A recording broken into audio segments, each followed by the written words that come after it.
Okay, here we go. We're just plotting the route. I've picked a point that is as close to exactly 10,000 light years as I could get, 10,000.01 light years away. I've gone by fuelable only stars, and I've even removed M because for Earth likes. And this journey is like 240 jumps. Let's just double check in the route right now. You can hear it. Just get faster and faster and higher.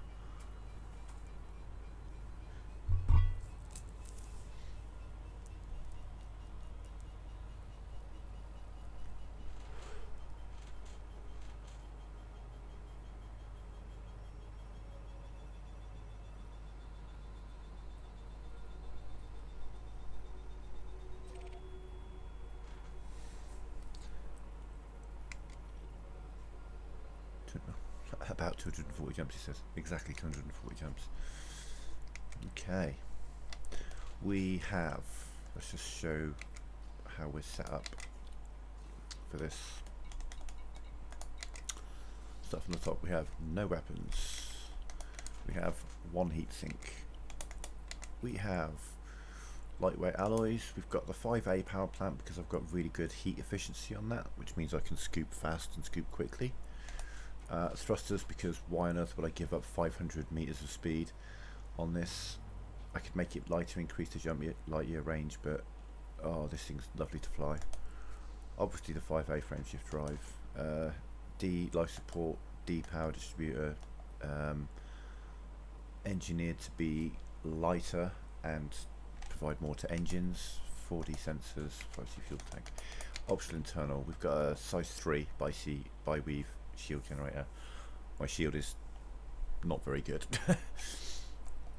We've got a cargo rack that's empty at the moment. That just enables me to build 4 limpets in case I need them, and I have a 1C repair limpet in case I need it. If my shields go down for whatever reason, I'll take hull damage and the shields will go down real easy, but they shouldn't really go down. And again, I bought a auto field maintenance system in case I take any damage. That's actually the smallest one I could get, and annoyingly that was the biggest fuel scoop I could get, but fuel scoops don't weigh anything, and that's more than enough scooping. So yeah, we are light. We've got 44.6 light years of jump range, and we're gonna go explore.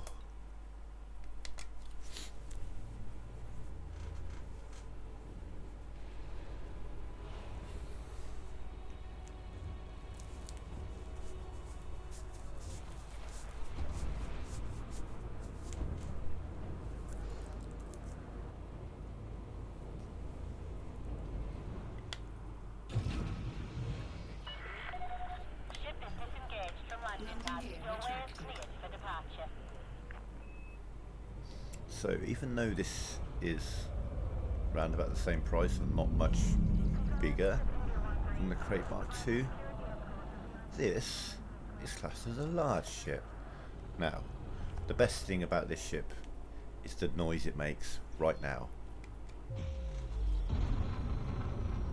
I don't know why that little fasten your seatbelt warning ding, it sounds so good, but ding. And obviously pumping out. Since it's got a max speed of 500, so let's just be able to reach that now. There we go. Yeah, okay. Do I... oh no, yeah. Frameshift drive charging. Doesn't show up. Out of hyperspace.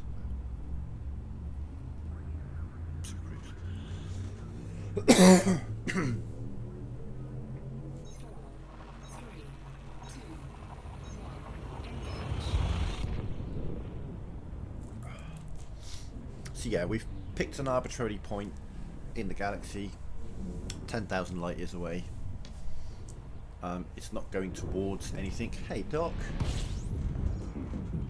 that I've previously explored, or that is System scan completed. You know, we're not going anywhere near Colonia, for example. We're not heading in that direction. We're not heading towards any of the nebula. We have just picked a point 10,000.01 light years, that's annoying, away. And just going to head there. Just going to see what we see. Frameshift drive charging.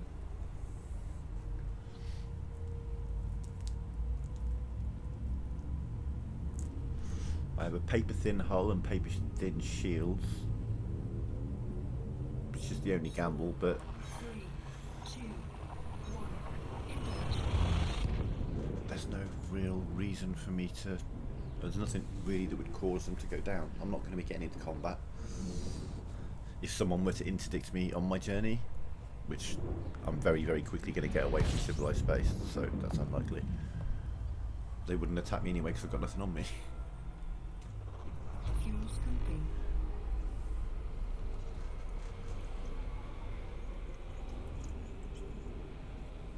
Fuel scooping complete.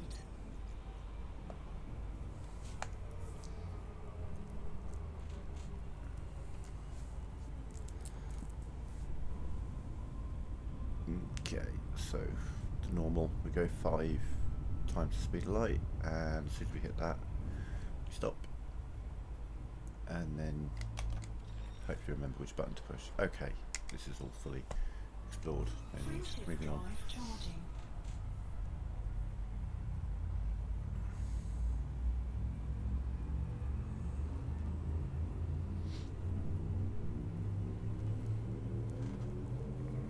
Four, three, two, one.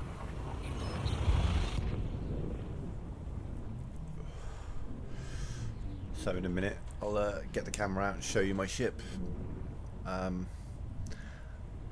There's no real masking this. My ship looks like a giant pink vibrator. It really does. There's real no sugarcoating that. I look like a giant purple sex toy. And I'm gonna go fuck the universe. Fuel scooping complete.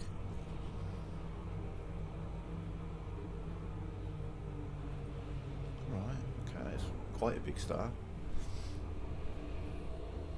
Not as big as some that I've seen, but big.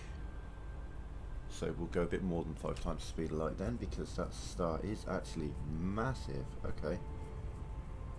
Not the biggest I've seen on this playthrough, but there we go. Right.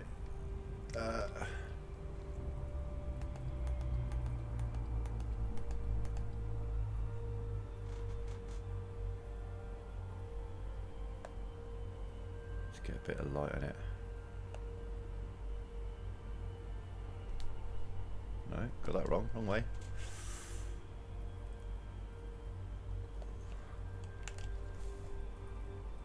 I mean, yeah.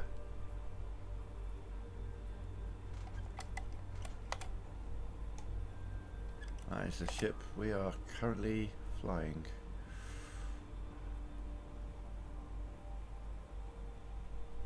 Gold and purple.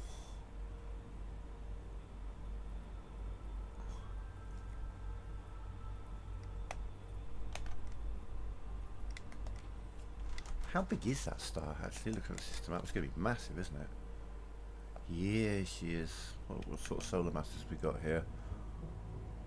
0.6 solar masses, but 11.5 solar radius. Okay. Okay.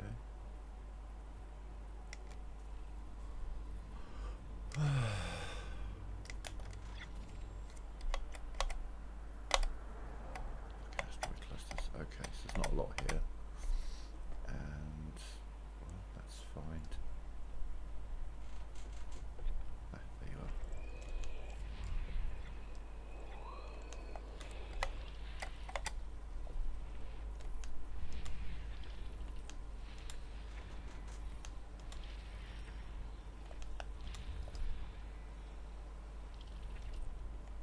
System scan complete. So we're going to go by the same rule we did when we explored earlier, and that is we only surface scan terraformables because this is a exploration slash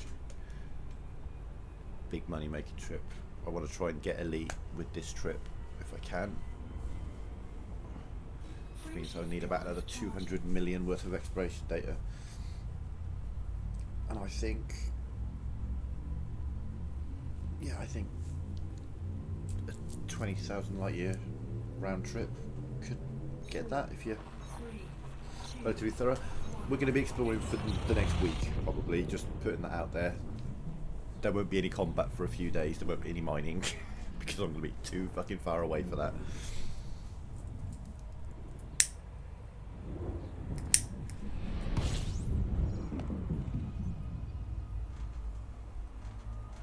System scan complete. Fuel scoping.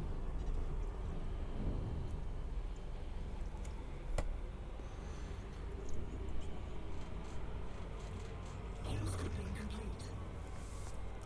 That's what we like. A fuel scoop big enough that you can fuel scoop at full speed.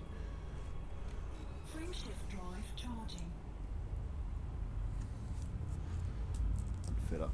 So, especially systems like this, which just a star can be in and out onto the next one real quick. 4, 3, 2, 1.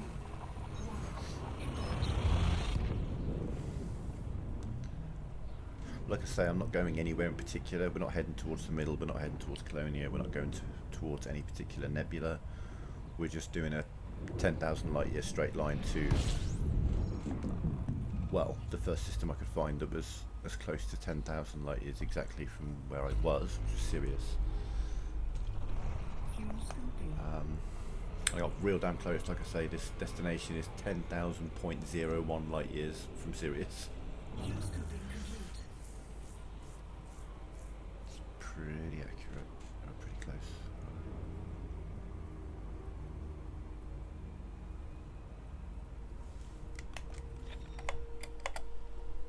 2 stars and a gas giant. That's quite a common thing to happen. There you are. System scan complete. Frame shift drive charging.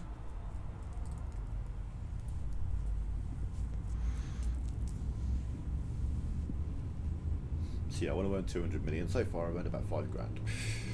Maybe a bit more than that to be fair, but 4, yeah, 3, not a lot at all. 1. And I won't yet. As we get further out, we're going to get more and more likely to get first discoveries, things like that.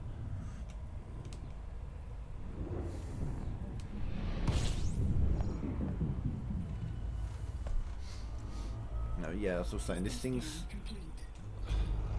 the size of a medium ship, but classed as a large. It's quite annoying. So I can only land at places that have large landing pads. So none of the outposts, only the Coriolis and larger space stations. And all of the surface bases? Might be wrong on that. Probably. 4, 3, 2, 1. But the Orca makes for a fantastic explorer ship. In fact, I think someone once called it an Explorca. You got a nice big windshield. I'll show you the inside of the ship in a minute. This ship is bigger than it might first look.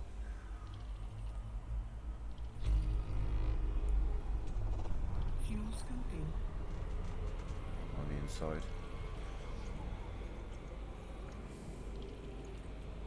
Like for example, there's a whole other seat there. But what a windshield. What a view.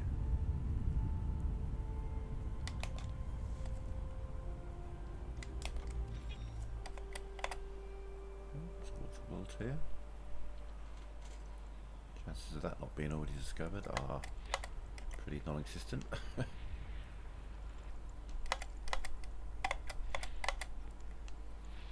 Someone has been and mapped this place before. Been to and mapped. Multiple people have been here.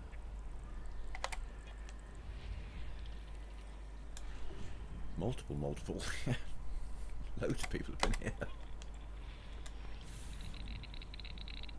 Oh, I don't give a toss about you.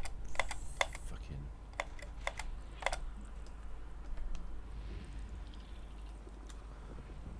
Well, like I say, even if someone else has scanned it, if it's terraformable, we scan it.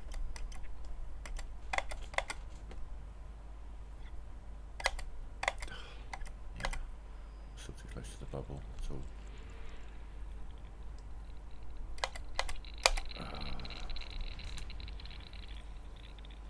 Get some actual planets here, please. No, I think we're going to get more. This shit. Even more.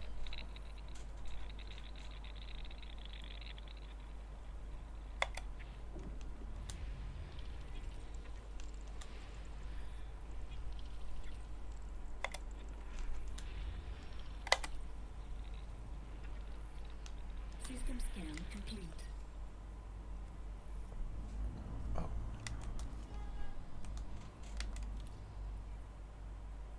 Fair.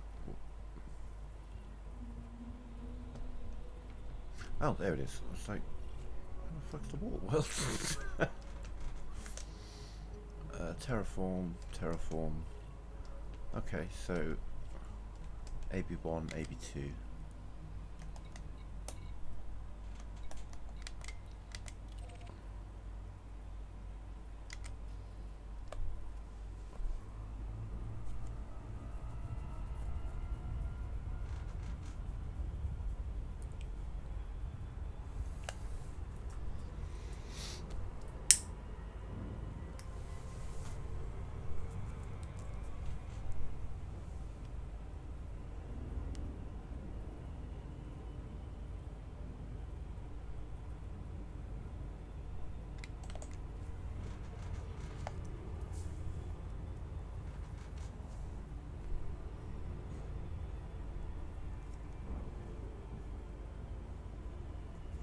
Yo, Heisenberg. I'm alright, we are 7 jumps into our 240 jump journey that we've plotted. And we're gonna make some money by being sure to surface scan all the terraformable worlds that we find.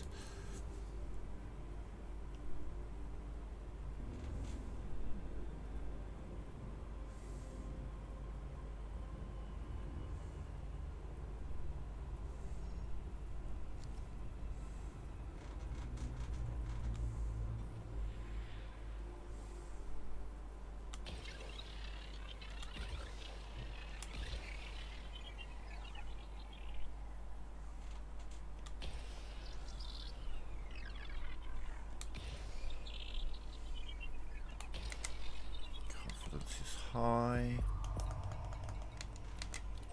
AB2.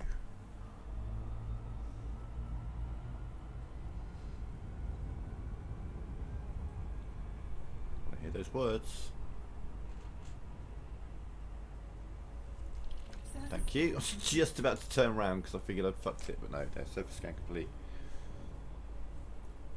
Oh, we let me show you my ship first. From the outside. What am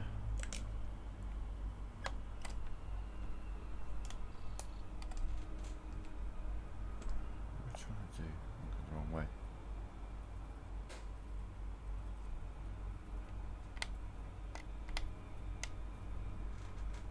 How can I?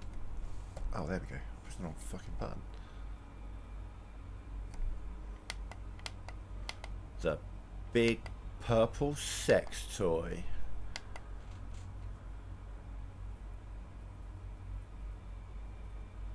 I'm gonna make space come. Okay, sorry about that. I can't help myself sometimes. I just say the thing that comes to my head.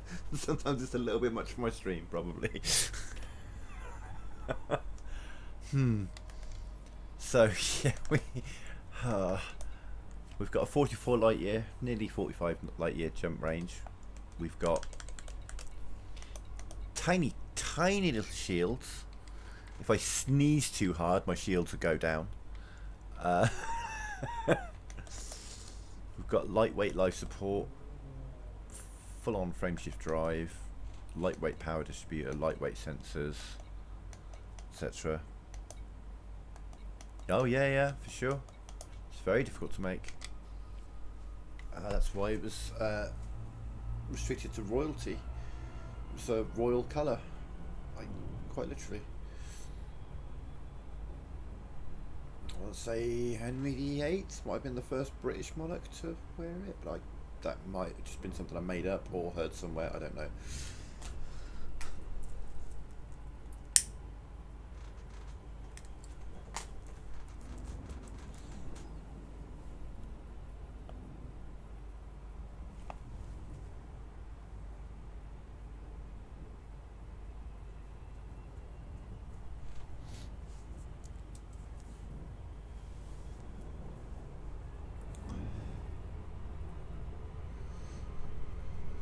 In fact, traditionally, it's like, you know, if you don't have to go back very far in history before pink was traditionally a boy colour and blue was traditionally a girl colour.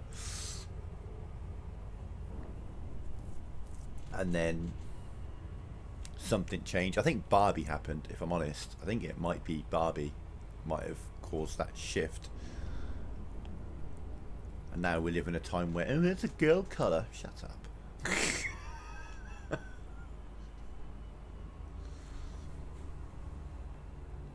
I've been entertaining myself today before I jumped on the stream, and I highly recommend checking this out. Just for pure entertainment value. And if you don't find it entertaining, well, then you're probably, I don't know, the kind of person who would enjoy the list for other reasons. But there is a list that I found today on the internet. On Steam, someone's created something called the Woke Game Detector.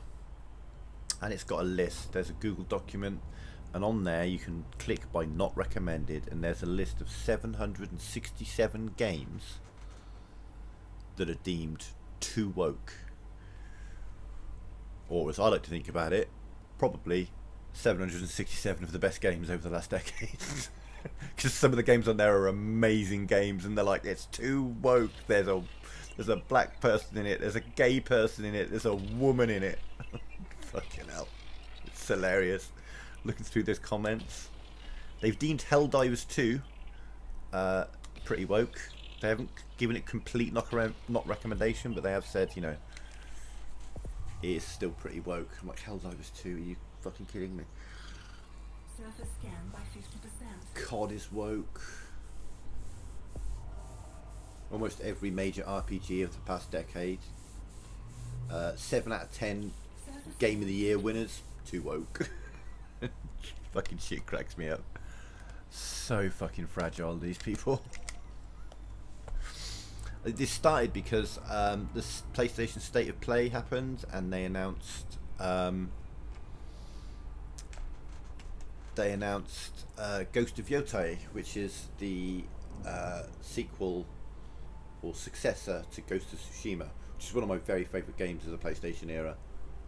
And generally, I would say 95% universal acclaim and delight at this. However, there is a 5% subsect who are like, the lead character is a woman. Woke bullshit, not interested, I'm not buying it. And I'm like, oh, just get over yourself.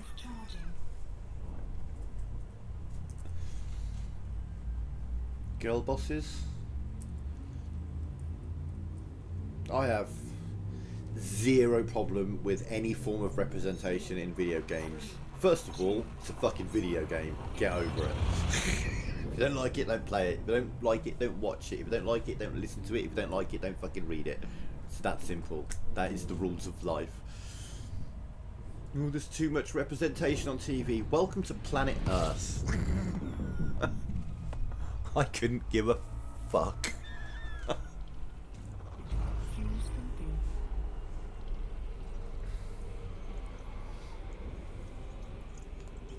Cracks me up. And yet the people who go on about that kind of stuff are the one who call liberal people like myself snowflakes. I'm like, you've just seen a woman on a video game and you're losing your shit. I mean, come on. Oh. It seems like every time there's a new game out, there's got to be something wrong with it. Must be something wrong with it. We must search through the game until we find something we don't like about it, and then we can bitch about it online. And well, as someone who doesn't touch grass and who doesn't leave the house for medical reasons more than anything else, I can get over it. Need to get out more.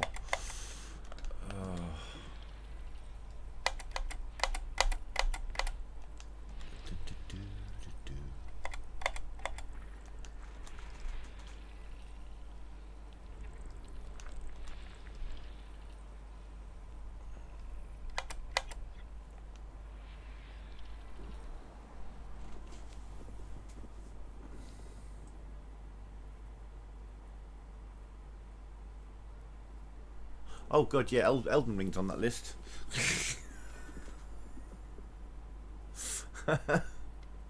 Elden Ring is, oh shit, absolutely on that list.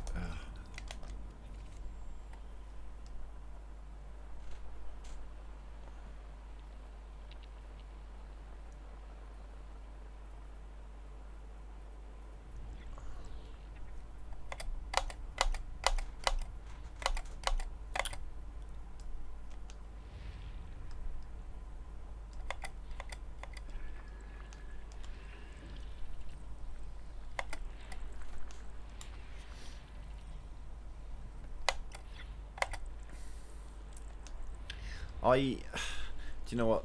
Like, I hate bigotry. I hate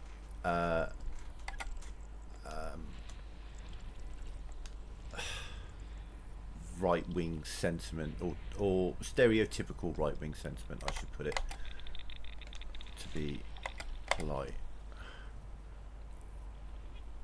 I have zero problem with representation of any kinds. We're all fucking human beings at the end of the day, and that's all that really matters. I hate people who hate. That's my hate. Do you know what I mean?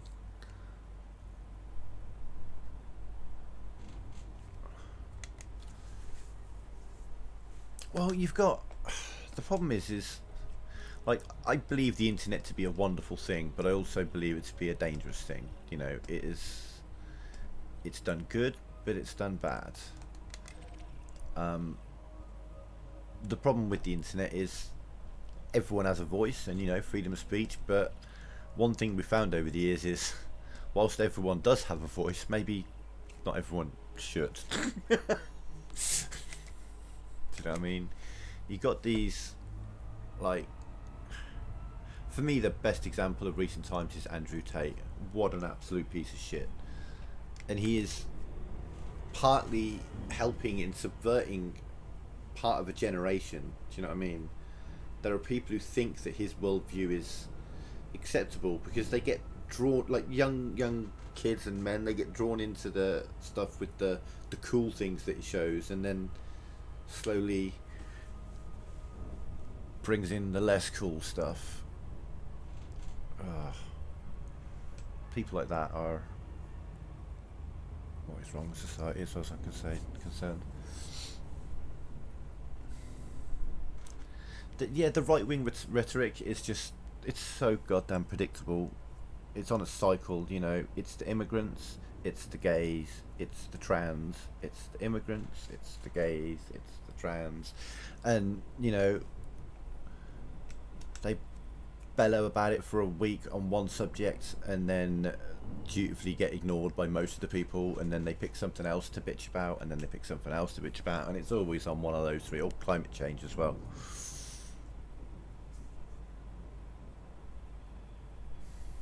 I'm only 43 years old, and in those 43 years I have absolutely 100% seen the effects of climate change. The years are very, very different to how they were when I was a kid.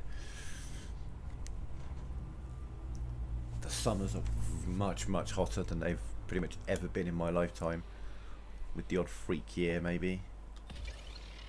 It just seems to be getting hotter, though this one actually we got off quite lightly this year.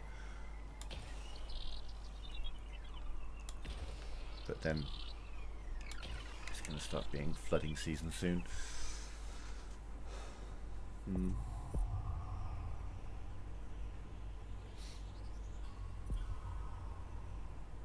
Surface scan by 50%.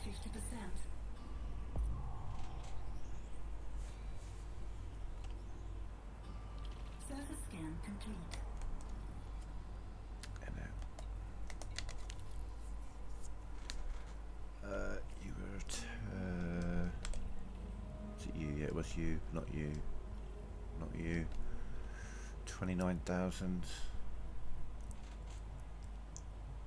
for one. It's not a first discovery. No, we will move on from there. Terraformable water world, yeah. High metal content world that's on its own and 25,000 LS. Nah. Frameshift drive charging. I've always felt that, you know, I mean, I'm sure it's probably in the fucking Bible somewhere, though religion is something I cannot stand as a concept as a whole. I like the comfort that it brings people, but I hate the division that it brings the world, you know. But treat others how you want to be treated. It's that simple. You know what I mean?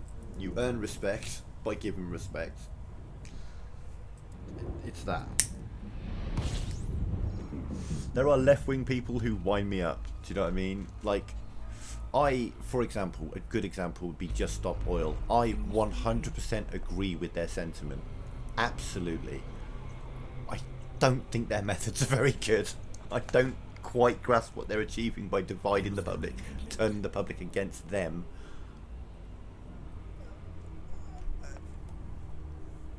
It's just, you know, they keep getting their names in the papers and all that good stuff, but fuck me. Some of the things they do are just... Ugh. You're making it harder for people to agree with you.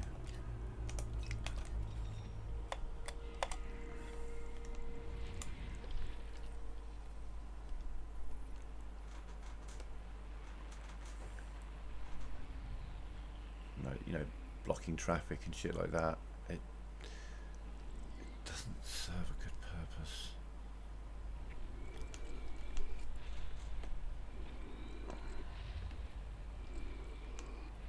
I can bang on about this all day, to be fair, but then I know that it's quite divisive.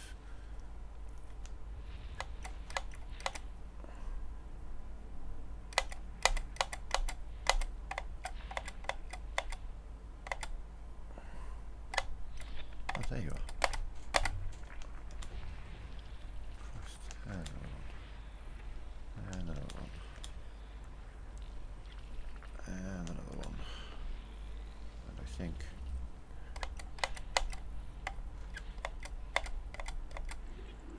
another one.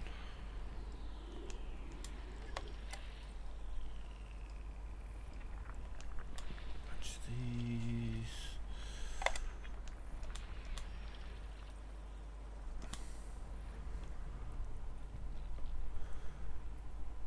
Yeah, I mean, we as a species are never going to get to the stage of space exploration if we just can't fucking get along. That's something that needs to be done. Universally, globally. I feel like the only time... yeah, I don't know.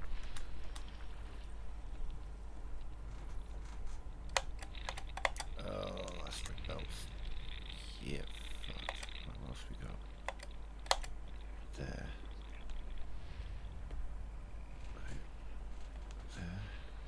There. Jesus.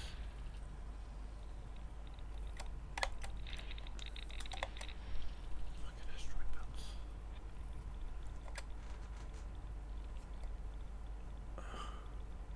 Yeah, that's the kind of thing I mean. It's just like, I fully agree with your intentions. No, I understand the science of climate change and all that kind of stuff. I get it. I understand. I do wish we could go over to fully oil free and all this kind of stuff. I get it, but my god, why would you do things like that? That's not going to make the public agree with you. That's going to piss off the public. You've taken one of the most beloved things in the United Kingdom. It's a part of our, such a big part of our heritage, you know. It's something that's instantly recognisable globally. And something that no one really understands as well from our past. Like they still don't fully know how they managed to build those fucking things. And they choose that as the thing to go against. I mean, you know, I know that they use paint that can be easily washed off and all this kind of stuff. I know it's that, but most people don't grasp that straight away. They just see, oh, you've ruined this, and that's what they remember.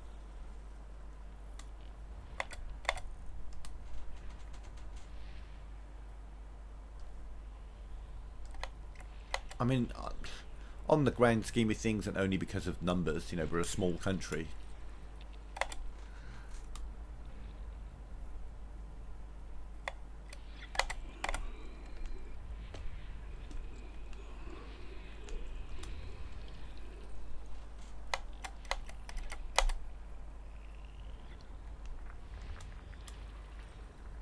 It doesn't look like anyone's mapped anything. Well, maybe they've mapped any. Actually, thinking about it, I don't think there are any terraforming worlds on this planet. It's been pretty much all System scan complete. icy. Oh, no, maybe. Okay, let's have a look. Oh God, no. I'm not optimistic about the future of humanity. We can't get along, and I mean, that's the thing. Is like mankind just keeps warring with itself all the time, one way or another, throughout history, and at some point, Earth itself or a giant rock outside of it is just gonna put us in our fucking place.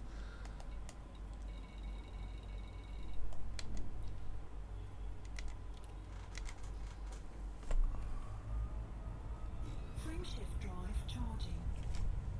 How is this console? I'm playing on PlayStation.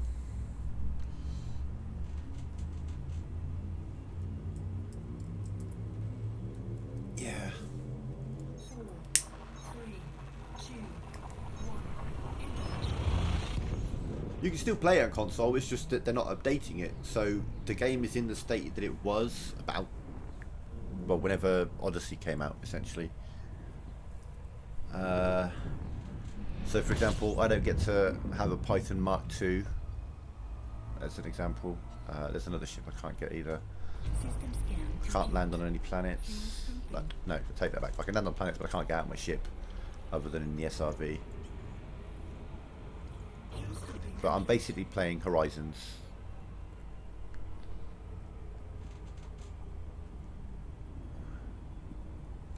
Frameshift drive charging.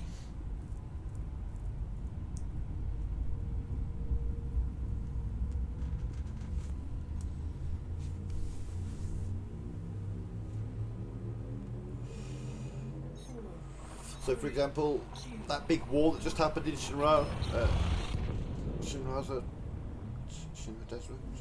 Desra, didn't happen for me. Not that I could access the system at the moment, but yeah. Yo, flop.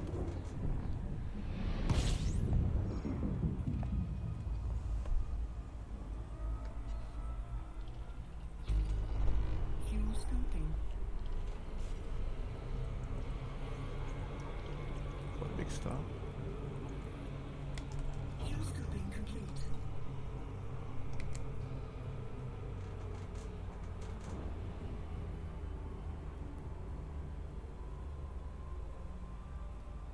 Cheers, bud. Oh, yeah, no, I can play it. I just, there's some content I don't have access to. Like I said, I don't have Odyssey, so I can't.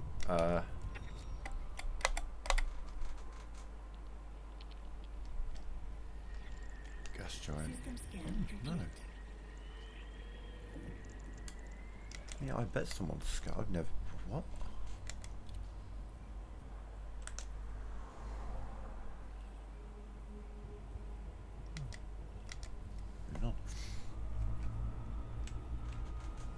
Yeah, it's like there's still a background simulation, but obviously it's much harder to influence it because there's no one playing it. um, Frameshift drive charging. Inara is, it has its uses, but a lot of it is useless to me.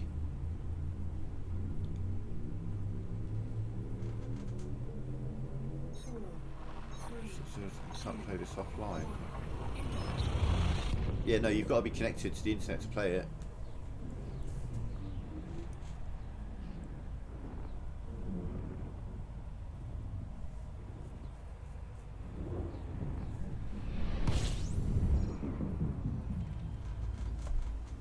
Yeah, I don't know. I think there is a way to play it on Xbox. I think I read that somewhere on Reddit.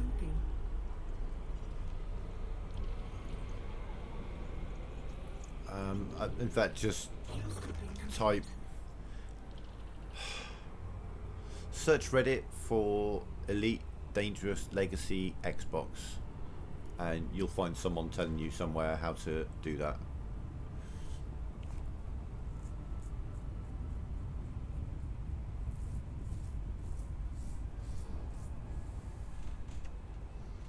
I think you can like stream it through Xbox Live or something. I don't know. I never owned an Xbox. Can tell you. I probably just made up words then. Can you stream things through Xbox Live? I don't know. Oh,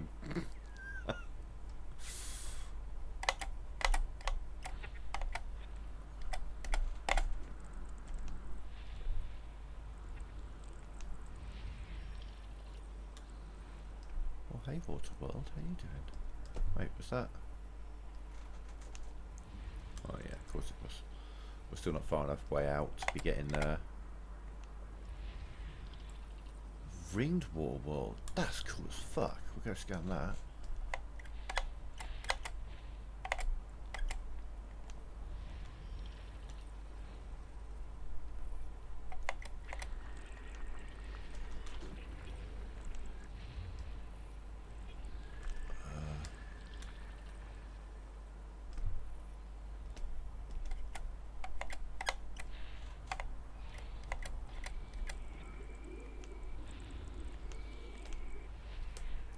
System might take a minute. This might be one of the biggest systems I've scanned recently.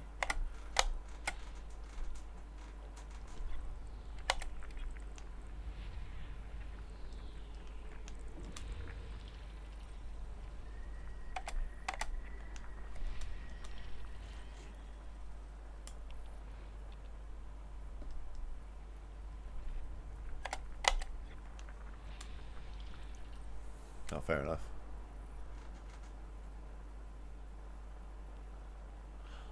Oh, mate. It's like, of all the things they could have given us on console, why the fuck did they never let us change the HUD? I mean, it's surely the simplest. And if I'm right, you're changing the HUD, but not through the game. You're using something else to change the HUD, aren't you? You still can't do it physically through the game on PC. Am I right with that? You've got to use like outside, like a mod or something like that to do it. I could be wrong on that as well. So bizarre that they never were like, oh, you don't want bright orange interface when most of the stars that you land next to are, ooh, let me think, what's the colour? Oh yeah, bright orange.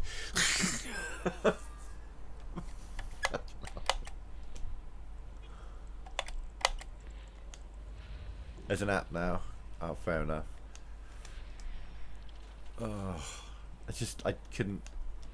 It's one of those things. It's like of the simplest things you could have given us. You're not going to let us change the colour of our HUD.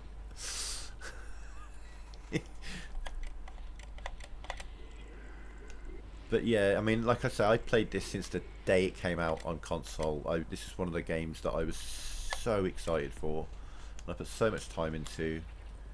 And yeah, like, fuck it, we can't get Odyssey to work on a PS4, so we're just gonna completely cut off all console support from this day forward, was an absolute smack in the face. That was like, oh fuck, that sucks. Especially as I'm pretty sure Odyssey would work just fine on PlayStation 5 and the Xbox equivalent.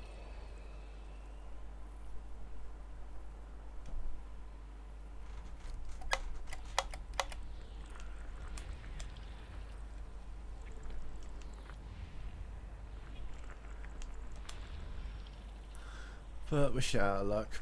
But like I say, I came into this game wanting to play a vastly upgraded Frontier Elite, and that's what I've got. So you know, I can still play it solo and be quite happy with that. Just I wish they would continue to update the game and give us content, and but yeah, tough shit, I guess.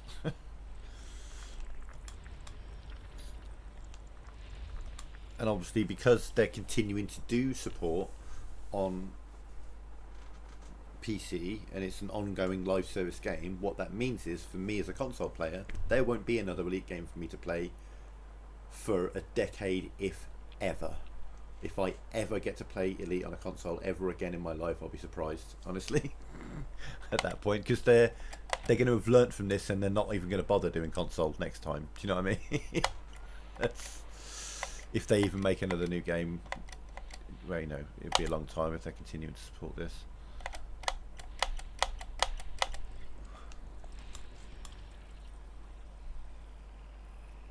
Oh, hang on, where's 3? There's 3.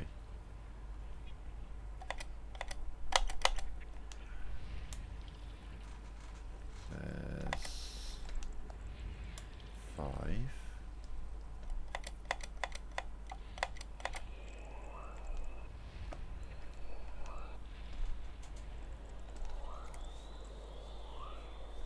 Yeah, that's fair, but I mean, all of us playing Elite wanted Space Legs. Do you know what I mean? We always wanted the ability to get it, and then they started talking about Odyssey, so obviously all the... And you know, it never came out as, hey, we're announcing Odyssey and it's only going to be for PC. It's, we're announcing Odyssey. Check it out. Check out the new stuff, cool stuff that's coming. So obviously all of us console players are like, hype. Yes, we're finally going to get a Space Legs, yeah. And then after a couple of months of them developing it, they're like, actually, console players, fuck you, we're done. Bye. Sever it. Copy the Galaxy. Start again on fucking PC. And then just leave, cuts adrift. And that sucked. I wasn't part of the Kickstarter because I didn't know about it, to be honest. But I've definitely invested more than the cost of the fucking game in there, buying arcs and all this kind of stuff, buying a bunch of liveries. I've invested a lot of time and money into this game, and then it was just one day, nah, fuck you, we can't bother, I'm not going to bother. Like, I'd have been fine if they said, you know, you can't have Odyssey, but we'll continue the background simulation and you can still play with other players and there's still ongoing support. But no community goals. That's not a thing for us. Which was something I used to love doing.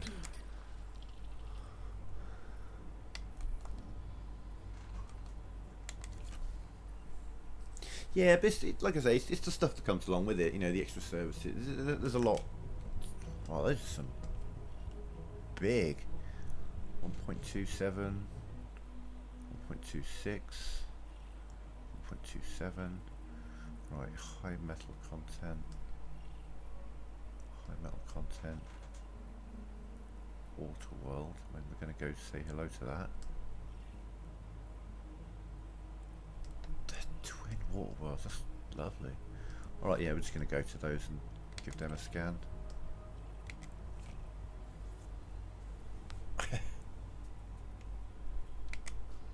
I mean, yeah, let's check out the inside of this ship. I'd love to have a little walk around, stretch my legs.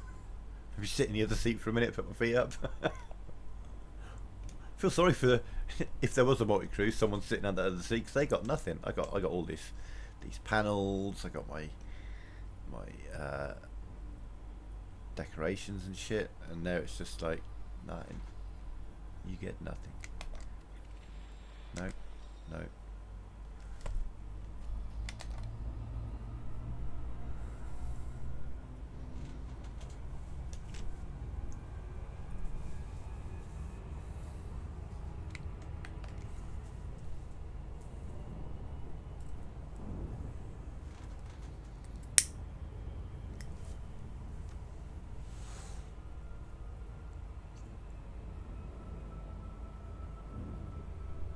Yeah, and I get it, but it was just a weird decision to cut off. I know that at the time console probably, I mean, obviously it wasn't the biggest part of their player base, but it was a decent chunk. Do you know what I mean? It's just so odd that they're like, ah, yeah, fuck it, you're out.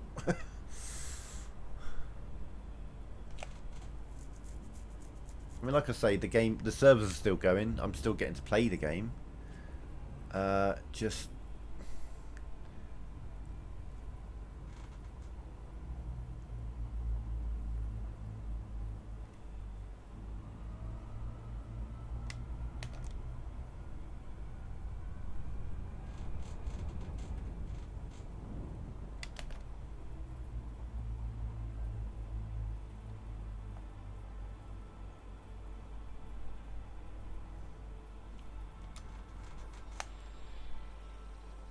Nine probes. Oh, she's a big one. Okay.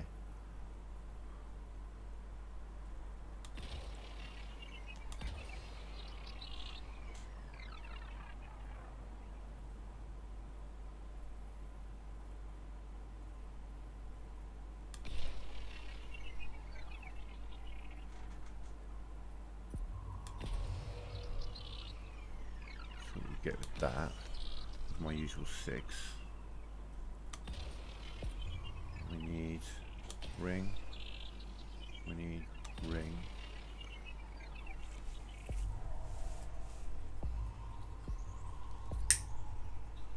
Surface scan by 50%. Surface scan complete. Surface scan complete.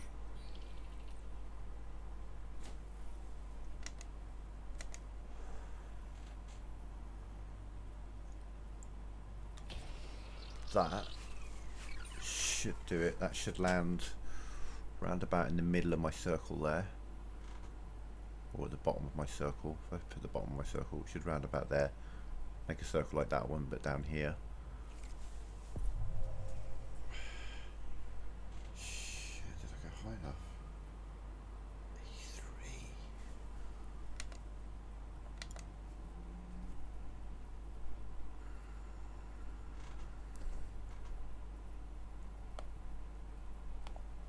Boom. For the efficiency bonus.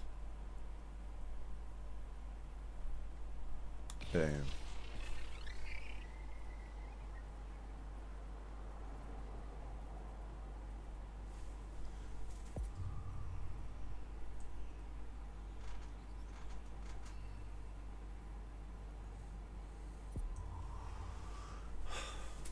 Yeah, I never have a problem with microtransactions if they're cosmetics, which is what they are in this game.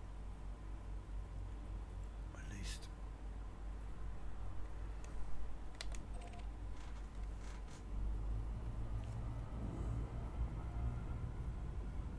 Exactly, yeah. They got to look at their profit margins, I get that. But it was just, they could have been a bit more yeah, it's just the fact that they just cut off all development. Do you know what I mean? Just like, that's it. We're not gonna. There's no console support whatsoever. It's just sucks.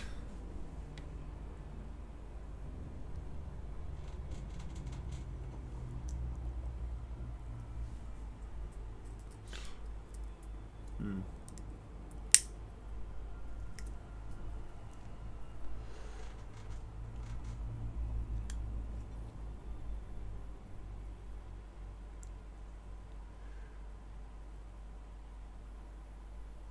What?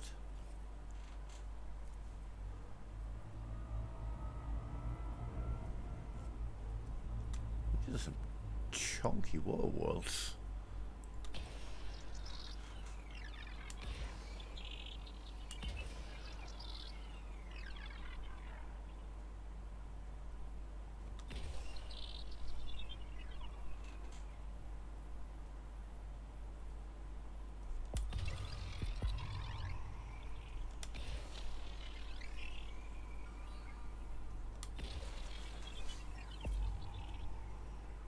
Oh, thanks for the sub, Aaron. Have a good Surface scan by day. 50%. Have a good nap. sleep or whatever. I don't know why I thought you said you gotta go sleep. You didn't say that. I don't know where I read that. Yeah, have a good one. Surface scan complete. Wow.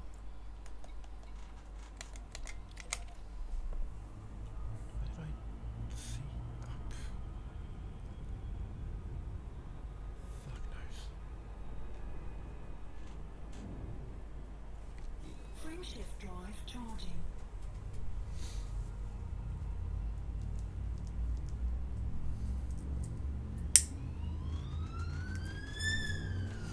That was cool though. Twin water worlds, one of them ringed, circling each other. 3, 2, 1. That's the thought. I think I've got the. No, I don't have the in-game music off because I can hear it right now.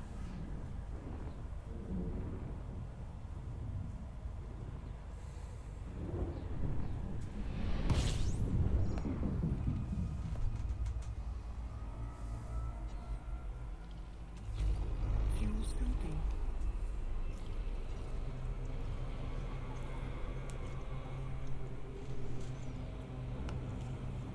Fuel scooping complete.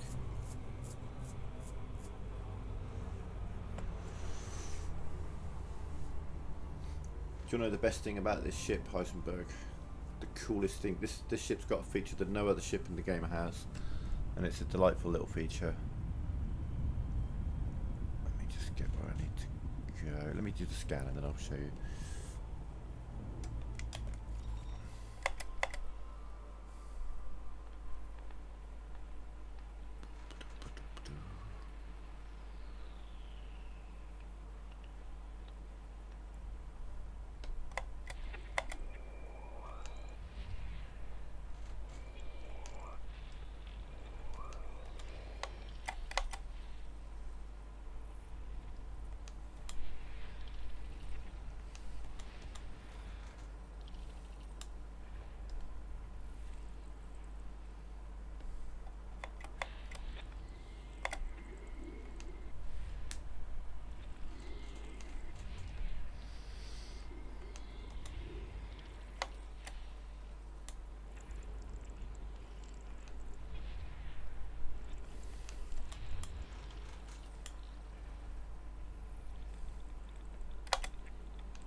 System scan complete.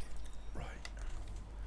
First we'll check what we got here. If anything, it's you. No, content world, no. You would be the ammonia world. Yeah. Yeah. Right.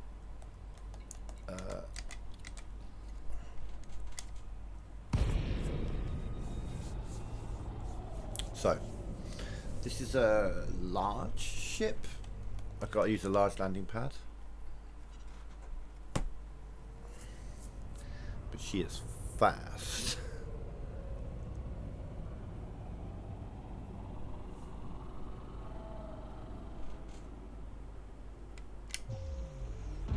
And she makes a beep just before she boosts.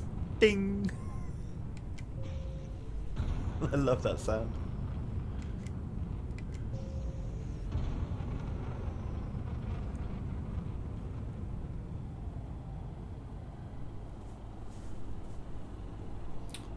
Her engines are so powerful that, let's get to a stop.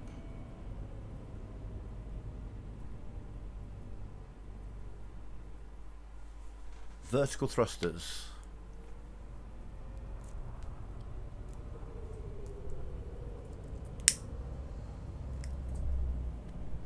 I'm flying straight up in the air at the moment. At 324, and I think it's still slowly accelerating. No.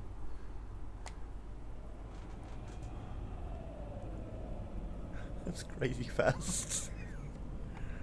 I don't know what its lateral thrust is like. How fast can I go sideways?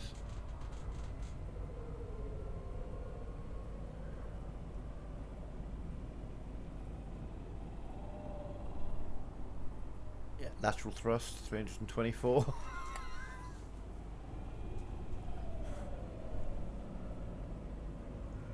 Pretty batshit. And then, of course, boom. It's like the please put on your seatbelt. Frameshift drive charging.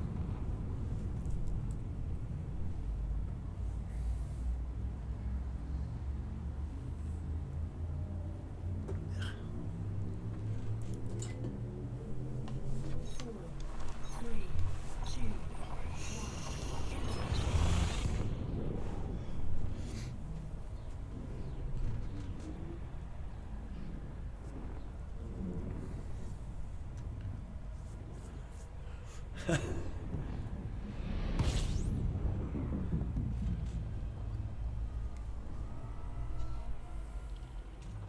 system scan complete. Fuel scooping.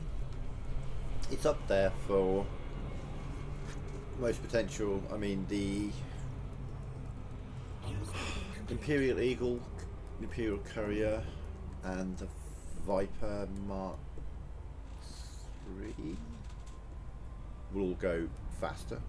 Viper Mark IV, one of the Vipers, will actually go even faster. I mean, you can get, if you really go into it and get everything you can to really get the most out of them, you can get them up in the 800 ms ranges, maybe pushing 900, maybe. Frameshift drive charging. Yeah, you're doing sort of like 600 or 700 without boost. Crazy. Fun though. Like I said, I had a Viper that was pretty fast. It wasn't that fast, but it was like easily boosted to over 700. And I used to, a little fun activity I used to do with that ship, I ran it with no shields because it helped make it lighter. I would go to a space station, I would boost towards the space station, engage, or disengage flight assist, rotate the ship 180 degrees so I'm facing backwards, go through the slot backwards without getting permission, and then the idea is to get in there and then boost and get out of there before they kill you. That was a fun little time. Picked up a few fines that day. It's good shit. And there's also the added bonus that if you fuck up the rotation, it just kills you because you hit the station.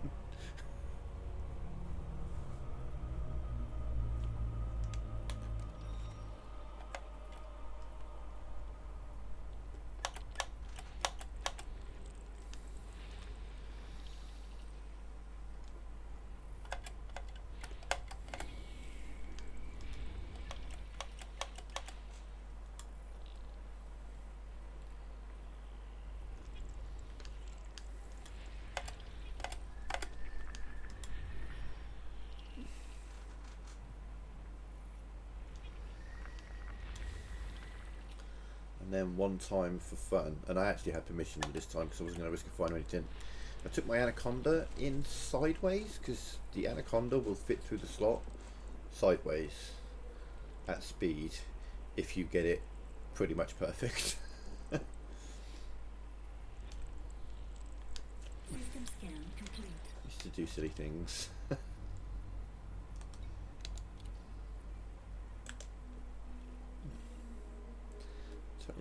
Terraform. 1 and 2.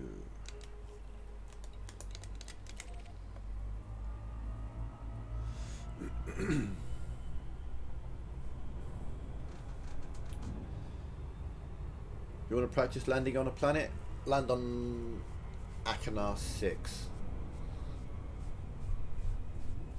Bring a small ship.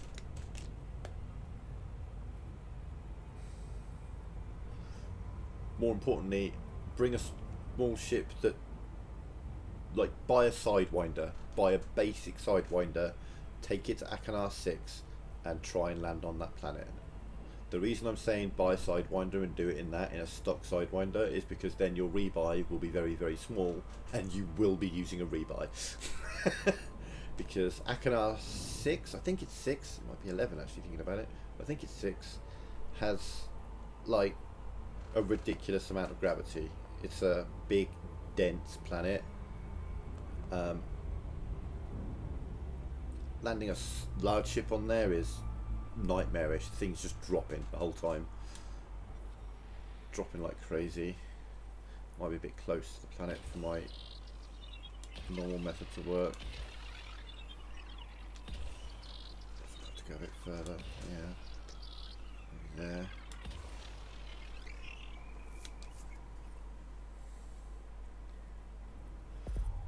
It's coming a bit fast, so I'm closer to the planet than I want it to be. Surface scan by 50%.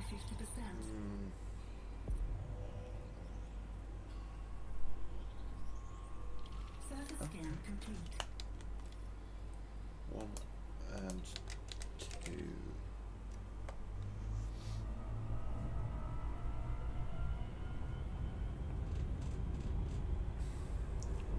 But it's a case of, you know, once you can land a ship on Akanar 6, then you can land any ship anywhere. Do you know what I mean? Because you've overcome the worst possible landing situation there is. That's why, like, if there's something that you're struggling with and that you want to get better at, buy a piece of shit Sidewinder and do it in that. Do it in something that you don't mind losing, that's only going to cost you a couple of grand to rebuy or something, rather than, you know, like, I mean, this ship isn't particularly engineered, so its rebuy is only 4 million, you know, I'll say only. But I wouldn't want to go doing experiments in it. Oh god, I hate neutron stars. So, right, here's a good way of looking at it. Imagine this in front of me is a neutron star. Because when you look at a neutron star, you have like 4 beams of light. You have the 2 jets. Let's say these yellow things are the jets. And then you have the beams of light that come out at almost a 90 degree, depending on which way you're facing, you know. Sometimes it looks like that. But there's the beams of light that you see that go out, and then there's the actual streams.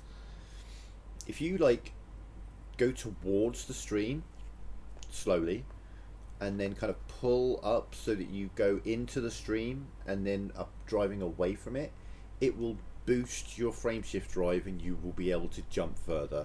I don't do that. Shit terrifies me. I hate it. But it's called the neutron highway. You can use the neutron highway to get around the galaxy quicker by going from white dwarf to white dwarf to white dwarf, neutron star, white dwarf, neutron star, white dwarf, whichever. And you can keep charging up your frame shift drive, but you need field maintenance because it will damage your frame shift drive slowly over time as well. And you know, there's room for shit to go horribly wrong. But yeah, if you're going into like deep like to get to certain locations, you need to be able to do that, because like there are some stars that are far enough away that the only way you can get to them is with a boosted FSD. And there are 3 ways you can boost your FSD. You can buy an FSD booster, which is Guardian Tech. There's some stuff you'd have to do beforehand. You can boost it through the neutron star, and then the third one, I'll show you in just a sec, because I'm heading towards the planet. I don't want to crash into it, and I need to look away from the front screen to show you. But you can actually boost your FSD from within your ship if you have the right materials as well. So then you can combine the 3, have an FSD booster installed, have your FSD grade A and engineered.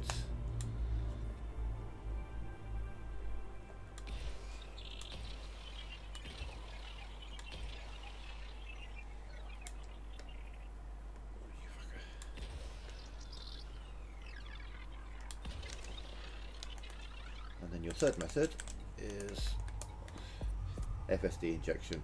I've only got the materials to give myself plus 25% distance. Surface scan by 50%. But if I had some niobium, I could give myself 50% distance, and if I had niobium, yttrium and polonium, one of each of all of those, Surface scan I could give complete. myself 100% distance. So, you know, you could double the range of your, if you spend a day on a planet looking for those things, like, so, okay, let's say I wanted to, let's say I was in a region of space where my next jump is too far, it's like 46 light years away, and I can only do 44.9. So niobium, yttrium and polonium, steer away from the planet. You would open your system map, you'd hope to God there was a landable planet, which there isn't, so in this system I'd be fucked. I would be absolutely fucked in this system. But oh yeah, two birds with one stone. How about I show you?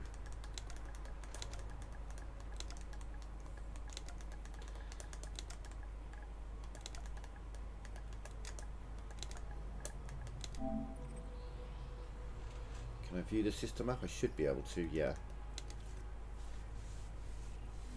So, can you guess which one's Achenar 6? So it's Achenar 3, after all, I was wrong. Achenar 3, it has 6.7 surface G. 6.7 G.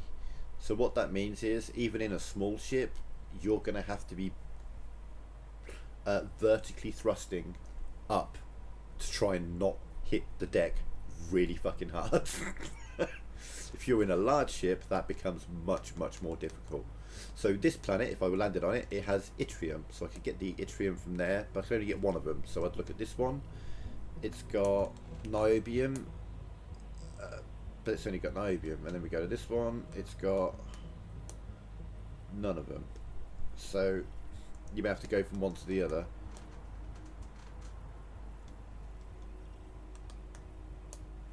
Technetium, wasn't that the other one?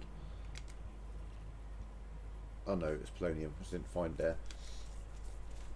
Yeah, so if you were doing like long distance exploration and you wanted to keep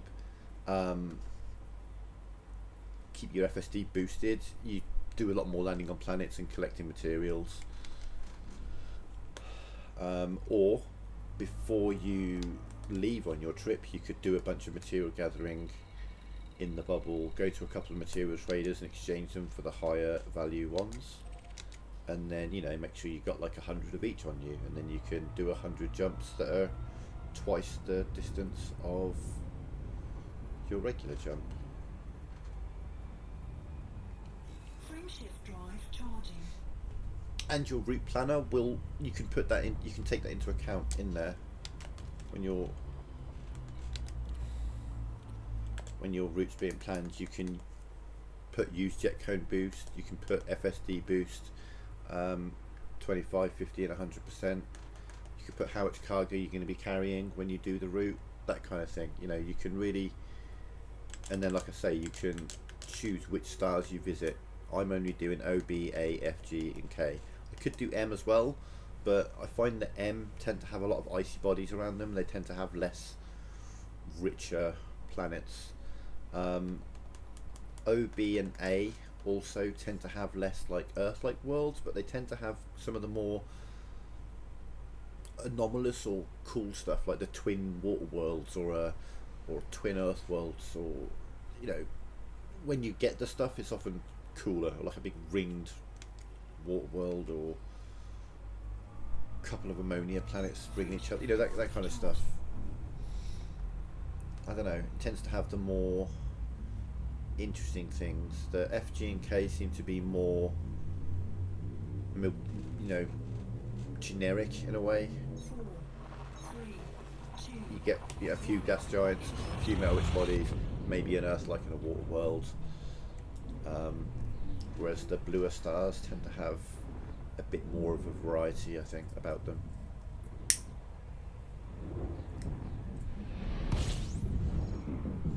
And then of course, whilst you're exploring, you always have the, every time you jump, especially when you're out in the black, every time you jump, who knows what the fuck's going to happen when you arrive. Maybe there's a second star right there. Maybe there's a white dwarf just waiting for you next to the star that you've jumped to. I've had that shit happen before. That's Disengaged. fucking terrifying.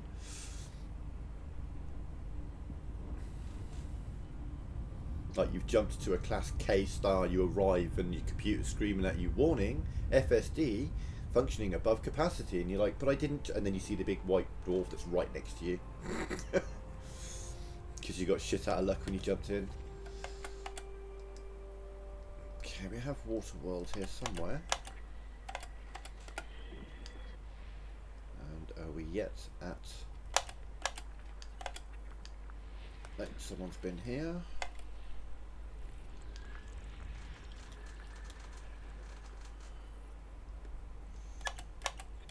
Still gonna have to go quite a bit further, I think, before, yeah, people are still mapping stuff here.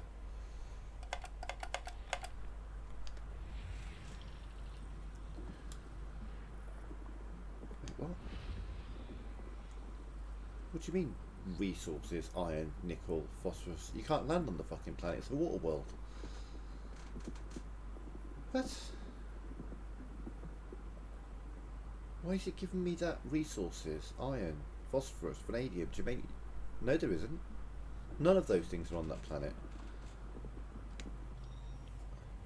Oh, shit.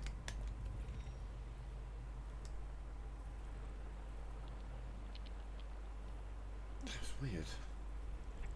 Don't know why it was listing those materials. Those are... That list of materials is things that you can pick up on a landable body. Generally, I thought. Icy body. Is it landable? I don't know. I think it just does show that for every planet.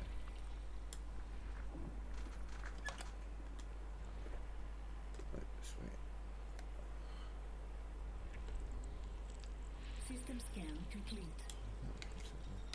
Okay, I guess it does list those materials for every planet.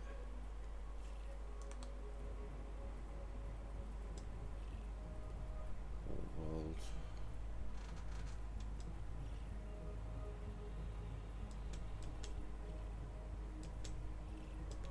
Okay, 2 and 3.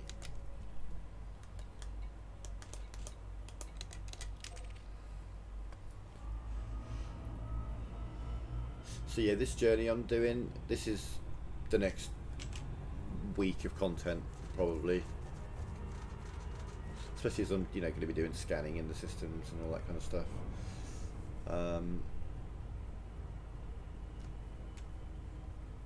Yeah.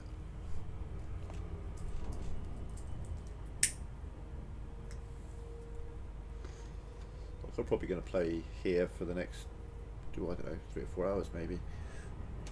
But I'm not going to make a massive amount of headway. I mean, I might get 100 jumps in that time. Maybe, and I've done 16 jumps so far in an hour and 20 minutes. Out of 240 jumps was the full distance that I'm jumping. And like I say, I mean, I just chose a point that was 10,000 light years away. There's a lot more. I could go a lot further. I could add another 50,000 to that. Going on a nice long journey, but we're just gonna. I'm essentially trying to get elite with this trip if I can. So the return journey is going to be in a slightly different route as well. Like I'm going to go 10,000 light years up, maybe like 1,000 light years across, and then 10,000 light years back down to the bubble. And that last section, like that whole 1,000 light year jump from, you know, going from one line to the other, it's fairly likely to be all, the vast majority will be undiscovered. Every jump I do now is going to put me more and more likely to start encountering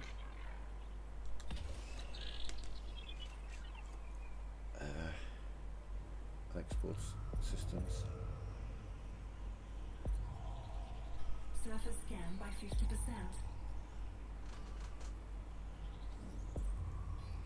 Surface scan complete.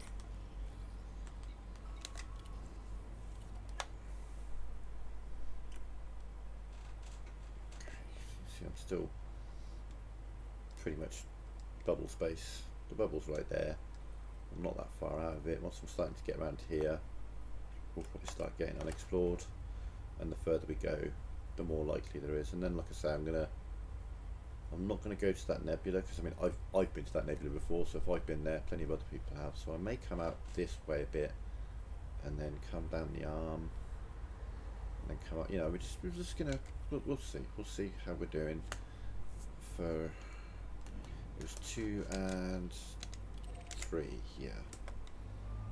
We'll see how we're doing. I'd like to get some Earthlights with my name on, both first discovered and scanned. I'm considering staying out potentially until I get like 10 of those.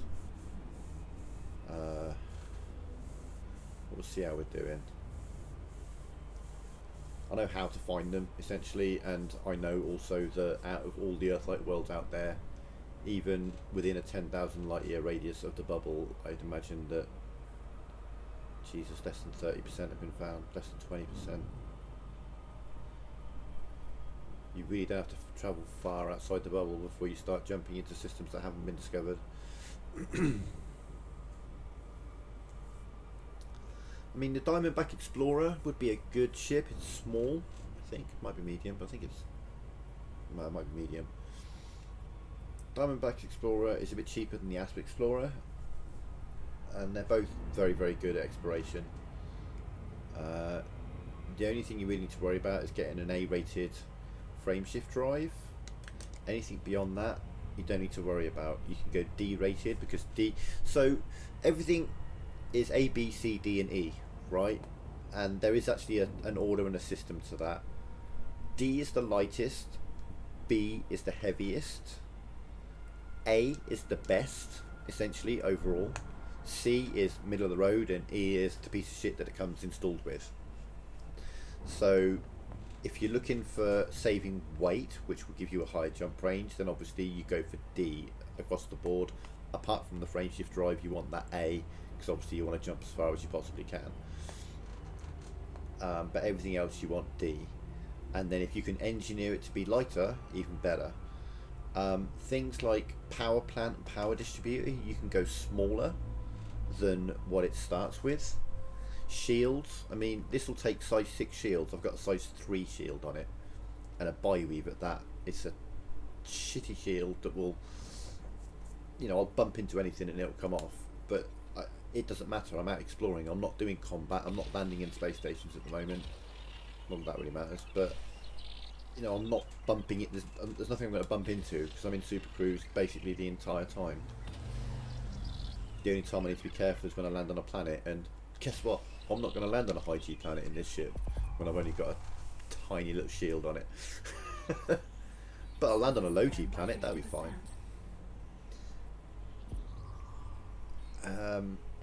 So as I say, like this, Surface scan complete.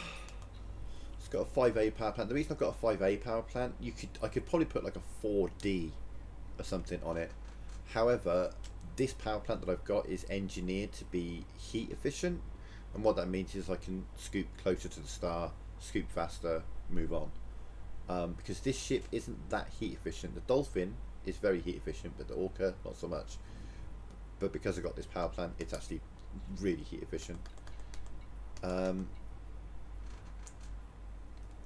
I've got my grade A thrusters because I like the fast ship, but you could probably put like 4D thrusters on that, save a few tons, probably push the jump range up another 3 or 4 light years. Autofield maintenance unit doesn't actually weigh anything, so it makes no difference. Like I say, I've got size 3C bi-weave shields. They're tiny, they weigh like 1 ton. I went with the lighter vehicle hangar. One uses more power, one is heavier.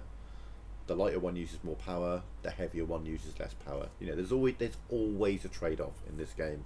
Everything has a trade-off. Life support, dropped that down, or actually it starts off at E, so I actually made it slightly better and lowered its weight.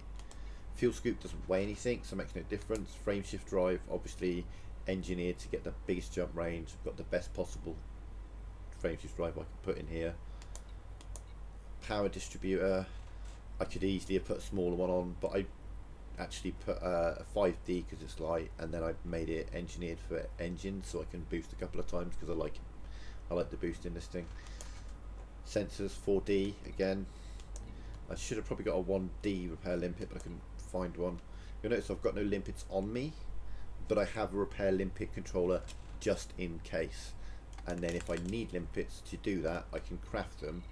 But whilst I don't have them on me, they're not taking up space and adding 4 tons of weight. So, you know, it's all about saving weight when it comes to exploration. You want the best frameshift drive, and then everything else as light as you can get it. I don't necessarily need the vehicle hangar. I might not land on a planet, but maybe I will, just to break the journey up a bit. That's generally what it's for. It's just because, you know, it can get a little monotonous, exploration, because you are just repeating the same thing over and over again. Jump, scan, open the system map. Is anything worth giving a surface scan? Yes. Scan it. No. Move on. If you scanned it, after you scanned it, move on. Jump, scoop, scan, jump, scoop, scan, jump, scoop, scan. Do you know what I mean? So occasionally you want to be like jump, scoop, scan, land on a planet, drive around for a little bit, take 10 minutes, just enjoy the view. Maybe grab a few resources, a few raw materials. 4, 3, And then get back in your ship and jump, scoop, scan, jump, scoop, scan.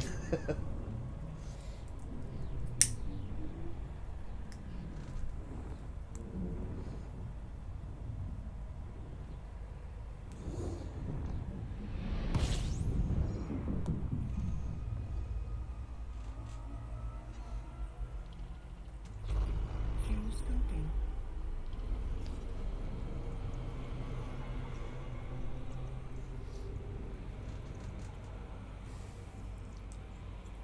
Fuel scoping complete.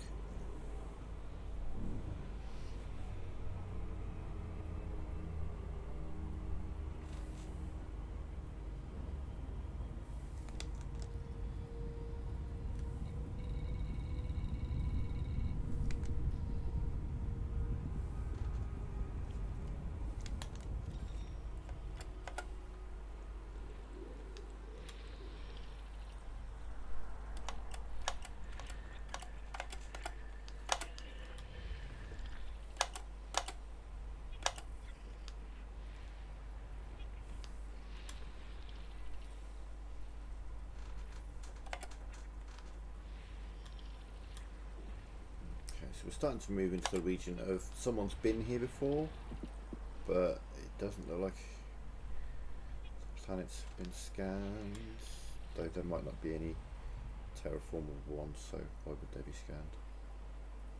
Kind of thing. Well, there's a lot going on down here.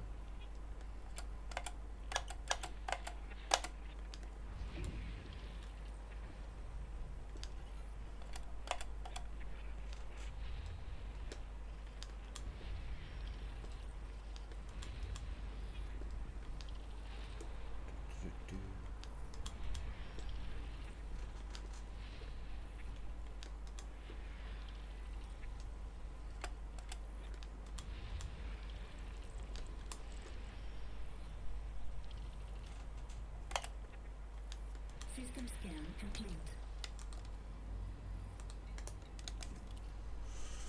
Okay, so no, I'm going to go with nothing terraformable as my first impression, but for your long distance explorer this is a great system because bar 3 every planet is landable, so you're going to get your materials. There's the niobium,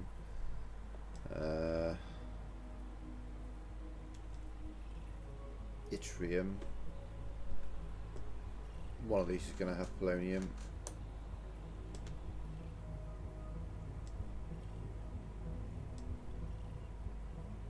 Maybe. Wow, poloniums. Oh, there we are. One of them has polonium. And niobium. 0.6, you'd be shooting a lot of rocks to get that polonium. So, transport missions. This ship I'm in right now is like fantastic for it. In fact, all the Saudi Saudi, what's the fucking name of the manufacturer? Is he going to tell me?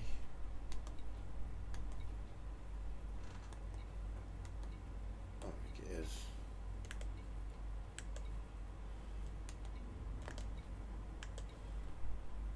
Go on, tell me it's somewhere on the...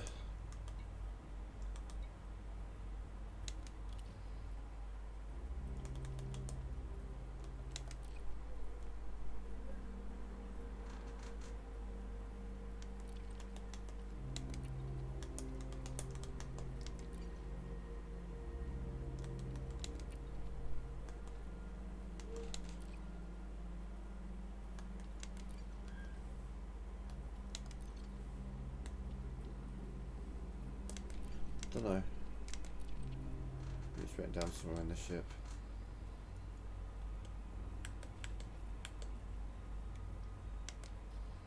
I'm sure that was information that was somewhere.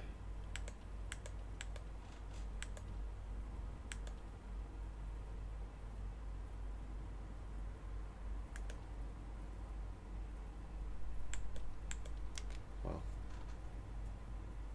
what? Let's see. Yeah, no terraformable bodies. Moving on. Frameshift drive charging.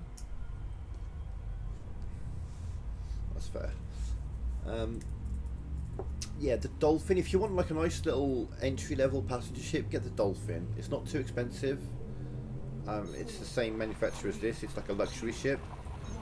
You can also get some good exploration with the Dolphin as well as a cheaper alternative to the Orca. It runs cooler as well. Runs a lot cooler. So you can scoop as long as you want, kind of thing. In fact, with the Dolphin, I think you can scoop and charge your frameshift drive at the same time. Like you'd be scooping, aim at the star, and whilst you're scooping, you start jumping.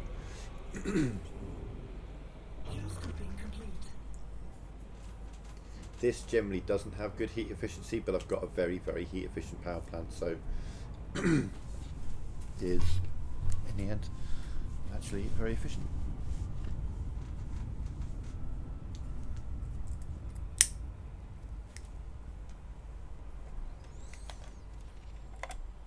Oh, actually, that tells me someone's been here before, and that also tells me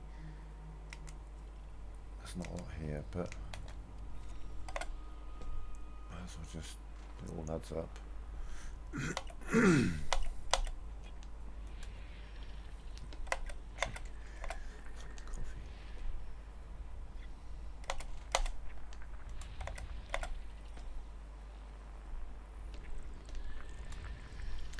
But I would predict that within the next I would say 10 jumps I will find an unexplored system. I think we're starting to get to that sort of point now. Definitely a fair distance from the bubble.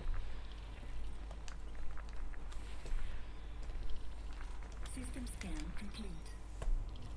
Frameshift drive charging. Fair enough.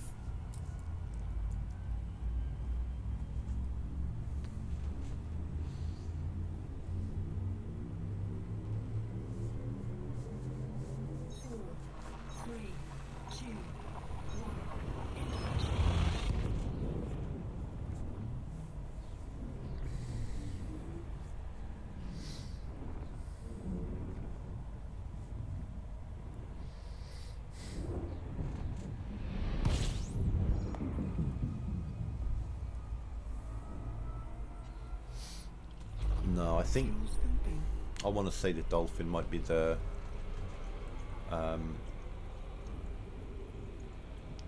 first ship you can do that with.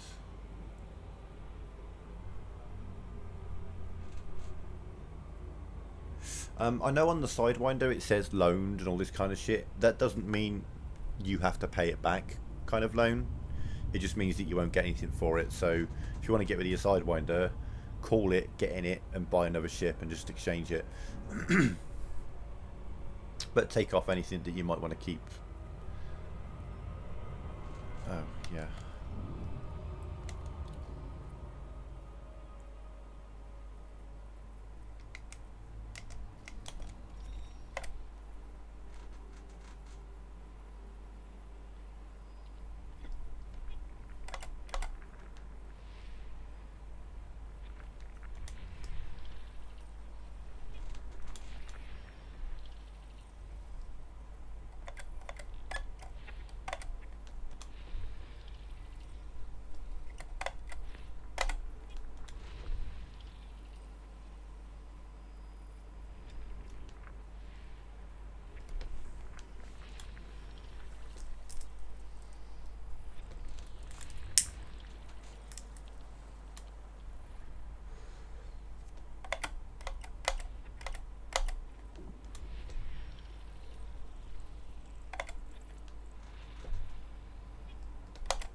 Oh, fair, fair.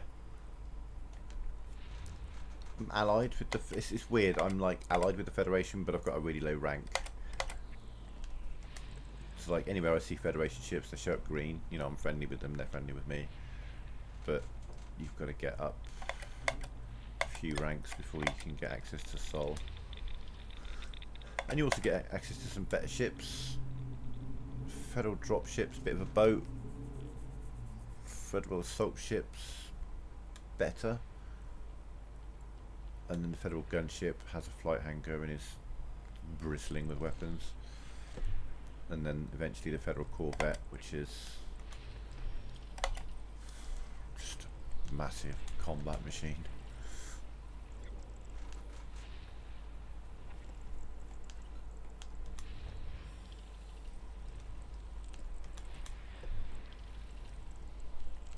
System scan complete.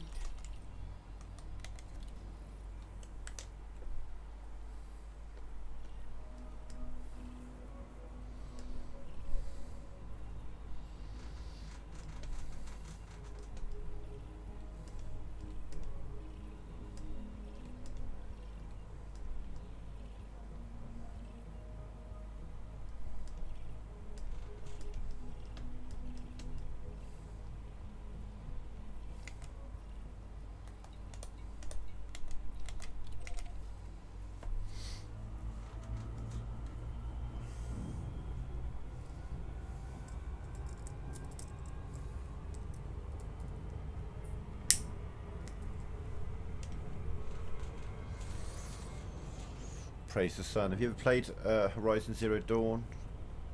I think you'd like the Kaja. They like the sun. They like the sun very much.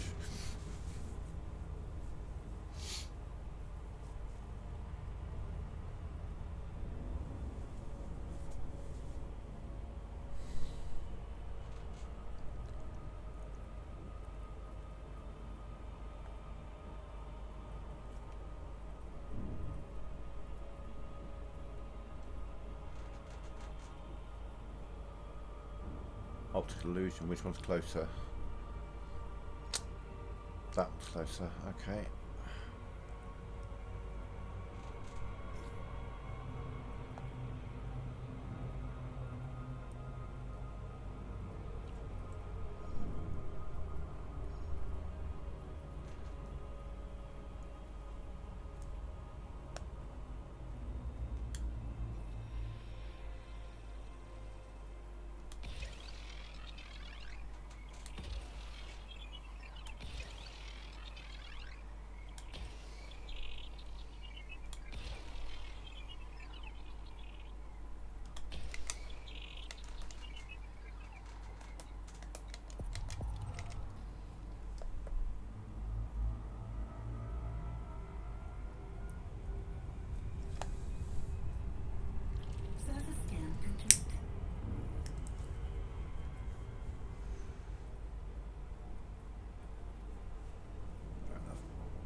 Great game. Great series. I would say Zero Dawn has the better story, Forbidden West has the better gameplay kind of thing. The establishing of the story in Zero Dawn is, and the slow reveal of the story throughout the game is second to none. Absolute class. One of the better sort of reveals, slow reveals I've seen in a game kind of thing.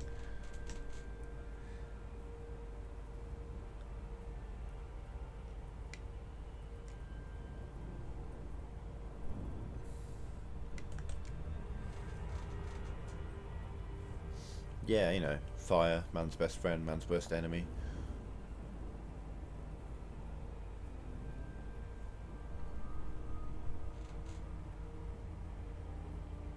So, I'd argue that man is man's worst enemy, but whatever.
Shit, did I forget to do that one? I did forget to do that one.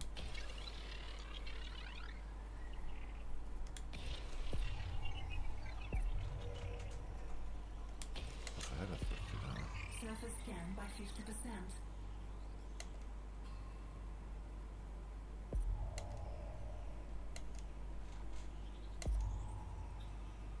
Okay, Surface scan complete.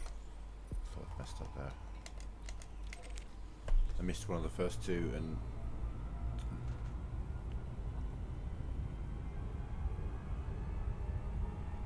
Frame shift drive charging. moving on.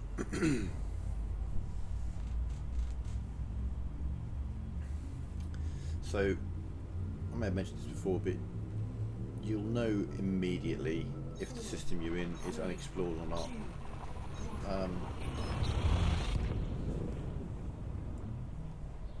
And that is the star on your radar. If it isn't there immediately, then no one's been here before, kind of thing.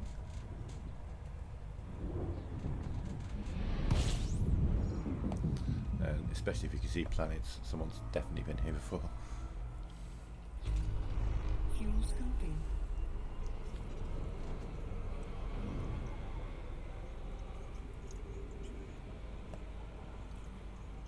Fuel scoping complete.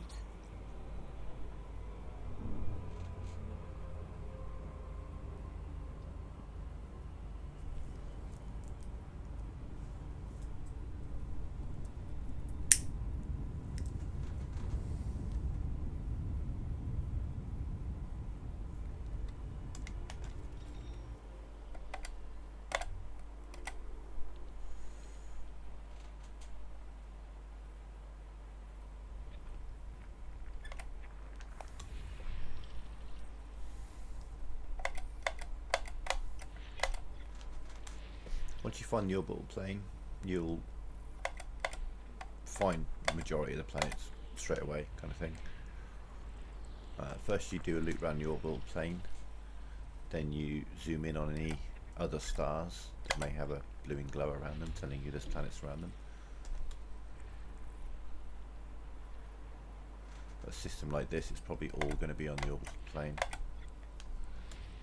And you can even get, I mean, it's a bit hard with this angle because the lines are all close together, but if you've got like a line here that's got 2 and you've got a line here that's got like 7, then you know that 3, 4, 5 and 6 are in between those 2 lines generally. And there's no hard and fast rule there, but System scan complete. this was quite a small, pretty linear system. Not yet mapped, not yet mapped, not terraformable. Maybe not. Frameshift drive charging. Class G, I think that's what we've got, isn't it? I think we've got a Class G.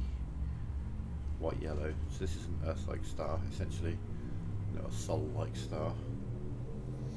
4, 3, 2, 1.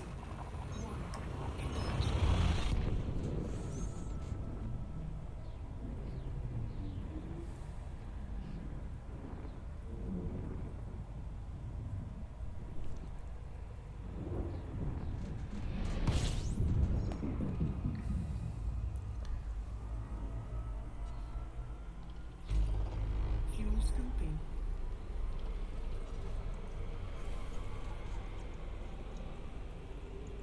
Fuel scooping complete.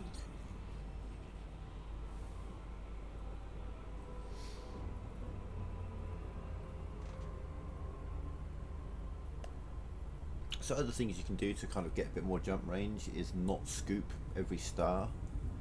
You could like scoop every 5th star, depending on your fuel tank. Like I need, you know, that's a relatively close to full length jump. I can obviously get 7 or 8, but if I were to not scoop for 5 stars and I were to replot my route every time, so you know, not that viable, because each time I'd have less and less fuel in me, I would be lighter. So I'd be able to go like, instead of going like 42 to 44 light years with every jump, I'd go like 45 light years, 46 light years, 47 light years, 48 light years, 49 light years, refuel, 45 light years, 46, you know, etc. So I'd get a little bit more out of it each time. But then, like I say, that's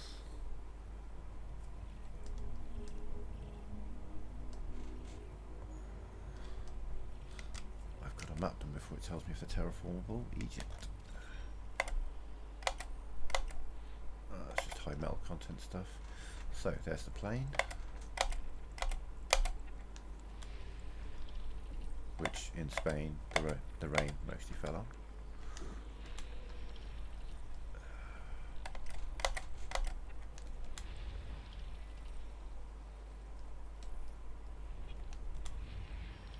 Anything around B? Yeah, let's say that's your. We'll come back around to you. Let's try and get everything around A first. This is the more promising side of the system. Generally is, to be fair.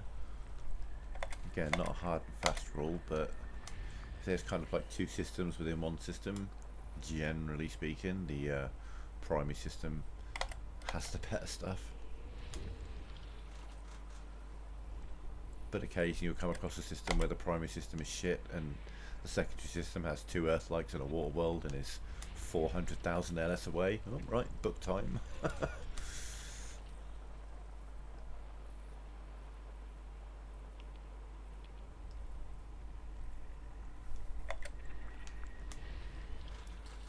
Okay, that's a circle around there, so let's go to B, see what we got. Quite a lot. Lots of pairs.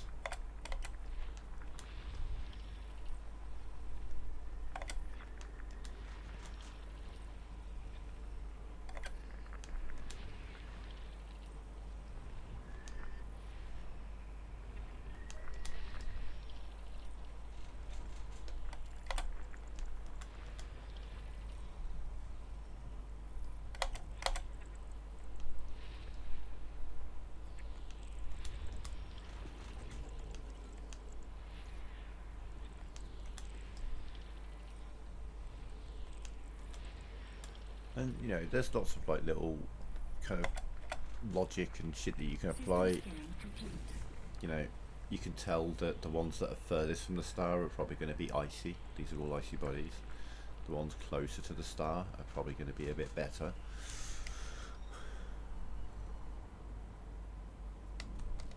Nice.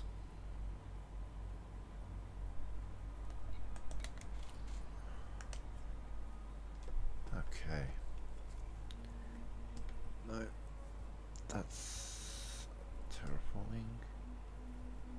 Terraforming. So 2 and 3 again. That's about right. Second and third planet from the sun.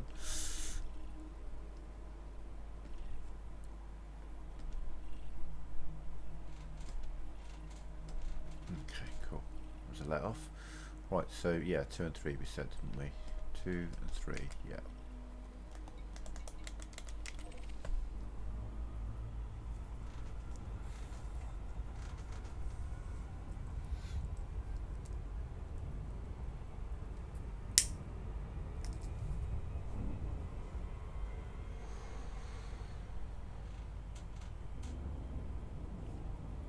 Yeah, there's good money in exploration, like I say. Make sure you get the surface scanner though, because that's where the money really is now. Obviously first discoveries are where the real money is, but making sure you at least scan the terraformable worlds, the water-like worlds, Earth worlds, and you know, if you're in a system where there's a few things, maybe grab an ammonia world as well. They're worth some decent money. But especially the terraformable stuff, that's what you're really looking for. Those are the big money. Like if I find a terraformable water world that no one else has discovered on this journey, that's worth over 3 million to me, just that one planet alone. First discovery is good money. Terraformables are worth like 1 million each. Got a water world, doing a scan on it, even if you're not the first one, that's $1 million. You don't have to be the first to discover it, you don't have to be the first to map it. Cartographic people will give you $1 million for that.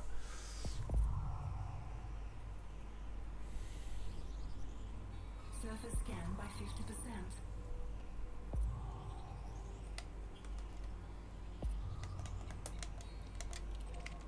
Surface scan complete.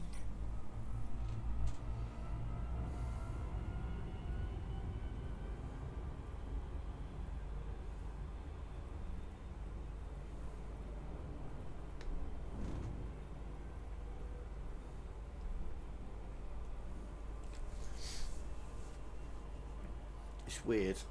A couple of times I've thought, do you know what, I'd like to play this without the orbital lines. My god, you need the orbital lines.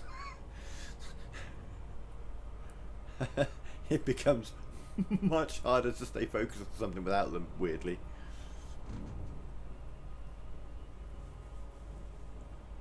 They kind of add something on the heads-up display. And again, it's another bit of perspective that you're getting.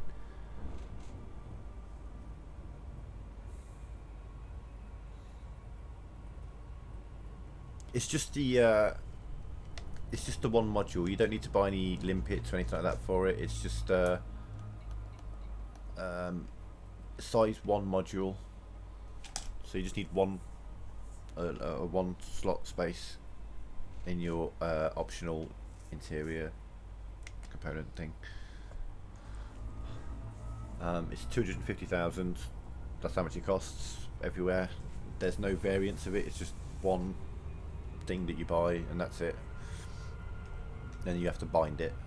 So obviously you honk with the discovery scanner when you arrive in a system, as I'm sure you know, and then you slowly approach the planet and surface scan. But for 250k, it'll pay for itself within the first couple of planets that you scan. Yeah, any terraformable planet will pay for that.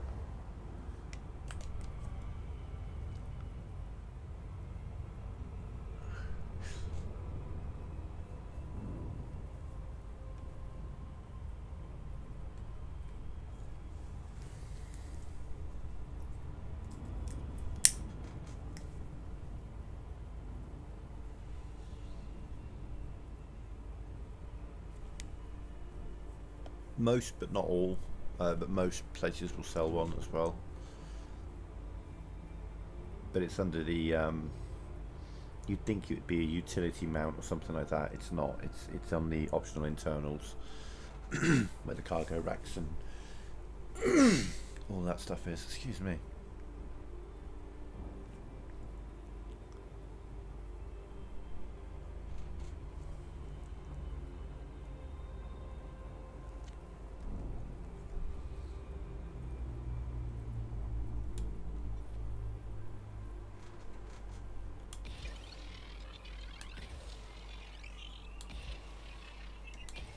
I might go a bit soon on that, but it's a small enough planet, it won't matter.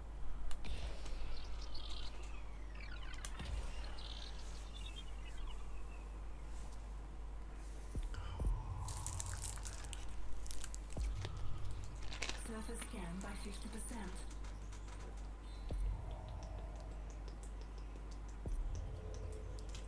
Surface scan complete.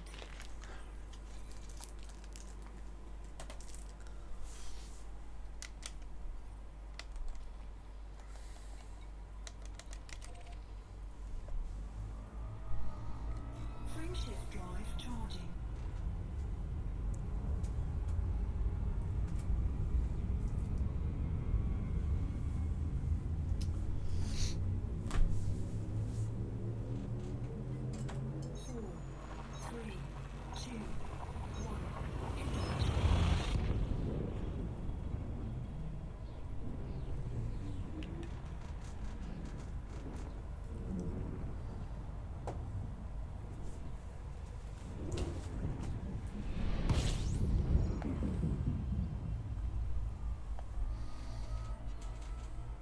System scan complete.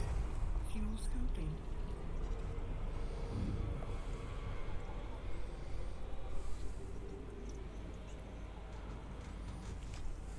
Fuel scooping complete.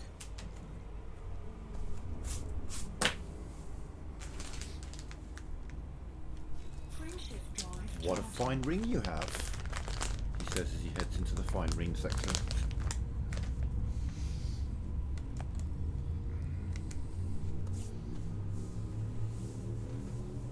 Okay, so 2 more jumps and we will be 1/10 of the way there, roughly, in terms of number of jumps at least, not necessarily in terms of distance. But yeah, I was at Sirius, so I just picked a point on the galaxy map and then tried to fine tune until I could get as close to 10,000 light years from Sirius as I could. And like I say, I actually managed to find one that was 10,000.01 light years from Sirius. I'm like, that'll do. About perfect, that'll do for a trip. And like I say, not going to anywhere in particular, just exploring. And like I say, if I'm not going to any particular nebula or heading on a particularly, like if I was picking a point between here and Colonia, I'd have much less chance of finding an undiscovered thing. But I've gone in a different direction. Do you know what I mean? Completely different direction. And at some point, we will start getting across. First, it'll be sporadic, and then I'll start finding probably just all undiscovered systems, or the majority. If you get out far enough, you do definitely always get to a point where more are undiscovered than discovered. To the point where you're like, oh, someone's been here before, that's unusual, you know. If you go out far enough. But someone's been here.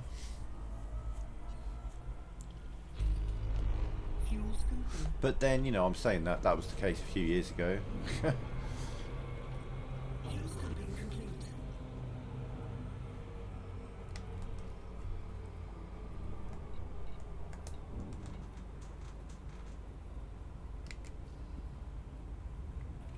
9 bodies?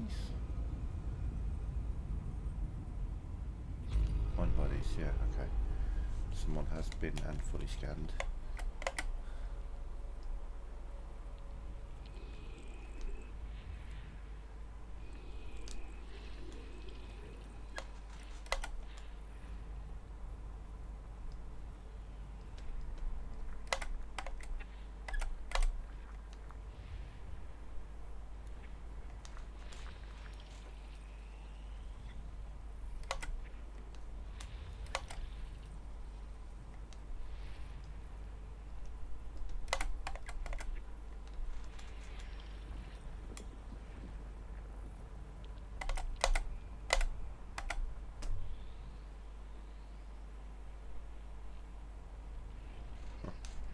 there.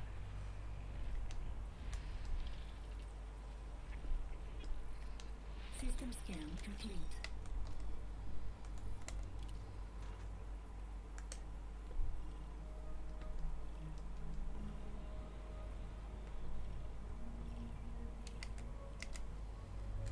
Frameshift drive charging.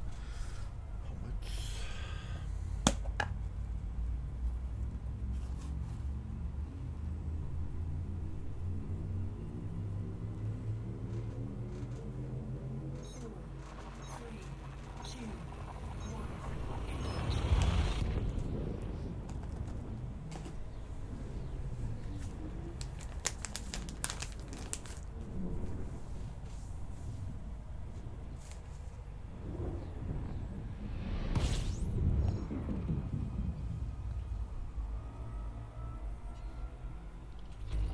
Fuel scooping.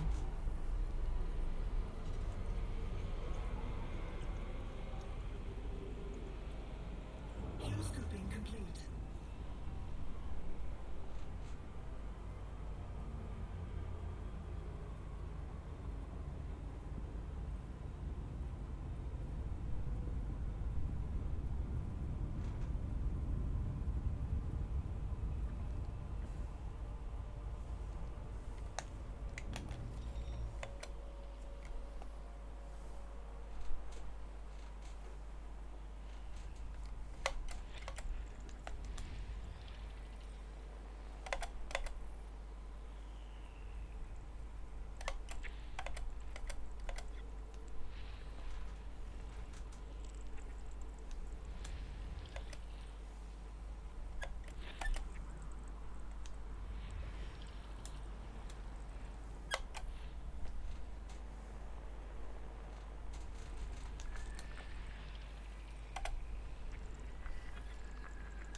System scan complete.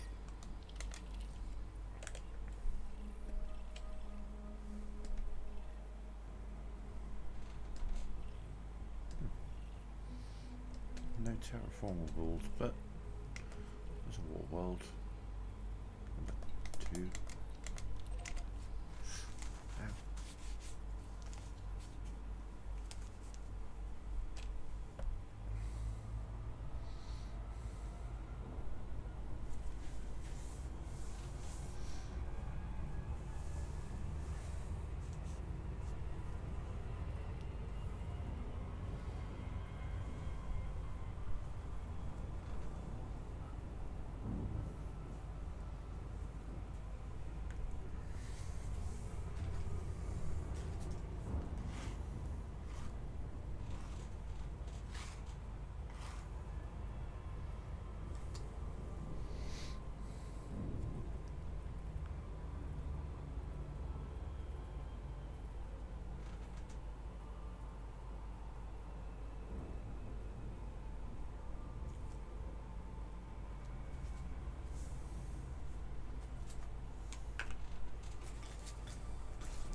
Surface scan by 50%.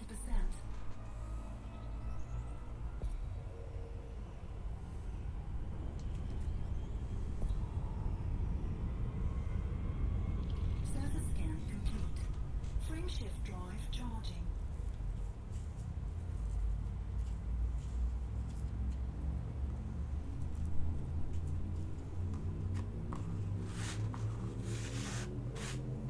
Four, three, two, one. Engage.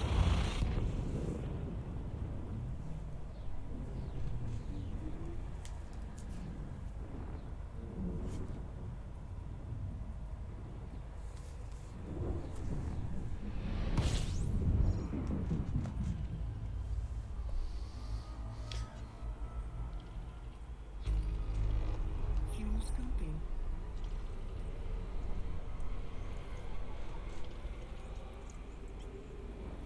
Fuel scooping complete. All right.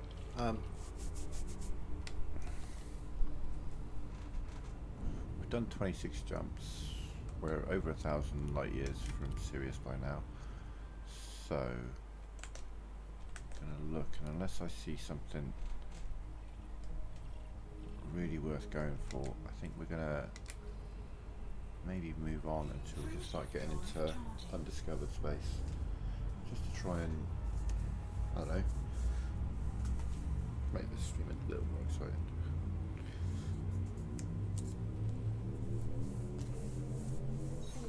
So the next sort of 10 jumps, we're just gonna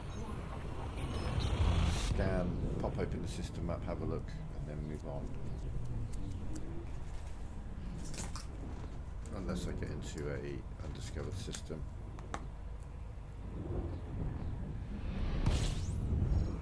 Which this is not. 5 bodies. 15 Fuel bodies. scooping.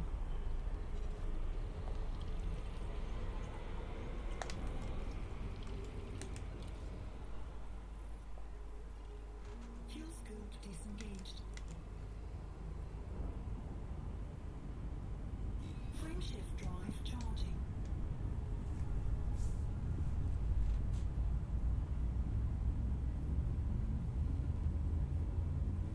Nice.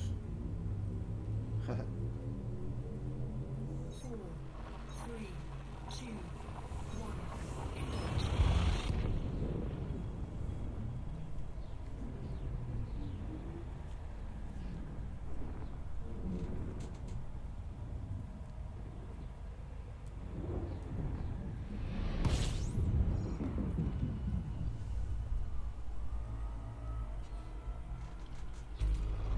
Fuel scooping.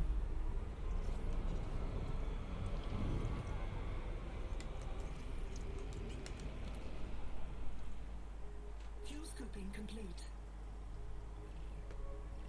No, I bet he's mapped it. I mean, we're not going to let an Earth-like world to map go, because that's by default terraformable. Doesn't say it's terraformable, it doesn't need to, it's an Earth-like world. It's terraformable. It's already terraformed, you know what I mean? It doesn't need to be terraformed. So, yeah, we'll definitely scan that bad boy.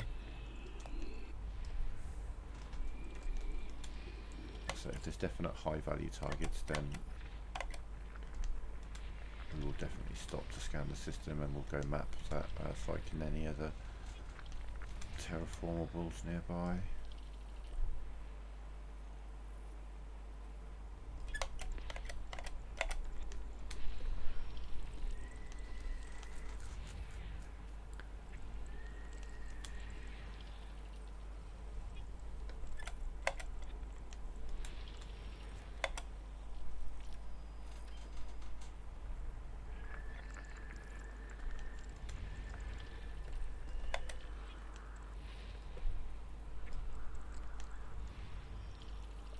Pretty.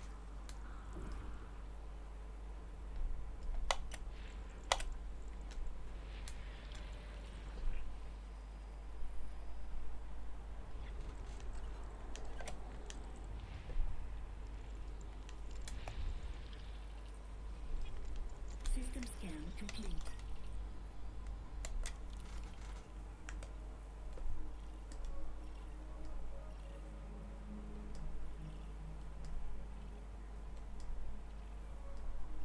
Holy shit. I mean, Captain Packrat did really well out of this system. But, and this is what's confusing, 1, 2, 3, it took 4 people to first map those 5 terraformable worlds. Holy shit. I'm going to map them because, let me check my little document that I always have open. A terraformable metal content world. So this system here, to me, I'm not the first discovery, not first scanner, but this is still worth, I mean, those 3 are worth 600 grand, those 4 are worth 600 grand each, and that one's worth $1 million. So, you know, FSS and DSS, but without first discovery, this is like a $3 million system. So, you terraformable as well. Holy shit. Okay. Wow. That's only worth 50 grand, but fuck it. Okay, so we're scanning 6 planets, 1 through 5, and the moon. Damn. This is a absolute jackpot system. If someone, you know, if I find a system like this and get first scan and first discovery on it, holy shit, that's fucking 3, 2, 4, 6, 8, 10, like 14 million? This is genuinely a proper fucking jackpot system, like holy shit.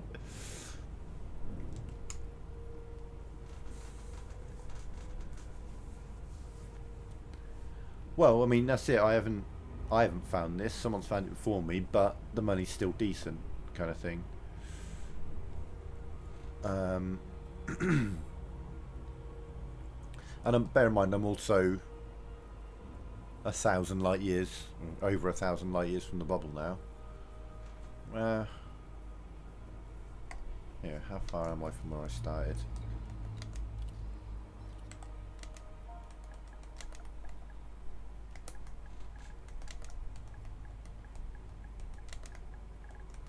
Hmm, 1165. So yeah. Sirius is pretty close to Sol. So hang on, let me just finish rolling this before it dries out and shit.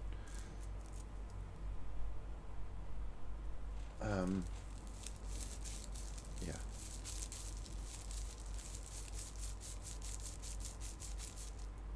But I mean, even, you know, scanning the populated systems, get that discovery scan, or get the surface scanner, and just every system you go into, go scan them, because you're not going to get a massive amount for them being core system, but you travel a few light years away and someone will buy the data.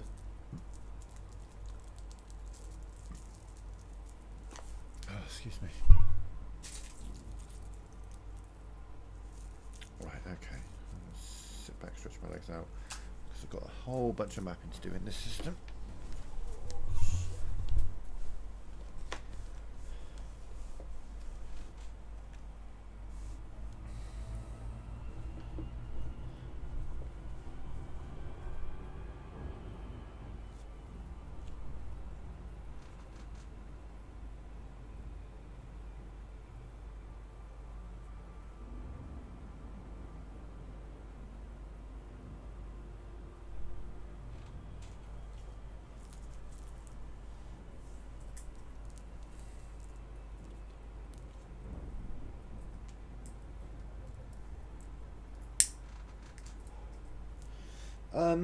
Just head towards the centre, but deviate a little bit. I mean, it gets so dense with stars there. There aren't enough people playing this game to discover everything. Do you know what I mean? They just aren't, and they never have been, and they never will be. Even if they keep this game running for 100 years and all the people who are playing it still keep playing it for 100 years, they're not going to discover everything. They're not even going to come close. 400 billion is a really big fucking number. Surface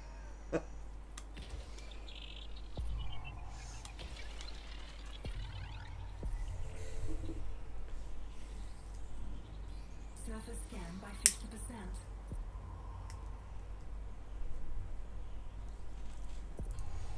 There's 50 systems in this game for every single person on Earth.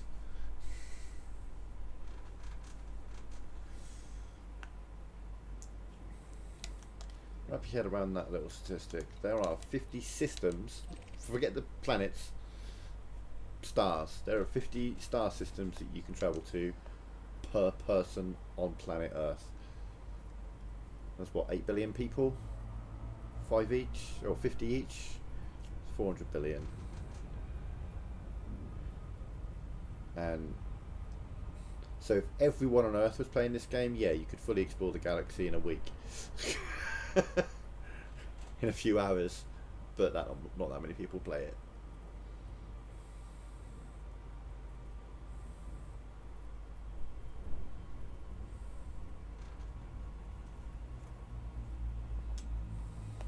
Because then if you say there's 1 million people playing this game, and there isn't that many, but if there was 1 million people playing this game, that's 400 million systems each. You know, it's getting big. I know that technically No Man's Sky is bigger, like way bigger in terms of number of systems you can visit, due to there being 256 galaxies instead of one.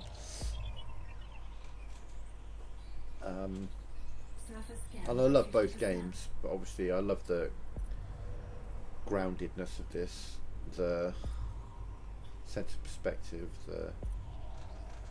I quite like the grind in this game, if I'm completely honest.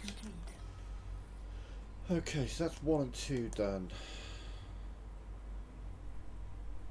What was it? 1, 2, 3, 4. Okay. So that's like, well, that was the last one, so it's 1, 2, 3, 4. So 2, 3 and 4.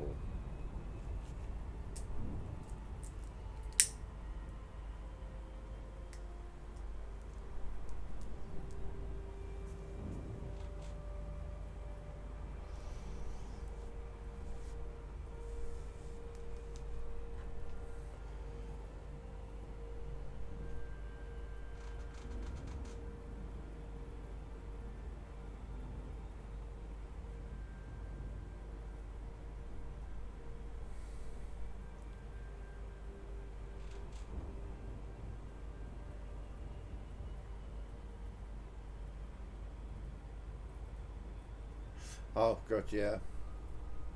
I'll tell you what though, there's a YouTube video by the internet historian called The Goodening of No Man's Sky, and it tells the story of what happened, and it tells it from like what we as the players saw and what happened to them. They're not completely faultless, but they're not completely to blame either. Do you know what I mean? There were some fucking difficult circumstances for them and things like that. But it's what they did with it. It's that redemption. It's probably the greatest redemption arc in video game history. Do you know what I mean? They not only knuckled down and fixed the game, but they have spent the last few years, 8 years now, just giving us content for free. Constant updates, constant new stuff for us to do. And they're not like working on a new game, they just keep working on this game and giving us more stuff. And it's funny because it's like there are aspects of Elite Dangerous that I can see they have been like, oh, that works well in No Man's Sky, we'll use that. And there are also some things in No Man's Sky that you can clearly see that they've been like, oh, that works really well in Elite Dangerous, we'll use that. Do you know what I mean? There's certain things that came first in each game that then appeared in the other game, and I think that's cool. I see that as kind of like a mutual respect thing. Because they're not competitive games. They don't compete with each other. They are both space exploration, fighter, mining, trader games, but from completely opposite angles, which is brilliant. Do you know what I mean? Yeah, as opposed to the other video he did about the Fall of 76. I pre-ordered Fallout 76. I got the Tricentennial Edition and everything.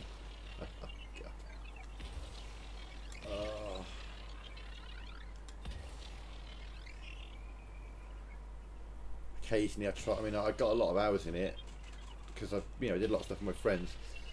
But the game was so goddamn buggy, and still is. Surface scan by 50%. Every time they do an update, there's more shit wrong with it. Surface scan complete.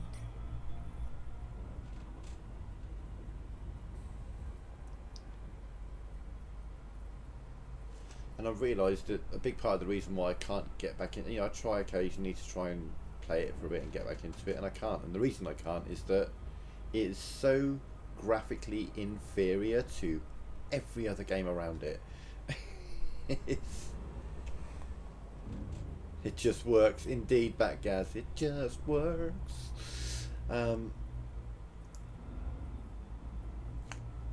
Yeah, I mean, I would make the argument that Fallout 4 is a better looking game than Fallout 76, even with its bugs and problems. Fallout 76 just, I don't know, been spoiled with graphically superior games like Horizon and Final Fantasy 7 Rebirth and Final Fantasy 16 and even Final Fantasy 15, I would say, argue has vastly superior graphics to Fallout 76. Oh, Surface scan by 50%. in order of most hours played on my PlayStation on the game, the number one spot is GTA 5 because of all the creative work I do in there. But it's Fallout 4, Elite Dangerous, Fallout 76. No, I didn't. No, I didn't let myself get mugged off that hard. 3, 3A, and 2. Didn't buy the rum either.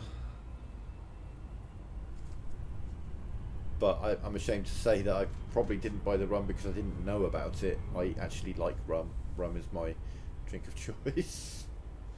Dark rum. If I ever drink, which I don't really. What I used to. Like a dark and stormy or Gang Coke or something like that.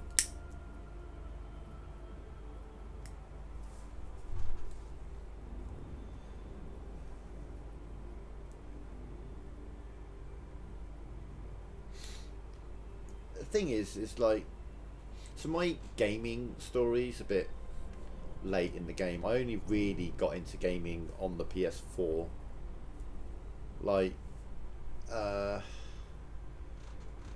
Dragon Age Inquisition is the first game I platinumed, and was like the third game I played on PlayStation 4. The first game I played, I think, was I played Wolfenstein, and then I played Drive Club, and I was just looking for something to scratch an itch, and then I found Dragon Age Inquisition and absolutely fucking loved it and just put hours and hours into it. Then I got GTA 5 on a friend's recommendation. The story was alright, it was a good story, graphically great and all that lot. Then I played online and hated it because, got grief to shit, wasn't good. But started playing, look on Social Club for like races that I could just like, because I like the racing and stuff. So I was looking for like races I could race, and then I found that there were custom and user made races. And I found a crew of people who make and create and build within the content creator in GTA, the death matches, LTS's races, and started learning to do that myself. And I've been doing that. There's a couple of playlists I attend every week. And at least generally once a week or even more. It depends how I'm feeling, how creative I am. Sometimes I'll make a job every day for a week, and other times I'll go like 2 or 3 weeks without jumping in there. But I'm fairly consistent in making new content for GTA fairly regularly, even now, and I have been for years. So I got featured in their community series and all this kind of stuff, so I'm familiar with that, and that's why I've got so many hours in GTA. I don't have the hours that most people who have those hours have. If you look online, most people streaming GTA and stuff like that. They're doing story mode, they're doing Rockstar created stuff. There's not really much that are doing user created stuff, because the vast majority of GTA players don't play the user create stuff. A lot of it's story mode or online. It's like the PC lobbies and stuff, role playing lobbies and shit like that.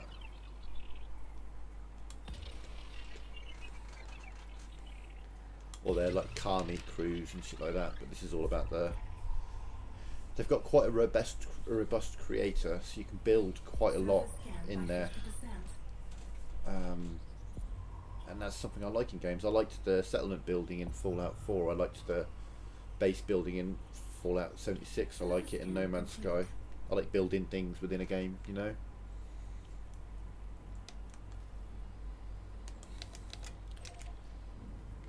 Good to let the creative side out. I wish there was base building in here. Oh my god.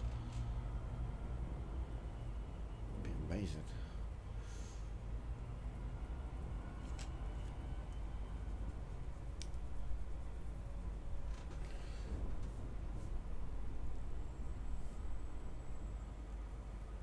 So that's all to say that, like, you know, my introduction to Fallout was Fallout 4.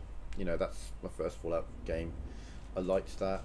And the thing is, because I kind of started on Fallout on PlayStation 4, there are a few games that I played in my youth. Final Fantasy 8 was probably the first video game I actually fully played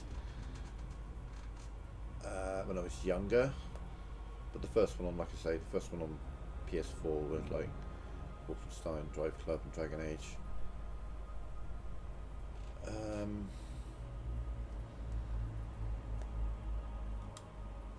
So yeah, I'm not really in. I play some of the older games, like, you know, Skyrim's pretty old now, but I find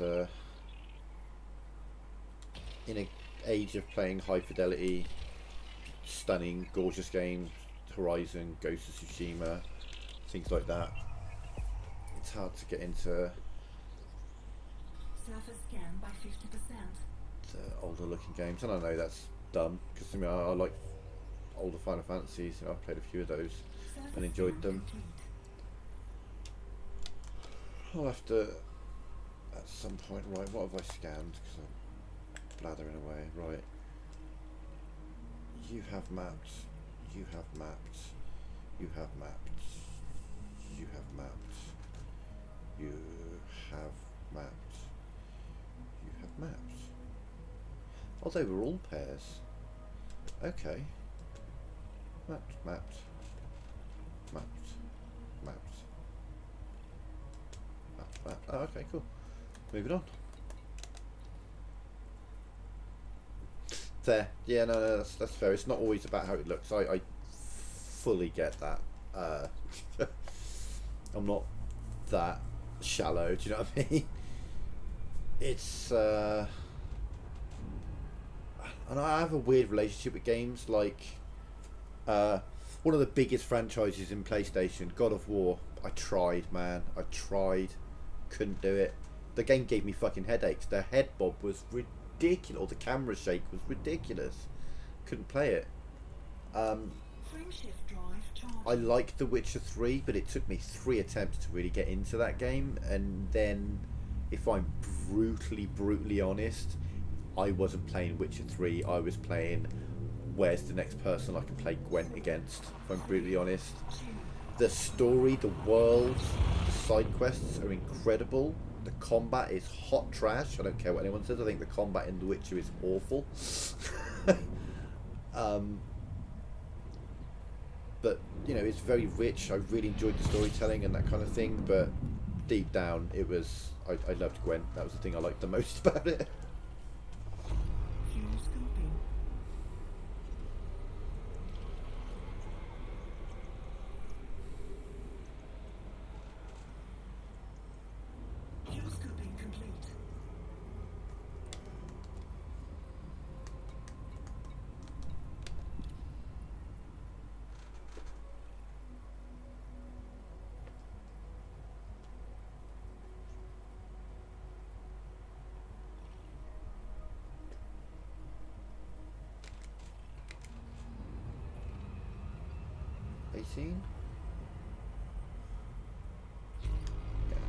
Frameshift drive charging.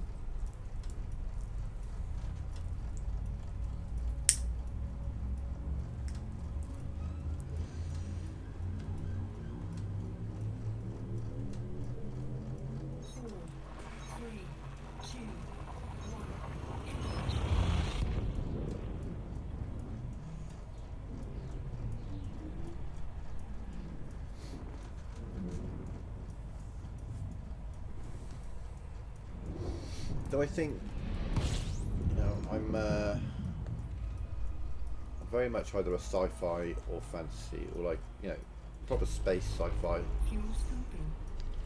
or fantasy. Those are the two genres that I really like. But then, you know, Elden Ring has zero interest for me.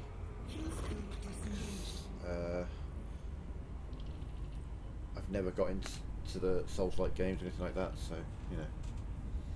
Oh yeah, for sure. I get it. I get it.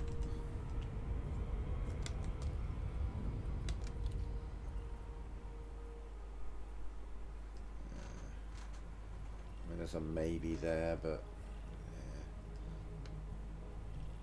yeah. No one's mapped this stuff though. That's all ice bodies.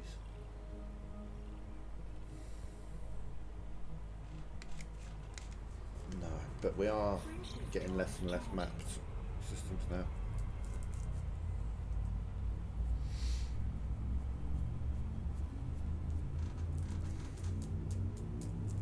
Yeah, it's like I know that the Souls-like games and all that lot are really quite difficult, and I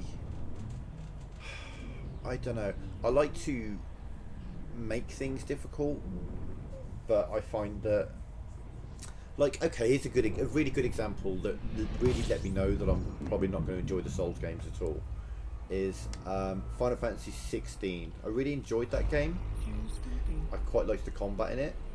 I know it's nothing like Souls at all, don't get me wrong, I'm not saying it is.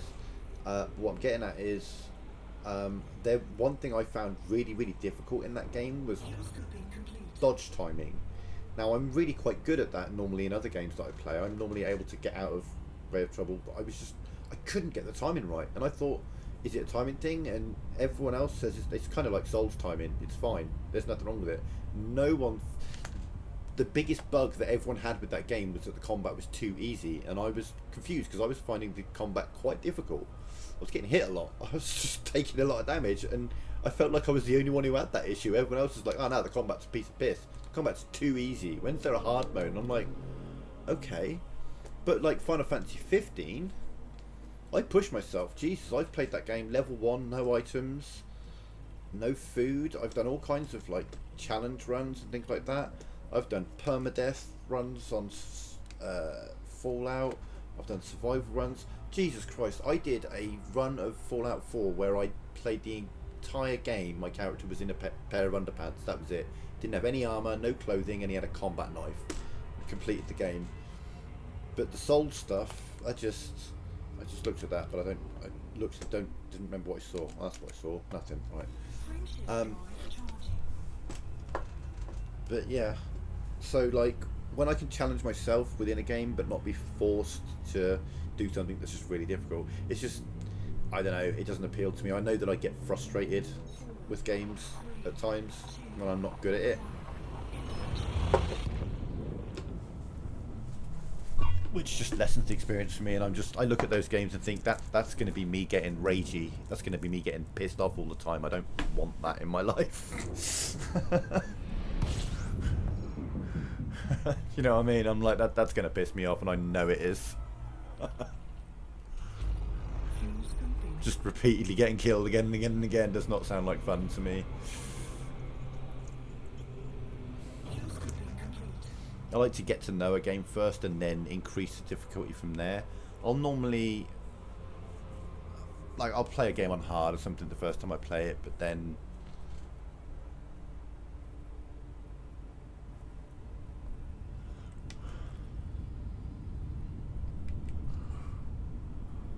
well, here's hoping that there aren't a bunch of Earth-like worlds around B. There aren't. Okay. It's not that far away, to be fair, but far enough away that I wouldn't really want to be.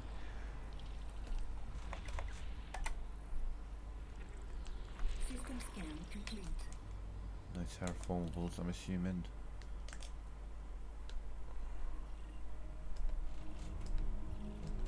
No, okay.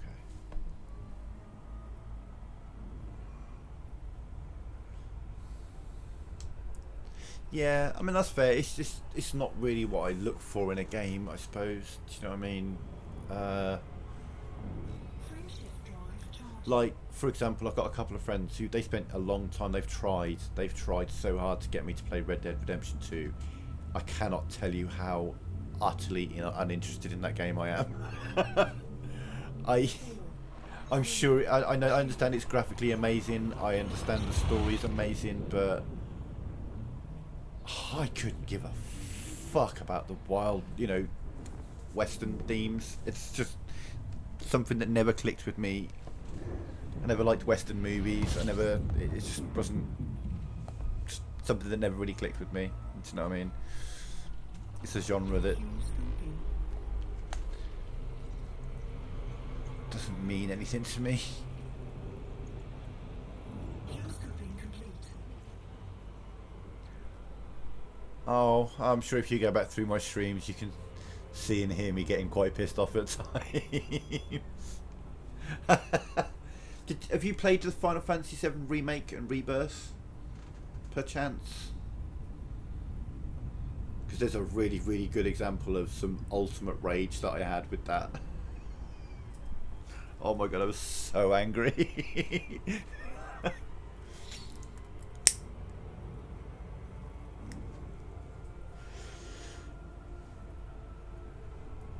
No,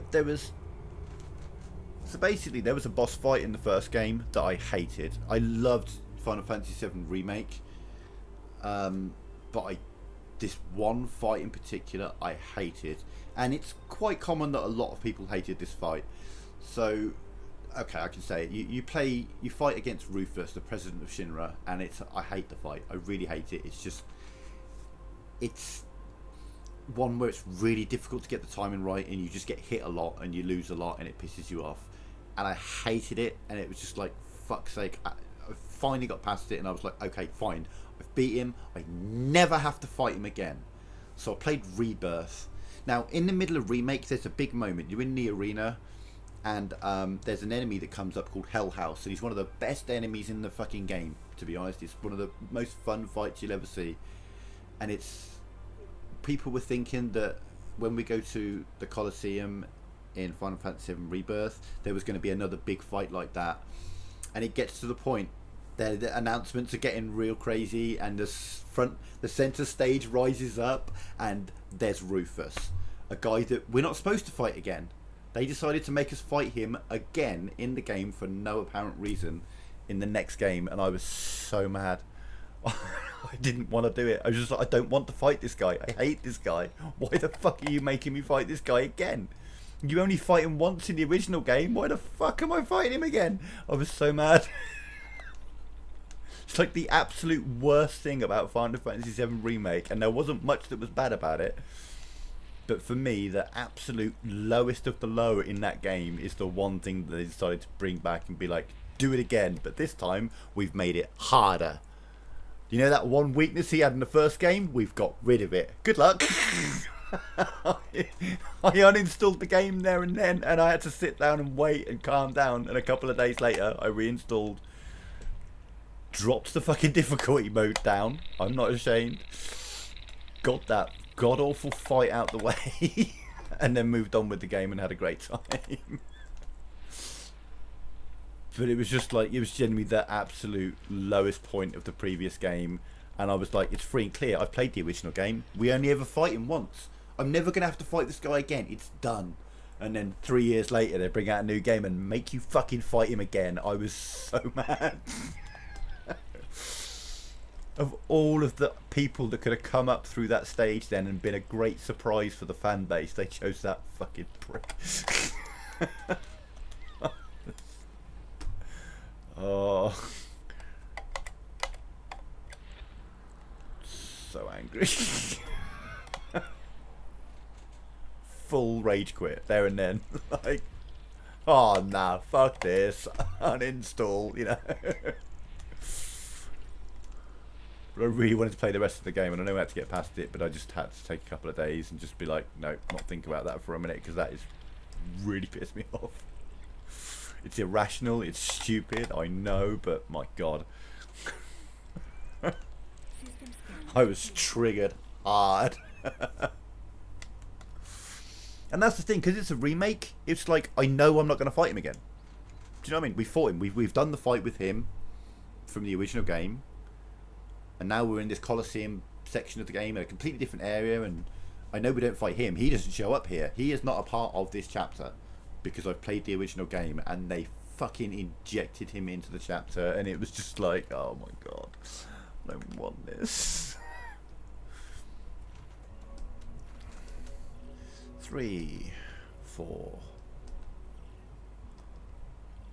Yeah, 3, 4. Just 3 and 4. Nothing over here. Ooh. Not enough to make me go over there. 3 and 4. 4 and 3. Okay.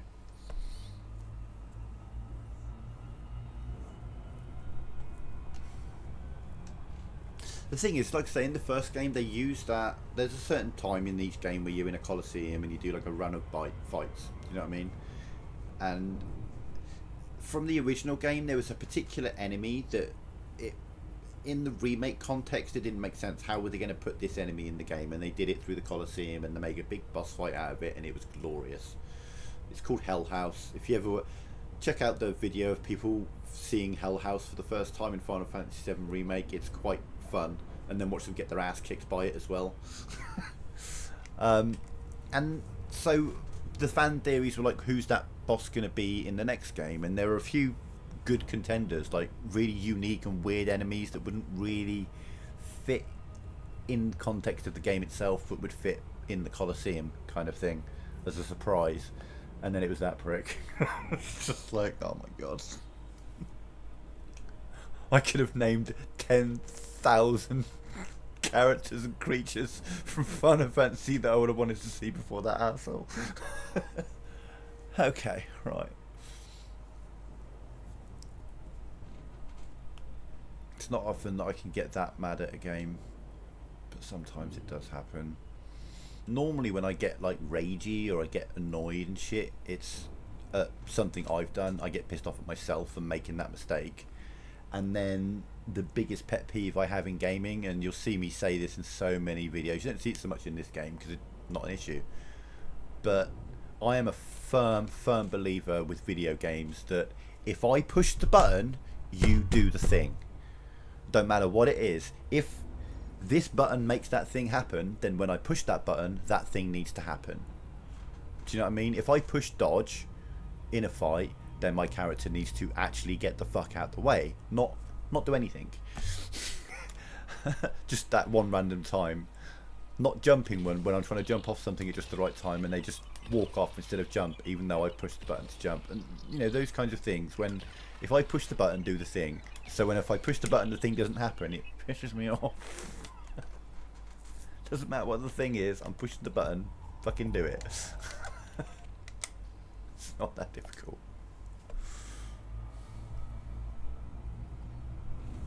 Surface scan complete.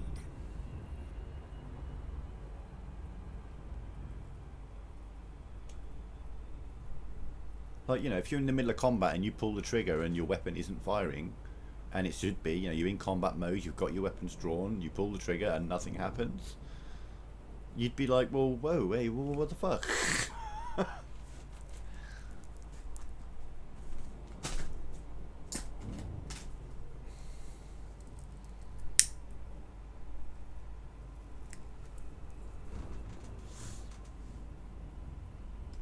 But yeah, that's a phrase that you probably hear a lot on my channel when I'm playing other games, at least. Like I say, it's not really an issue in this game.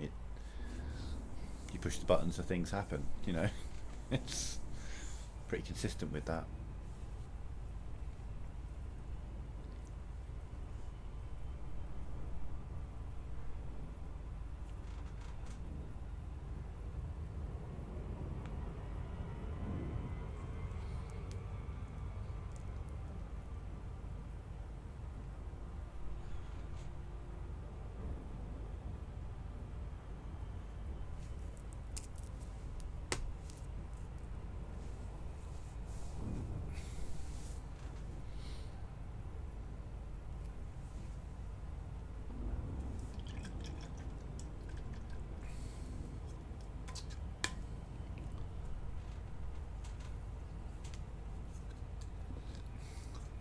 But I'm quite excited. I've got quite a bit of gaming to do over the next few months.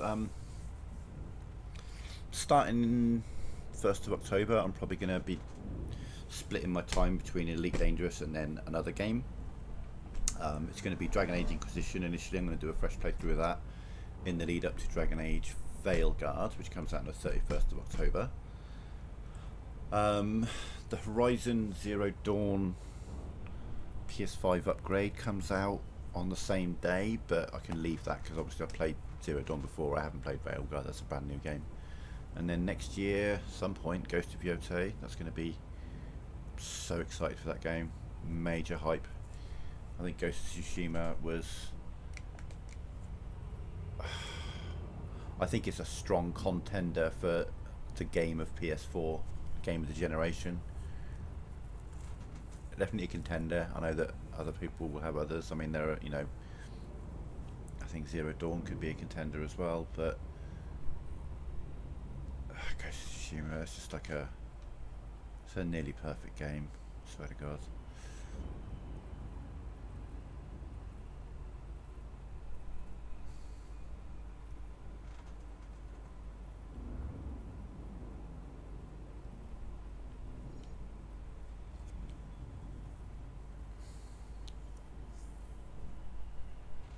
There are people that are mad that Jin Sakai isn't in the sequel, but it's set like 300 years later.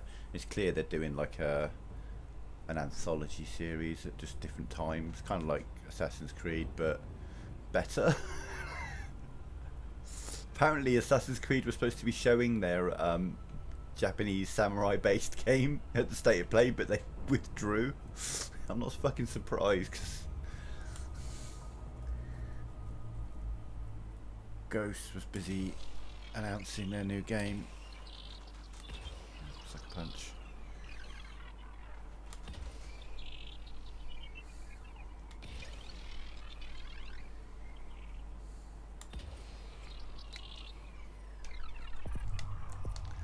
There's a company I have no fucking time for anymore, is Ubisoft.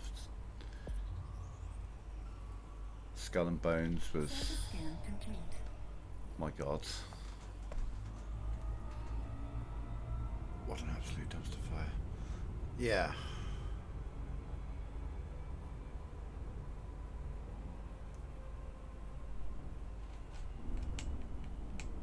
What's that?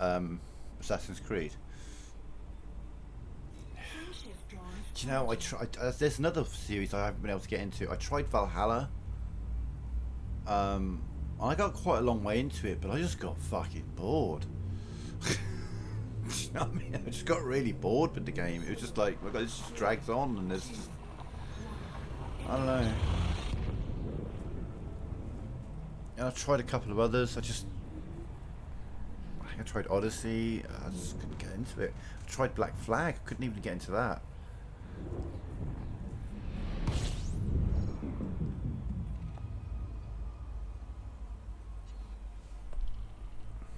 System scan complete. Cameras complete.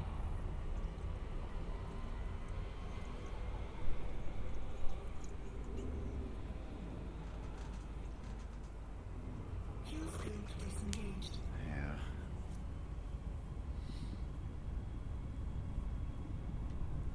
Oh yeah, God, the instant the Ghost of Yotei trailer were coming out, people were like, you can't have a woman samurai! I'm like, at no point does anything say that she's a samurai. At no point in the trailer do they even vaguely imply that she's a samurai. She's a woman, she's a warrior, she dual-wields fucking blades, but at no point do they even vaguely imply that she is a samurai or a ronin or something like that. And in Japan, at that time, there were female warriors. And they're just losing their shit. And then, of course, it turns out the voice actor for the character is gay. So, oh my God. Pushing the agenda. They're pushing the agenda on us.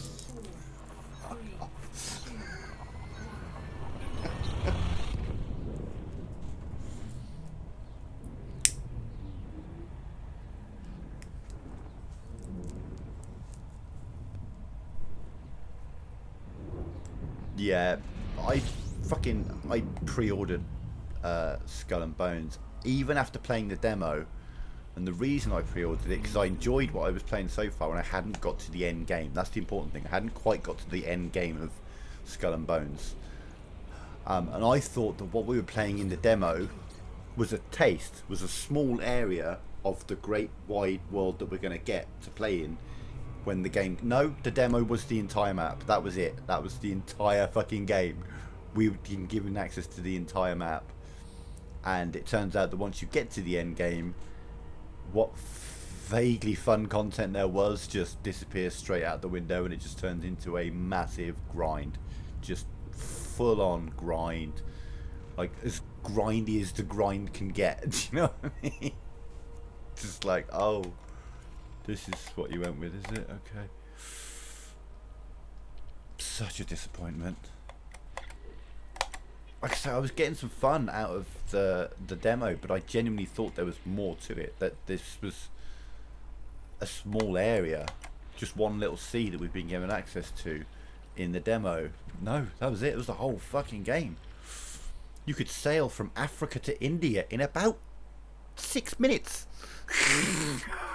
6 minutes. Africa, India. 6 minutes. If your boat didn't run out of fucking stamina.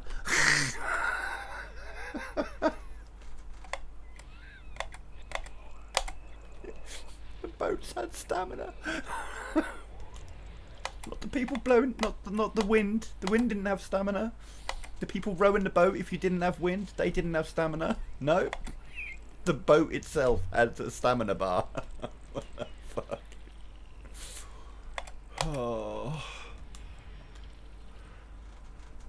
In it, I mean, graphically, it was like I've seen some comparisons, and someone did like a side-by-side comparison of a lot of things from Skull and Bones, and the same thing being done in Black Flag 10 years earlier, and universally everything was better in the 10-year older game. It was insane. It's just like every single aspect was better. The music, the voice acting, the mocap, the fucking combat, fucking everything was just superior 10 years previously. It's just nuts. Absolutely nuts. How do they get away with this shit? I don't know.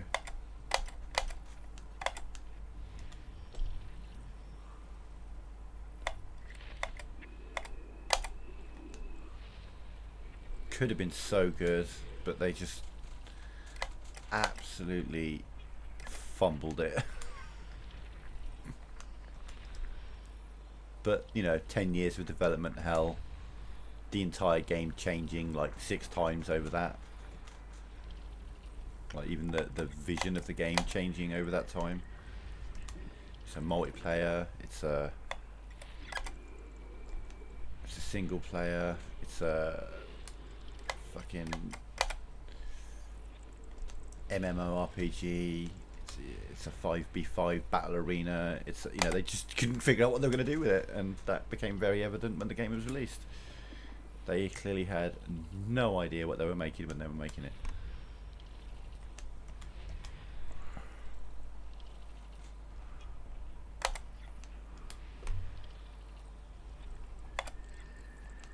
System scan complete.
even in Super Cruise, this thing's lateral rotation is insanely good.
Surface scan by 50%.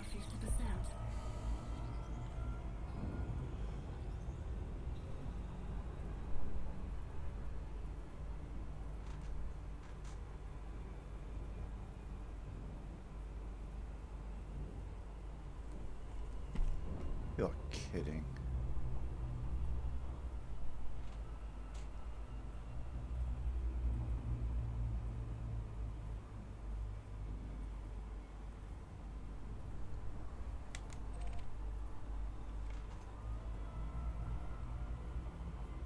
How the fuck did that not get 90%?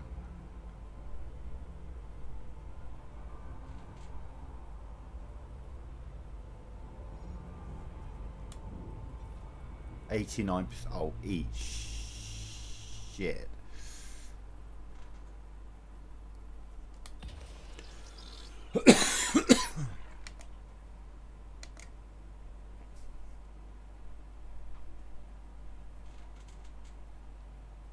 Kidding me.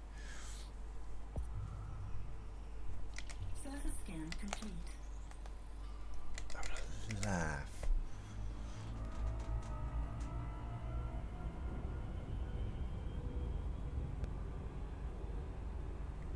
Frame shift drive charging. Still got the efficiency because it was 7 for that, but I'm gonna get those in 6.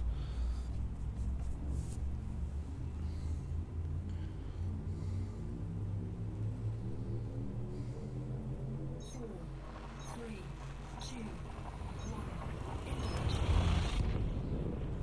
I'm still going to continue to complacently move away after I've scanned it in the assumption that I'm going to get 100%, because most of the time I do. But if it keeps happening, obviously I'll have to be a bit more careful. Let me get system scan complete. Fuel scooping. No, because there is a probably gas giant 212,000 Earths away, so Fuel scoop disengaged. in fact, we can just icy body. Yeah, I bet it's icy body. System There you scan go. complete. Ooh. Frame shift drive charging.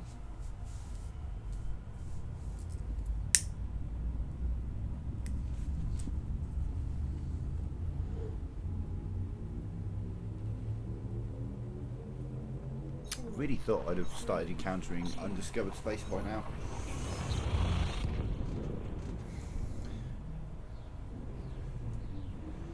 First time I ever went exploring, I only had to travel about 500 light years before I was bumping into undiscovered space. Second time I did a big exploration ship is more like 800. But shit, seems like it's probably a couple of thousands here.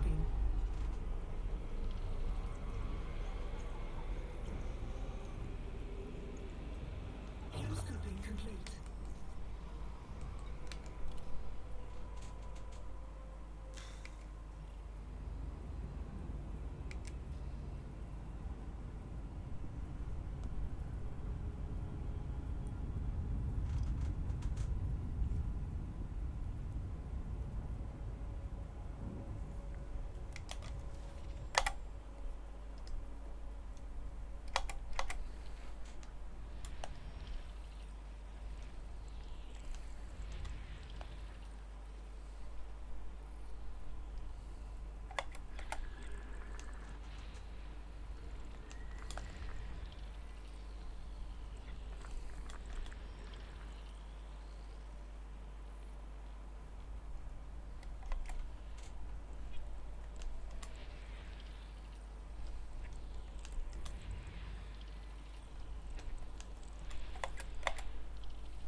System scan complete.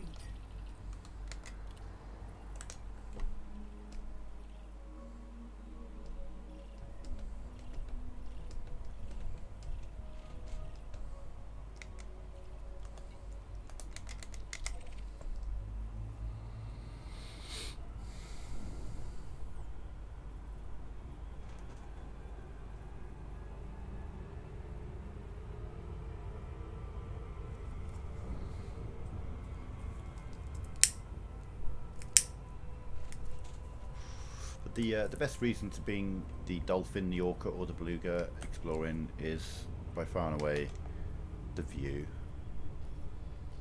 You've got such a big windshield to look through.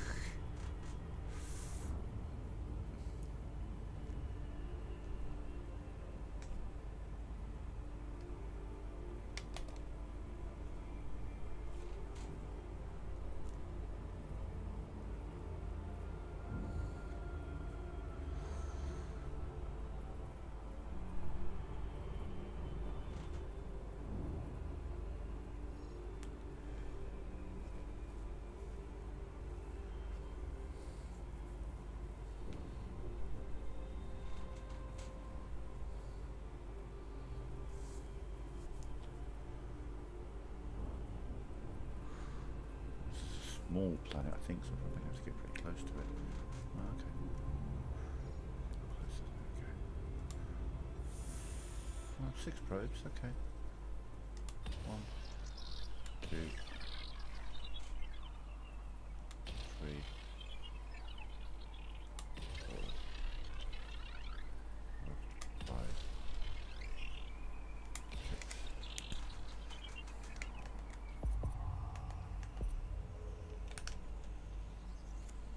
Surface scan by 50%.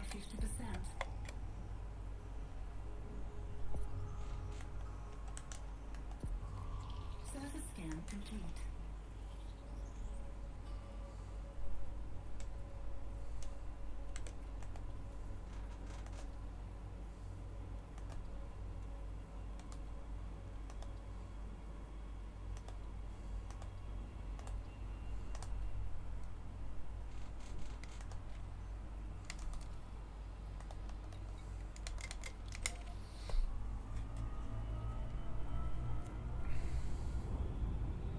Wish you could like decorate the rest of your ship, do you know what I mean? It looks just so empty behind me. Frameshift drive charging. Come on, undiscovered system. I've got to be getting towards undiscovered system soon, for Christ's sake. Really thought I'd have got some. 3 hours, I still haven't got anything. 4, 3, 2, 1.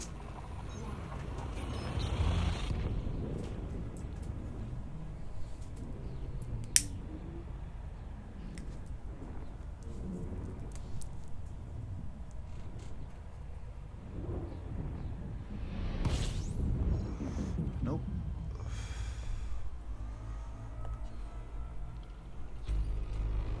Fuel scooping. Well, there's a ship here then. That little yellow mark at the bottom of my. Complete. Yeah, there we go. Looked like a ship there for a moment until I saw the planet underneath it.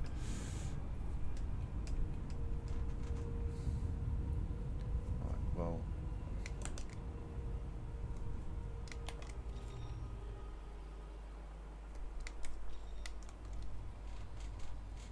Oh. Oh no.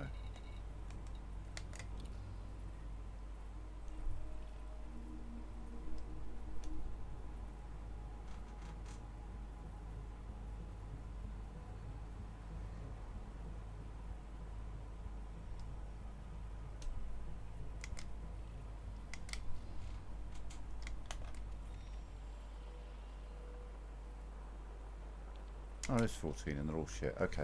I thought there was something missed by a previous person here, but no. It's just gas giants and icy bodies. Even with the FSS, it's not going to learn much.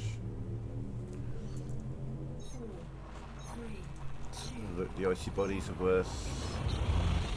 If if I FSS them, they're like £1,000 each. Iron Giants, 2 or 3 grand.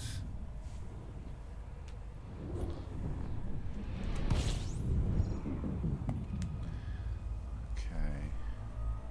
System scan Complete. Yeah. Okay. Very good. Fuel scoping.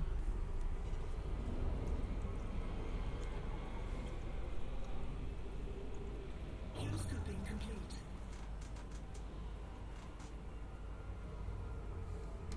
Frameshift drive charging.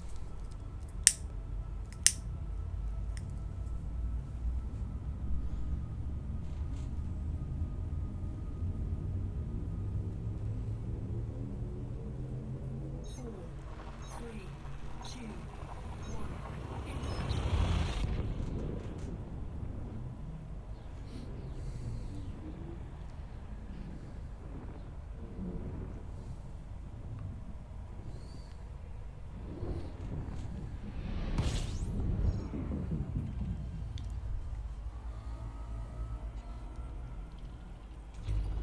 Fuel scoping.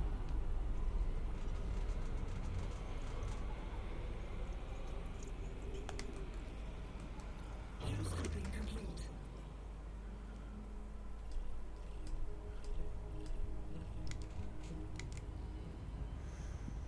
Oh, so it's 40 jump. We've done 40 of the 240 jumps.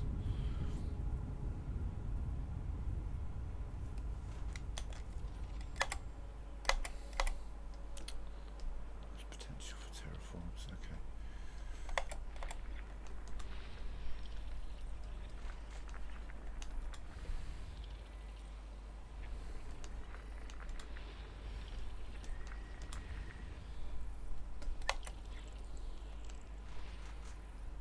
It's the side by side if they are terraformable. 3 and 2, I'm guessing.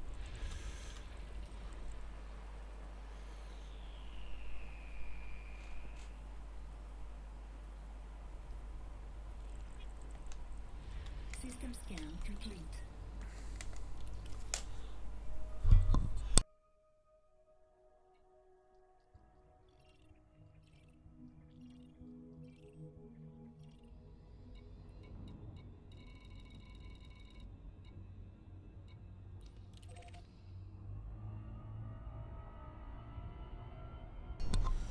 Just the one terraformable here.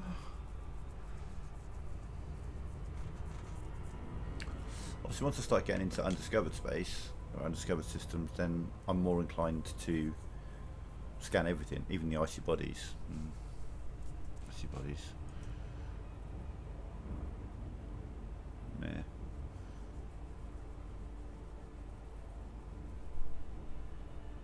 But you know, if I especially if I get into a system that's got like a undiscovered Earth, like, then I'll scan everything. I'll scan the rocks, you know, and get the whole system.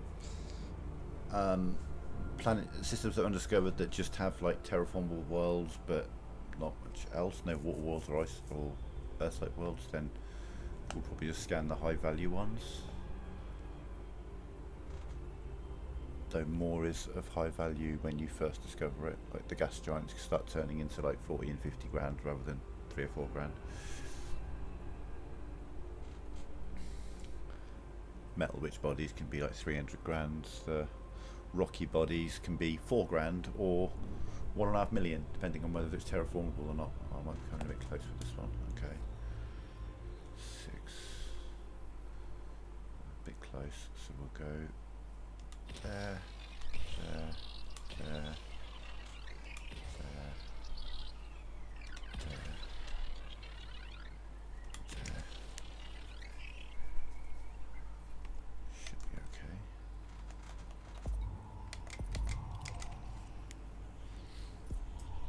Surface scan by 50%.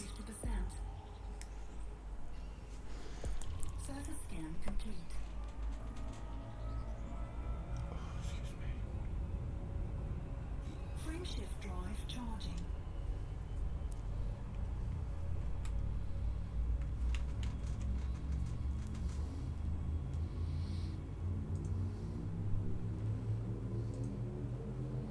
Four, three, two, one. Engage.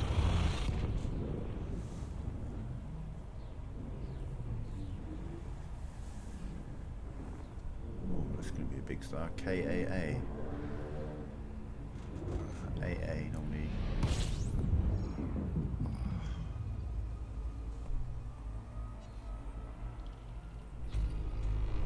Fuel scoping. Someone has indeed been here before as well. Fuel scoping complete.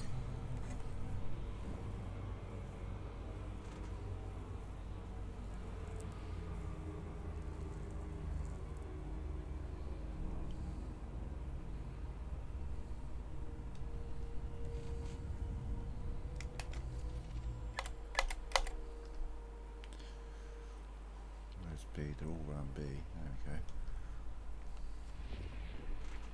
Start from the end and work our way forward. What we got?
System scan complete.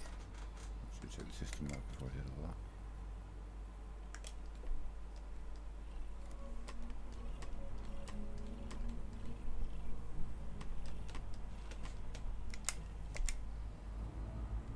Frameshift drive charging. Moving on.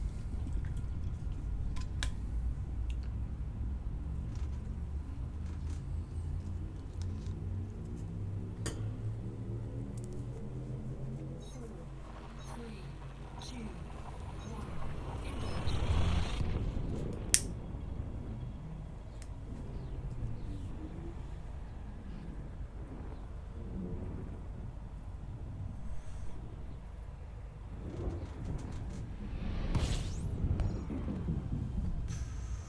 Come on. Cannot land in an undiscovered system to save my life.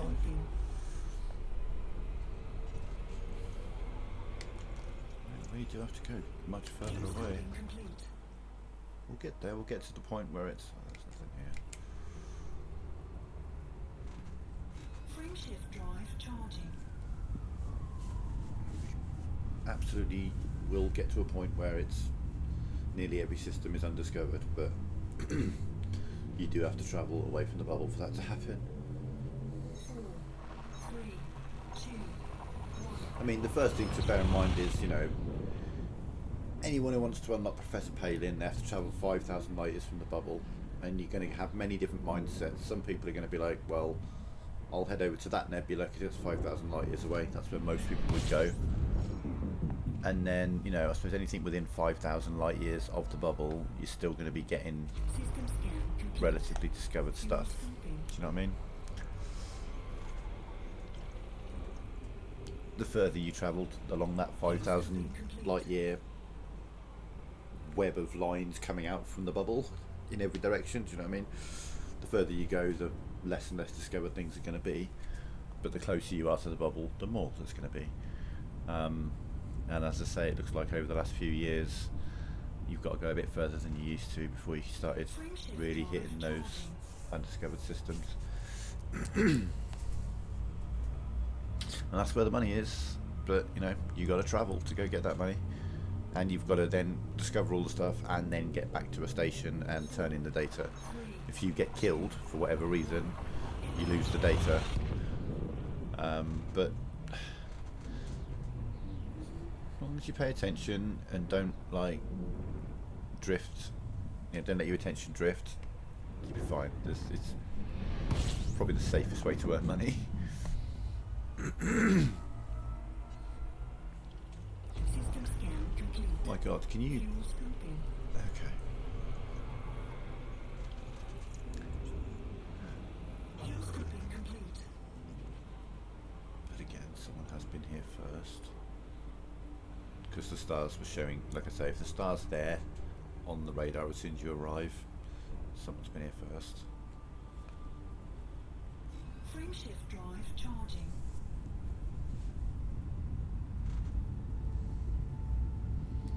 Oh. Okay, so I know it's too late now because I didn't know. Heatsink. Always have a heatsink installed. Apply it to a quick bind that you can push at any moment. You don't have to faff about, just a single button push heatsink. The heatsink reduces the temperature of your ship and makes you unable to be scanned. So that gives you time to drop a heatsink and go. Do you know what I mean? You drop the heatsink, you boost out the station, you get the fuck out of Dodge. But the heatsink that's what enables you to smuggle stuff in. If you're carrying illegal goods, as you're coming in, pop a heatsink, request docking permission, land inside, you'll be fine. Once you go through the envelope, they can't scan you.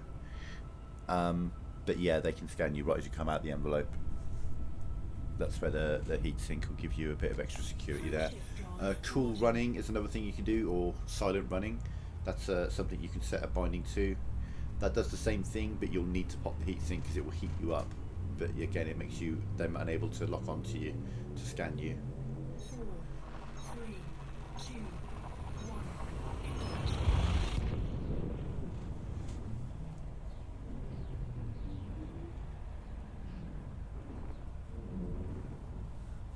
1. In amongst the mission details, when you're taking it, it should let you know, or there should be a clue to the fact that they're wanted or whatever. In fact, if I remember rightly, it would be like the mission title will be like transport known fugitive X to Y place or something like that.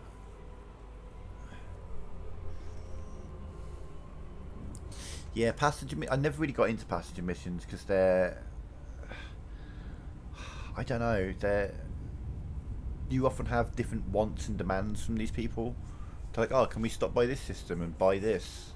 And I don't know, it just seems to be a little more faff with no.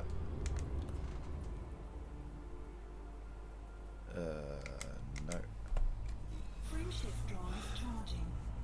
With passenger missions, you know, they're a pain. they're needy.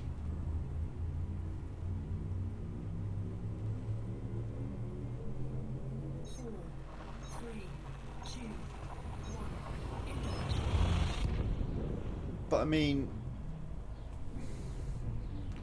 I think you can do this. You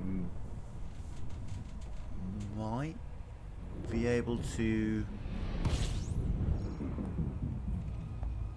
sell him to the Empire. Is that something you can do? I know you could back in the older games.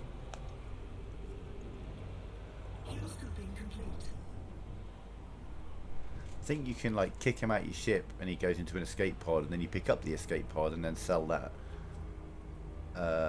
as Imperial slaves. Maybe you can't do that. I don't know.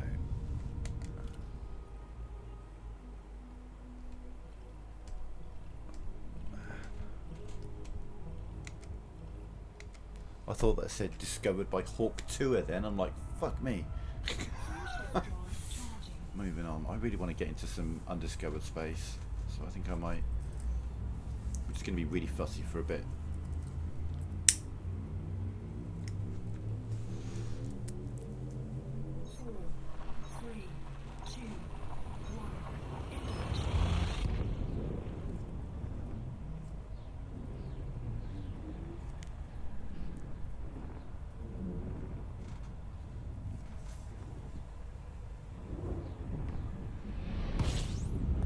It's kind of crazy because, like I say, I picked an arbitrary point. Do you know what I mean? I didn't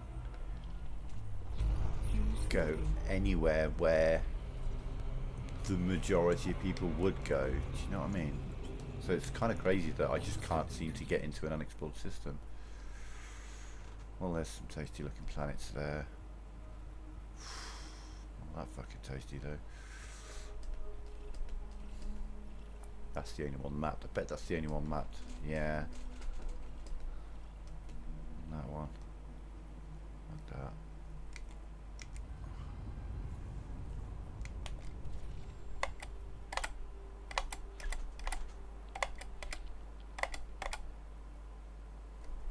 That's a world, but it's fucking miles away. Frameshift drive I'll charging. go out of the way for a first discover. uh, 4,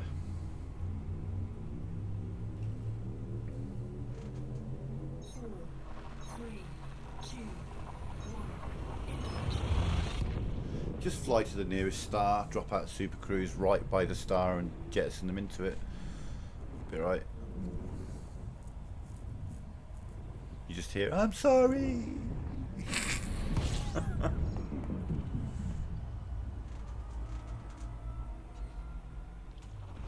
Fuel scooping.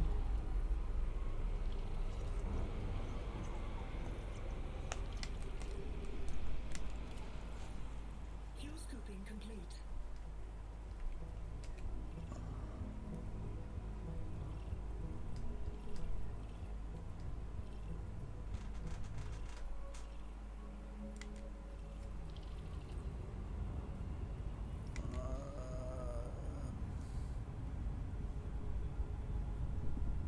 Torn by the system.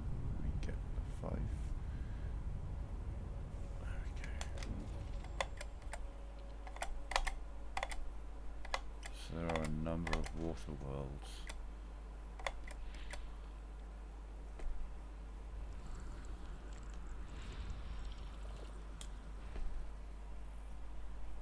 Two water worlds. Okay.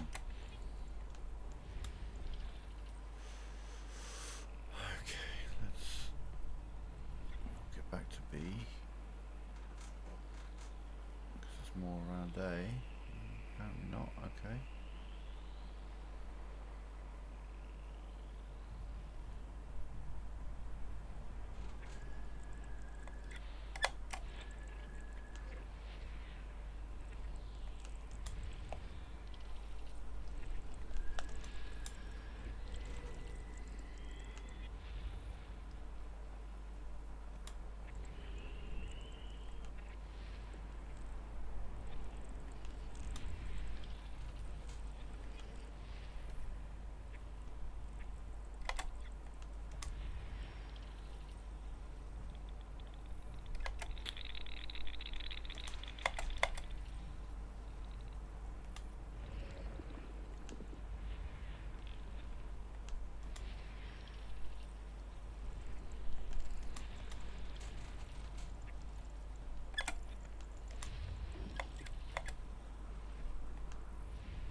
System scan complete.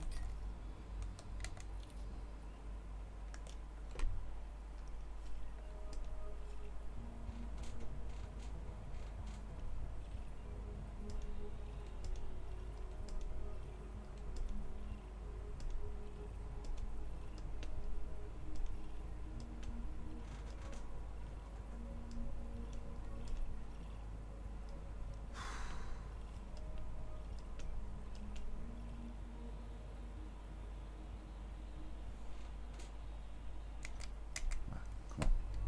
Frameshift drive charging. Unexplored space. Gotta get there.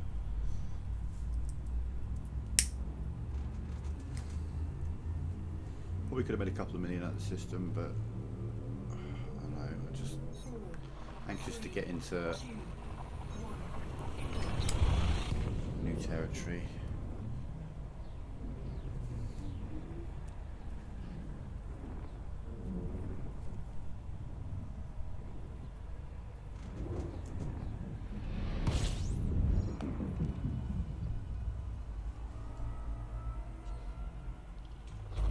Fuel scooping.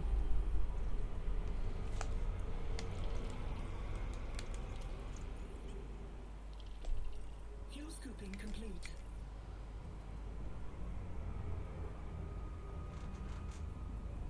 Frameshift drive charging.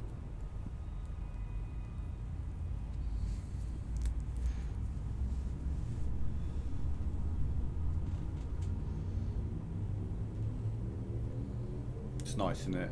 It's just, 3. it's nice to be able to see. There are some really, really bad cockpits. I can't remember if it's the Hauler or the Adder, but one of them, I think it's the Adder. Like on this one, I'm not central, I'm on the left. But it works in this ship. You don't feel like you're on the left side of the ship. But a couple of them you can clearly see, and everything's Fuel scooping. asymmetrical. Like this isn't symmetrical. Obviously, I've got this little bar on the left-hand side of the screen, but it's not too intrusive. I've still got a big wide canopy and the ability to look around even further. But obviously, I'm not symmetrical because of that beam there. But it's not that obtrusive. But in like the one of them, there's the Adder. That's it. It's just you're on one side and there's a lot of shit taking over your screen, so you can only really see it. You feel off to one side. I don't feel off to one side here. Do you know what I mean? I feel central, even though I'm not. I don't feel offside. It's hard to describe. There's just 3 bodies here. Yeah. Oh, well. Where are you then? You big blue asshole.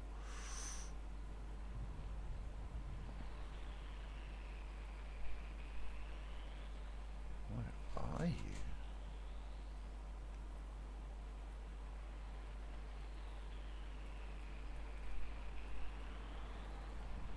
You're not round B. You're not the other side of the star. So surely you're on this line.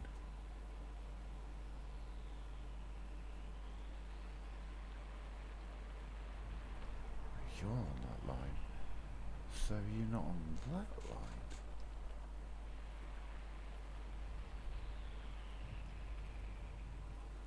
Okay.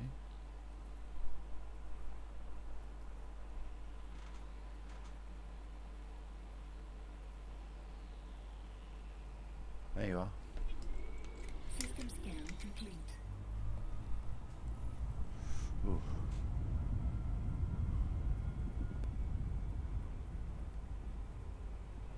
Frameshift drive charging. Yeah, exactly. Whereas, you know, like as I say, the I can't remember the name of the manufacturer, but there are 3 ships: the Dolphin, the Orca, and the Beluga. They're designed as passenger ships, it's like luxury passenger ships. So they have big, wide, open views, you know. But they also serve pretty well. Like I could make this into a solid combat ship if I so chose. I mean, the Crate Mark II's a better combat ship.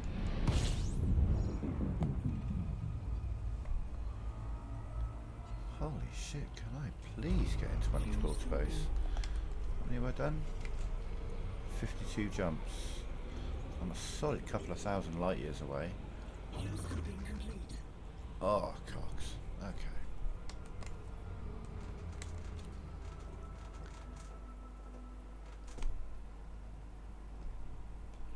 Fucking hell. We'll just be mapping and mapping. Frameshift drive charging.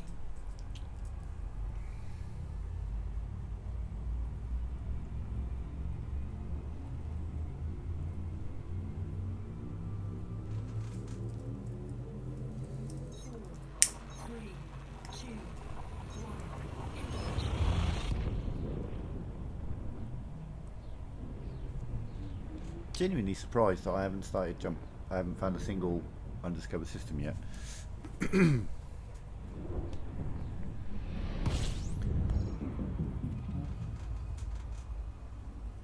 Stars everywhere.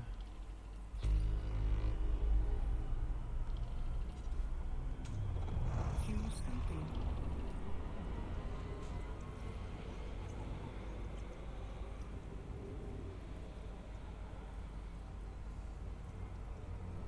Fuel scoop disengaged.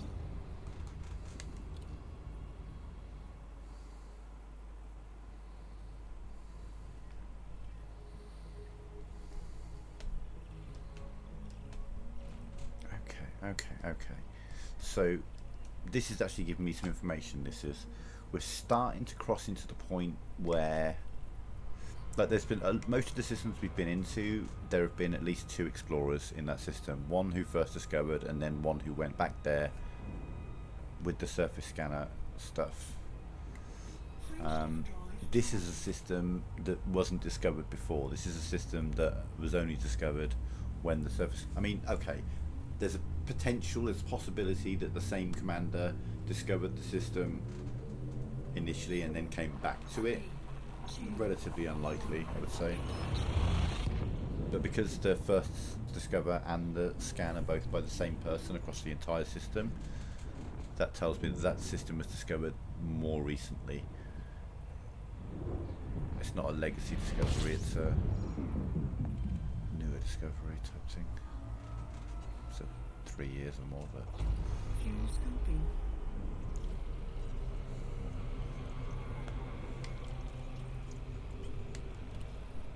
Fuel scoping complete. I mean, that's just trash all round, isn't it? Yeah, this is a legacy discovery, or someone who's been like, am I fuck scanning all that shit.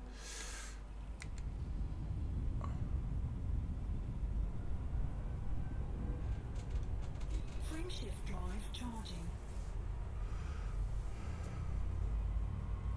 It's a good ship, and it runs really cool.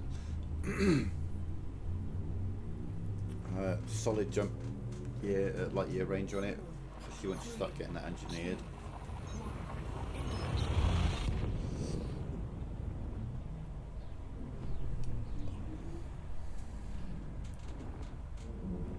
Relatively, I mean, you won't have to travel too far, and you should get a message from Felicity Farseer or Elvira Martok, either one or both.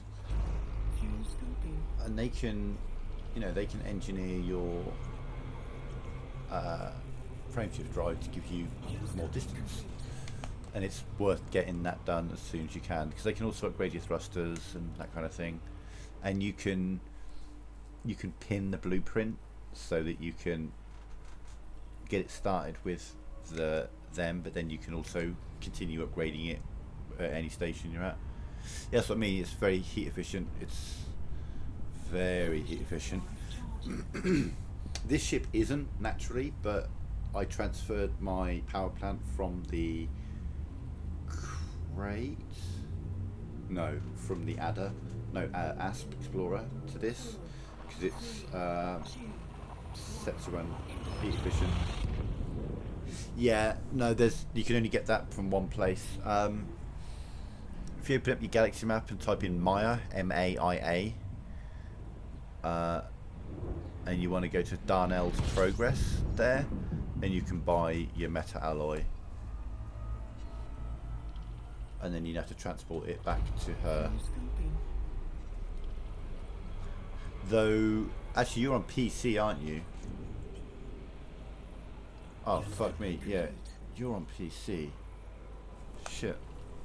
God, it's so much easier for you. Here, let me give you a link, because this will change your life. This is going to be your best friend. I would bookmark that if I were you.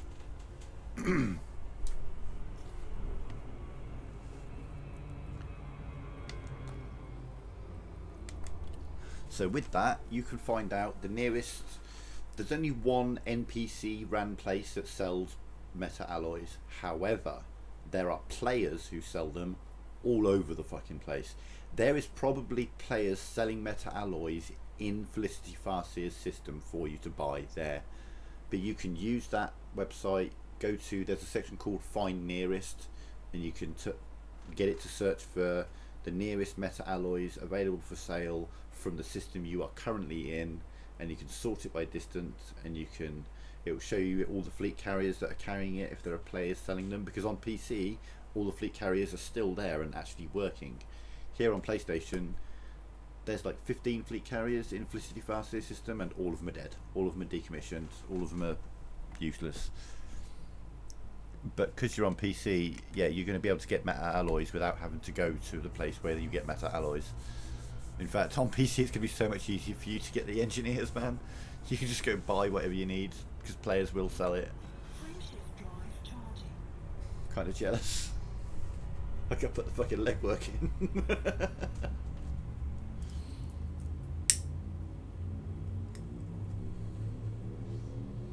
Shit, I bet there's people out there selling modular terminals for Palin. Fuck me. Oh no, Macha Gwen.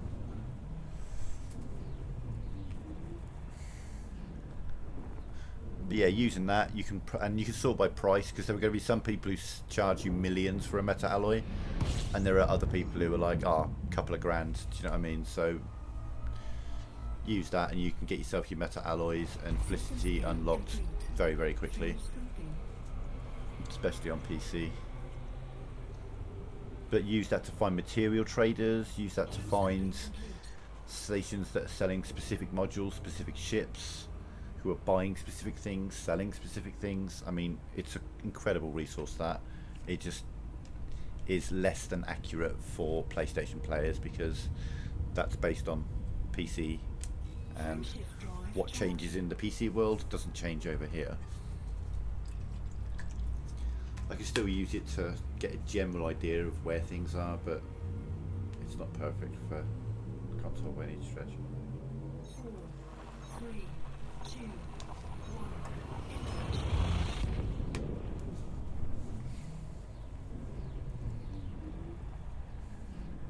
I think you can even use it now as to find a squadron and that kind of thing.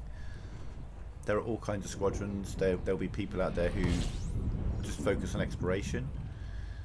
And if you get into like an exploration squadron, you can make use of their fleet carriers and things like that, which enable you to, you know, they'll be like, okay, we're all going to jump out. Exactly. Yeah, yeah. Things change. Players can group together and crash economies in various systems. They can, you can actively change the state of the system. Like I say, okay, so you're in a system and say there's 4 factions, A, B, C, and D. A are in charge. B are kind of second, C is third, D is fourth in terms of how much influence they have within the system. So if a group of players, you could do it solo, but it would take a lot of work. But if a group of players were to start doing a bunch of missions and work for the second faction, for B, eventually their popularity and their influence will rise and it will start to rival that of A. Once that happens, the system goes into civil war. So then there are the combat zones, and there are missions to do with the war, not necessarily combat-wise. It could be delivery, rescue, that kind of thing. And then whichever one of the 2 factions wins that war through player help, that will become the dominant faction. But then maybe the war goes on too long with no decisive winner. Well, then maybe the system will go into famine or bankruptcy. So the state of a system can very much be affected by players, but it would take a substantial effort amongst players to do that. Like I say, you could probably do it solo to a degree, but you'd have to go to a system that no one else is messing with, and you'd have to work for it. You'd have to do a lot, but it would be possible.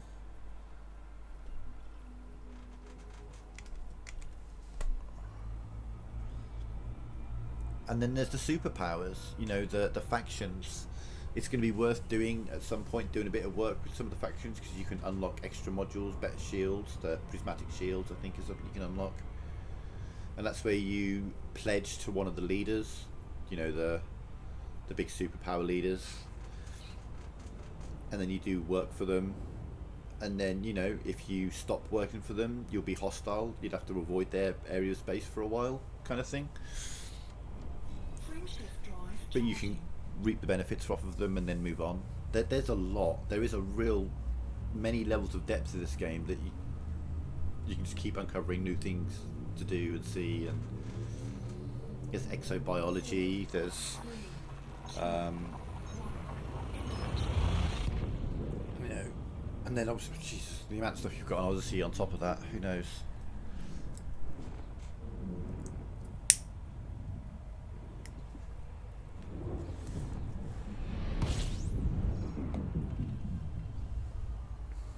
And there's the whole Thargoid War. I mean, you can help out in the Thargoid War without having to fight the Thargoids. You know, there are stations that are going to need rescue missions played out of them. There are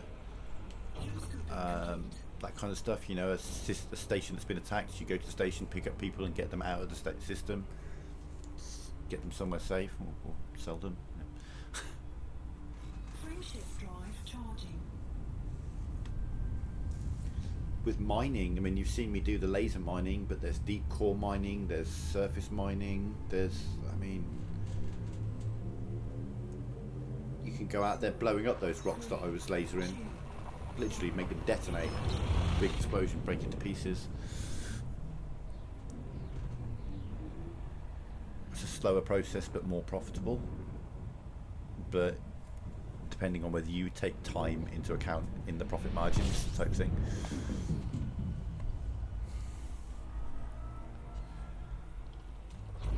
Fuel scooping. Like if I was going deep core mining Fuel scooping complete. with the ship that I did at 180 tons, say, of platinum, just sold for 180,000 each, but I could spend a lot longer time deep core mining and fill it up with void opals or low temperature diamonds and sell them for a lot more, but it would take me a lot longer to fill up the hold, you know.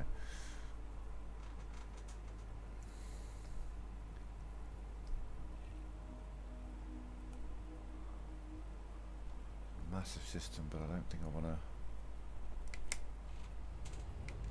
I really want to get into unexplored space. I want to just, please, let me land in a system and the star isn't already on my radar.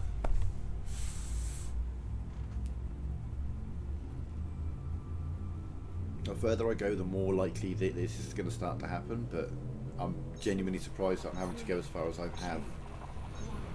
But yeah, this game has been out a long time. While also certain in the knowledge that it will happen and I will start to get a lot of them, I've just got to keep travelling. Someone's been here. Fuel scooping.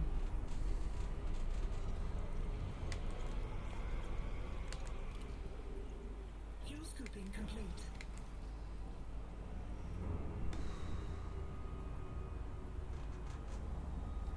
Frameshift drive charging. And you know, you can influence the market. You know, you buy a lot of things, you can make things less in demand, lower the prices. 4, 3, 2, 1. Yeah, there's the background simulation. There's a lot to it, and it's the sort of thing you can play the game for thousands of hours and never once interact with it. And there are, oh fucking hell, here we are. Nobody has been here before. Let me get system scan complete. System scan complete. Motherfuck. I'm like, oh no, it isn't. No, it is. It's 2 stars. Yay. Found my very own system. Look at it. Oh, isn't it amazing? Alright, yeah, moving on. But first one, first undiscovered system. Completely empty, but that's not the point. We have started that crossover. We're still going to have some explored ones, but the further we go, the more unexplored we'll get. What's just happened on my screen then? Something just changed. 3, 2,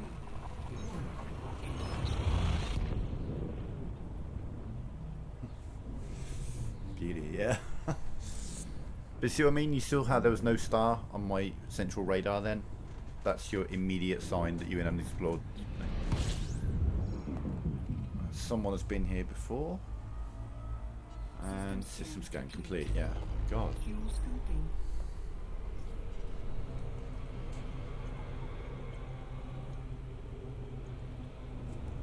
Fuel scooping complete.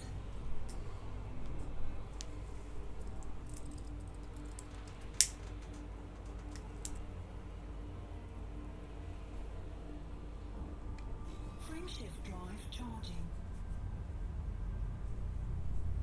Yeah, it's my refuel planet system. Yeah. Loads of hydrogen. Absolutely fuck all else. Not even an asteroid field, you know what I mean? You can even do a little bit of mining there. It's a pit stop. It's a refuel stop.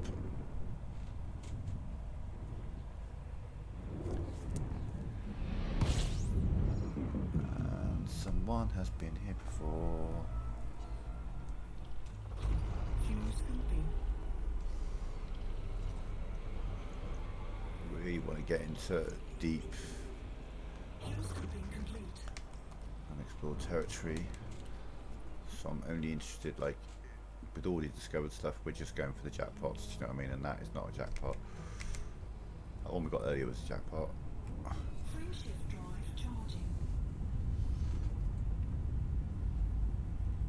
The thing is, the difference in money between just honking and then actually doing the FSS for a previously discovered system like this, that's got fuck all really of any value in it, it's, 2, 1. you know, instead of 20 grand, I'd get 50 grand for the whole system if I did everything, you know, it's...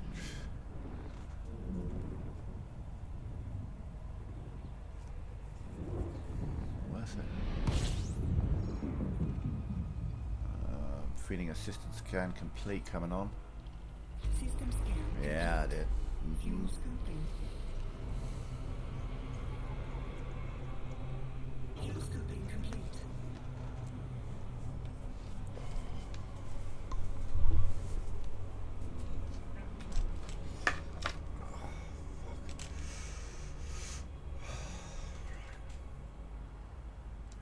Frame shift drive charging.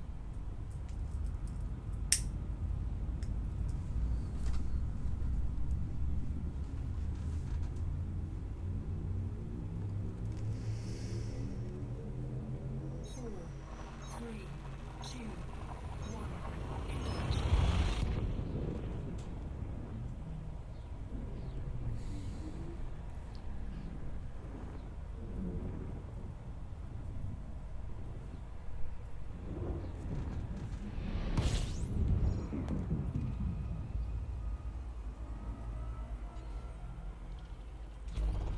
Fuel scooping.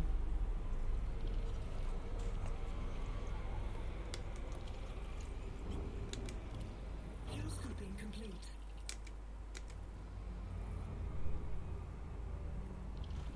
Frame shift drive charging.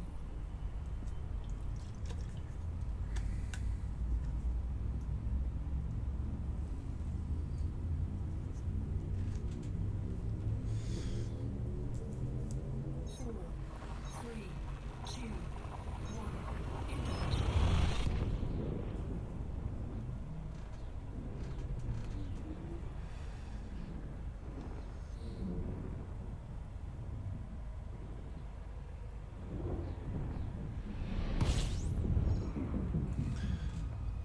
So in a bit, probably at the 4-hour mark for the stream, so in about 10 minutes, just under. Fuel scooping. I'm going to take a quick break whilst I make a fresh fuel and refill my coffee pot and all this kind of stuff. Rather than stop the stream and start again, I'll just put my beer bag screen up and I'll be certainly 5 minutes, maybe a couple more, definitely less than 10 minutes, you know what I mean? I'm not going to be that long, I'll just, I will be gone for a few minutes with my beer bag screen up.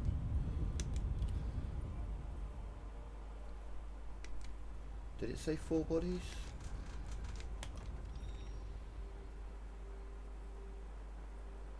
No, it said 14 bodies. Okay, okay. I thought that didn't look right. So someone has... Okay, so this is another way that you can tell that someone has been here with the legacy exploration and they haven't been here with the updated exploration. Because this whole thing you're seeing didn't exist a long time ago. You certainly didn't have a thing in the corner telling you how many bodies are in the system.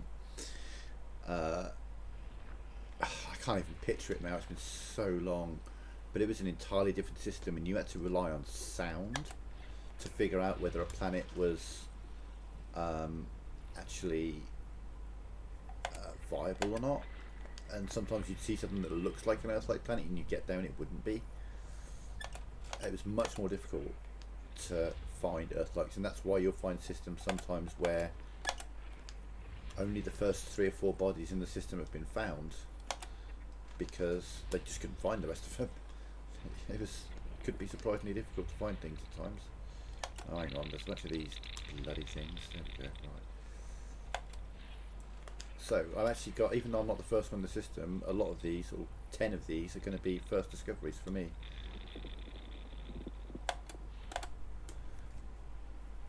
So if one of them's terraformable, for example, a couple of $1 million, because I'd get first discovery and first scan. So let's see what we've got and who's seen what. Well, as it happens, it's an absolutely dog shit system. So they get that and the 2 stars. That's what they discovered. In fact, Kyle 1 discovered that star. Somebody else discovered the primary star. Okay, so this is actually 2 people have been here before. Noob MSU 93 found that one and that one. And then a second guy came along at a later date and found that one and that one.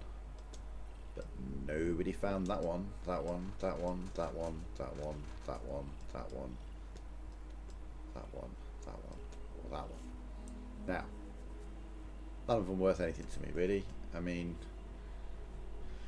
for a first discovery on a rocky body or high metal content like world, do I scan them all? These are all worth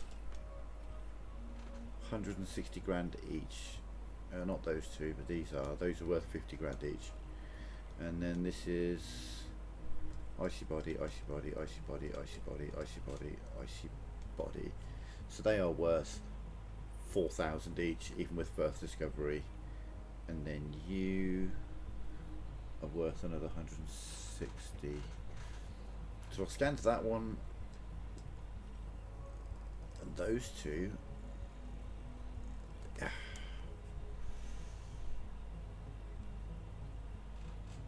it's really not worth anything. But we do have first discovery with the FSS. If someone else wants to scan them, they're welcome to. I'm still moving on, trying to find better. But again, another sign that we're starting to really get into more unexplored space. We had an unexplored system with 2 stars in it, and now we've had a semi-explored system. But again, 2 people have been here before me. I'm the 3rd person into that system. But again, they both use the old exploration method, because you wouldn't miss bodies. The game's telling you how many there are. Do you know what I mean? Undiscovered system. Okay. Please don't say system scan complete. Motherfuck. Okay, moving on. Fuck you, man.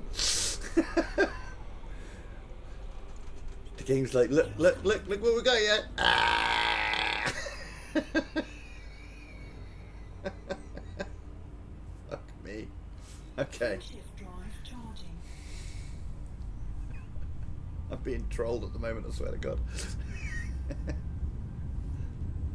2 completely undiscovered systems and a half undiscovered system, and between them I found 3 stars and fucking 6 icy bodies. Handful of metal-rich unterraformable planets. The money's in the terraforms and the water worlds.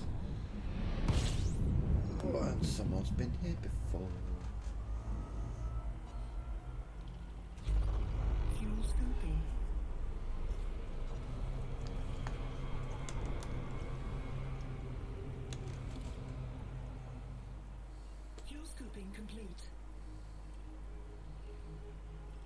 It's the second time I've seen that guy's name.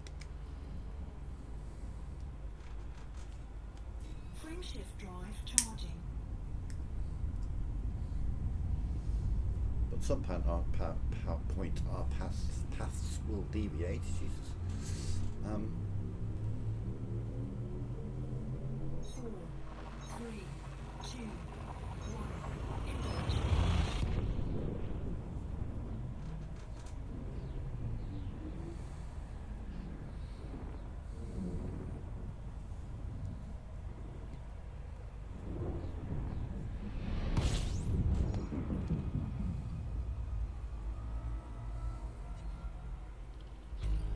transmitter. Fuel scooping. Thank you. I like to see the exclusion zone, do you know what I mean? It wasn't showing it me. Fuel scooping complete.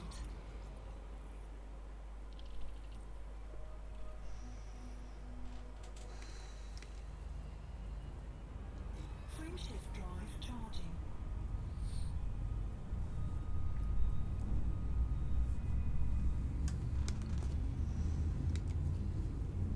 Okay, so that's 70 jumps we've done. 4, 3, 2, All over 40 light years, so it's at least 2,800 light years from Sirius now. Maybe closer to 3,000.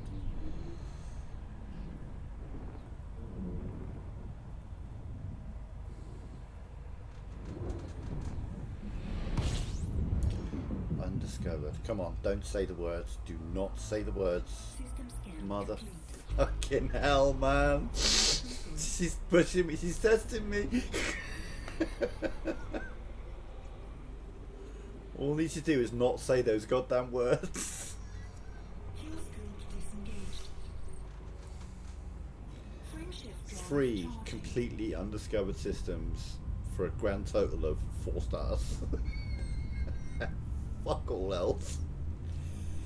Excuse me. 4, 3, 2, But again, more frequent. I mean, in the last 6 or 7 systems, 3 of them have been undiscovered now.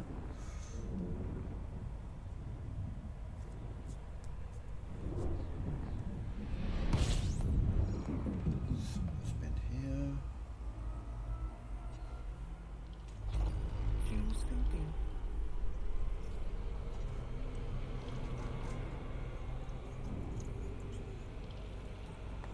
Fuel scooping complete.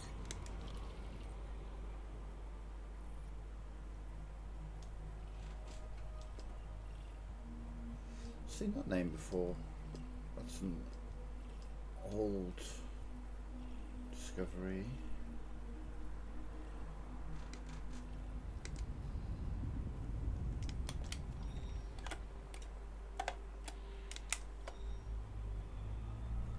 Frame shift drive charging.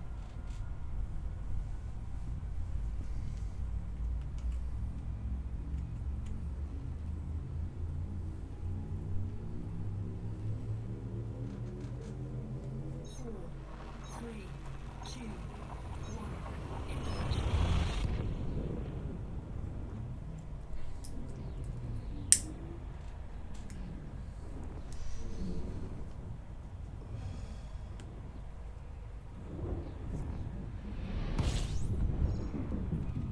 System scan.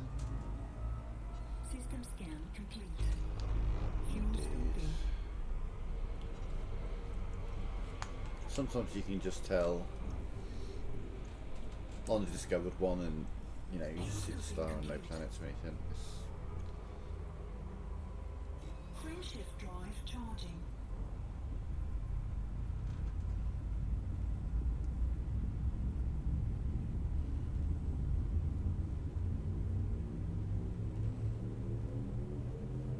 Four, three, two, one. Engage.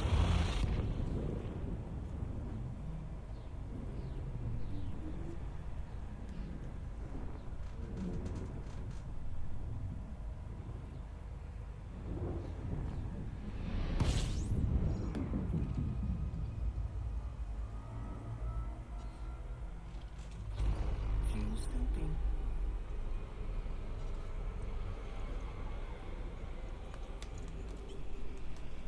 Fuel scooping complete.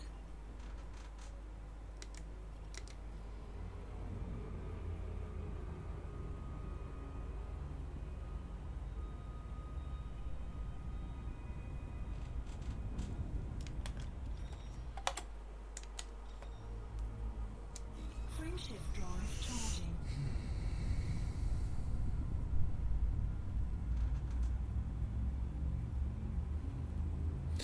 No worries. I didn't say anything. I've now found a third undiscovered system. Two, one. Um, The first one obviously had 2 stars. The other 2 both had 1 star and nothing else. But then he undiscovered planet's moon. Yeah. System.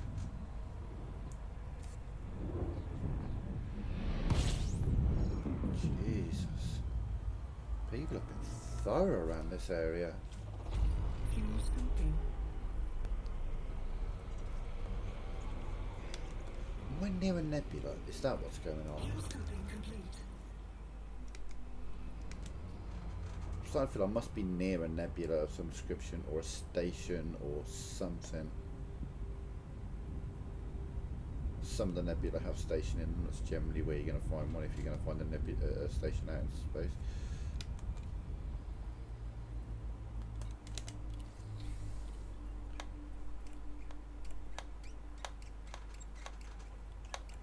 Especially, if anything, I mean, oh, okay, it's going to get much more likely to find stuff when we're over this sort of area, where the stars are getting much more dense. I'm in a kind of quiet region anyway. That's going to be a factor. Look, obviously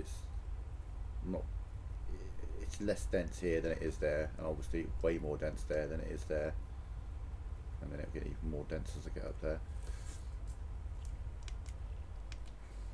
Yeah, I'm in quite a dead region, aren't I? What do we say to these?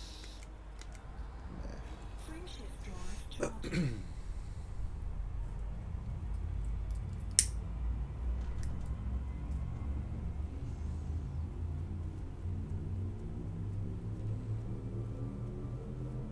4, 3, 2, 1. Engage.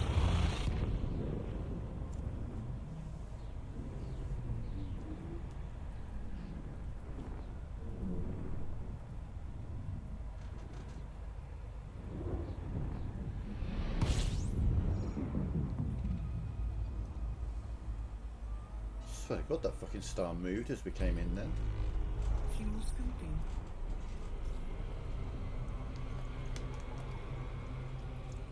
Fuel scoping complete.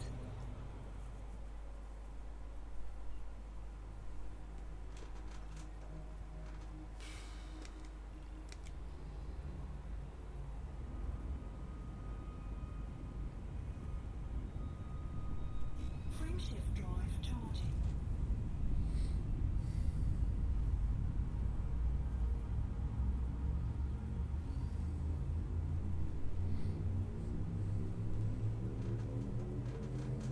Four, three, two, one.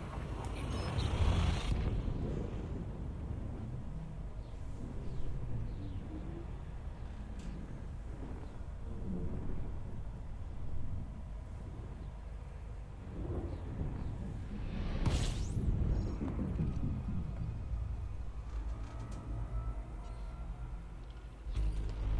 Fuel scoping.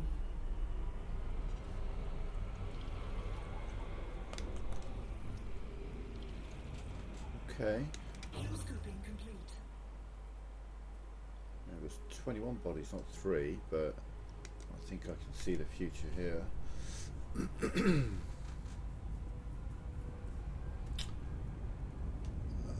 But first discovery is the first discovery. Alright.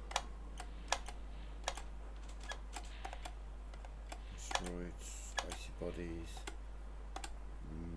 Probably a rocky body, yeah. This is going to be...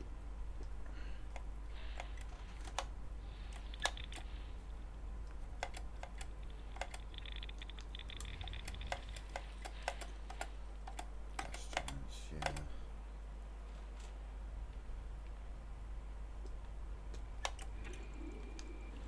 Surrounded by a bunch of rocks. Low value, but more shit I can put my name on.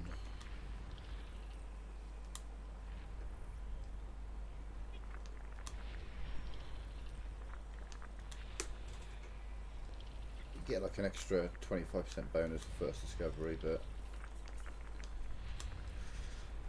this is trash.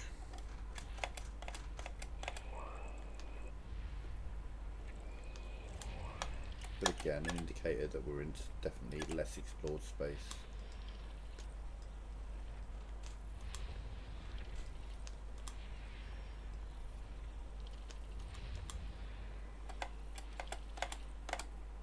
There's a third iron giant, gas giant that they didn't find.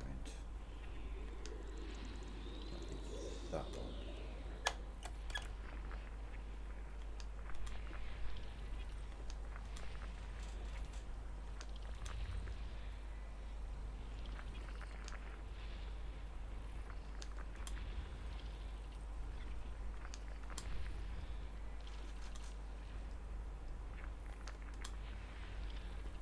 System scan complete. So nothing, absolutely nothing worth going closer to, but they got those two. I got all of these and that. Oh, ammonia. Right. We are going to take 5 minutes or so.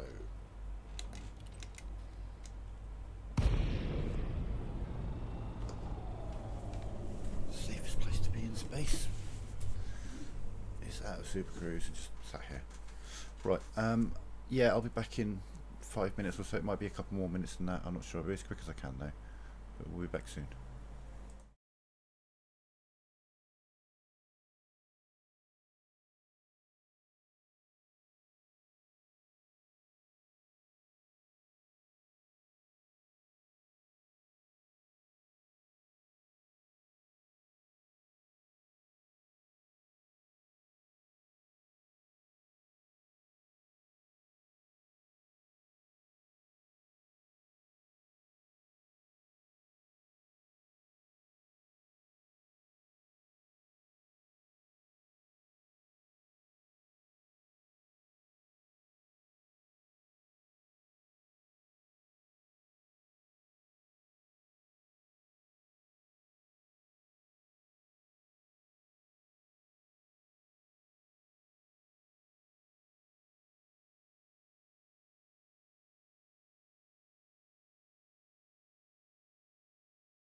Okay, and we are back.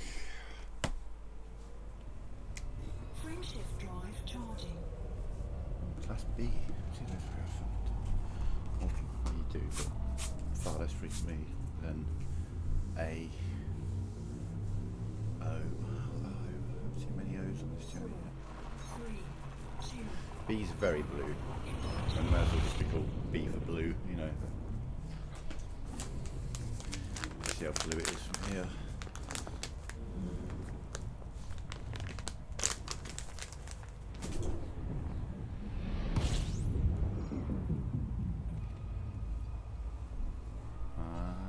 Blue.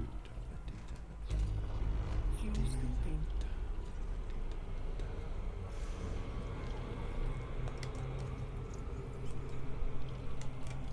Hot stars as well. Oh my god.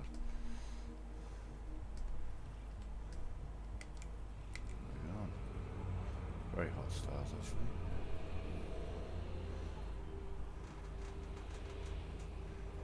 Still scooping, Jesus.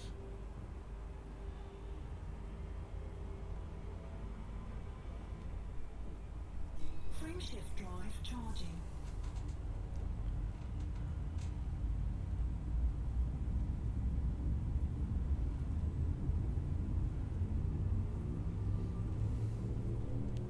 Yeah, once you get those metal alloys and 3, 2, start pinning blueprints and all this kind of stuff, you can really start to push the jump range of your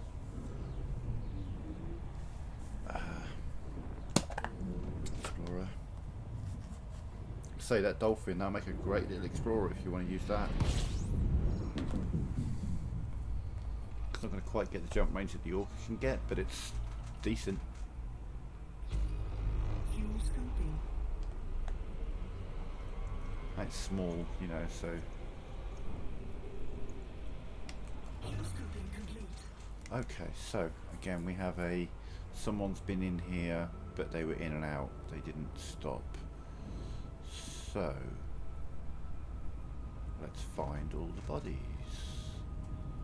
because there are 7 of them beyond the star itself.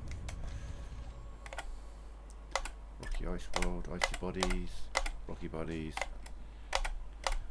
Maybe we got some vague potential here. Not much, some. Right. You're worthless. You could be worth something. Or not. You could be. Potential. And there is another one out there as well somewhere. I'm out of content world. So we've got 2 possibilities here. I mean, the rocky body has a vague chance, but very unlikely. System scan complete. Okay, so now we have a look at the system map, and it says no.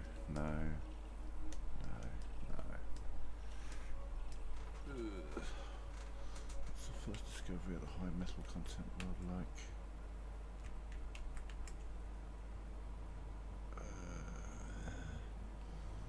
God, I wish they were terraformable. Frameshift drive charging.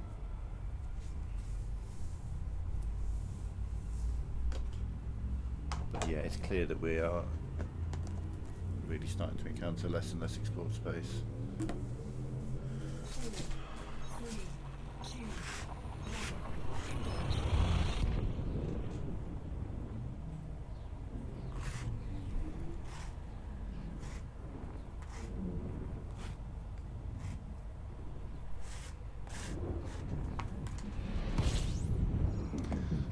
1. Unexplored?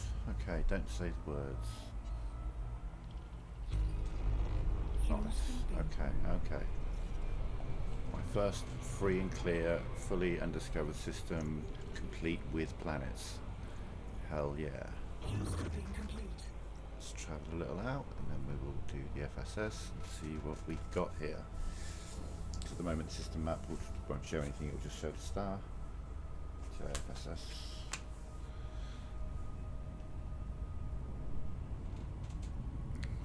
Time speed of light and then stop. There we go. And okay, well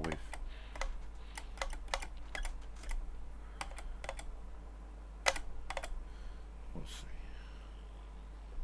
No Earth worlds or water worlds or anything like that, but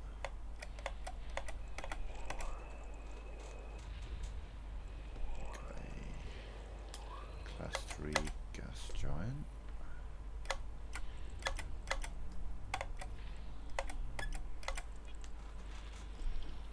Some rocky bodies around it.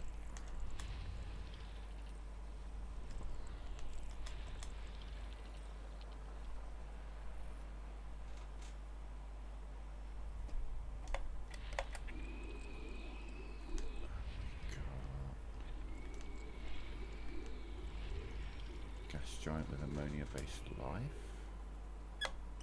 complete with icy body. Then we got another icy body. Boo, another icy body. Oh, it looks like 2 more icy bodies.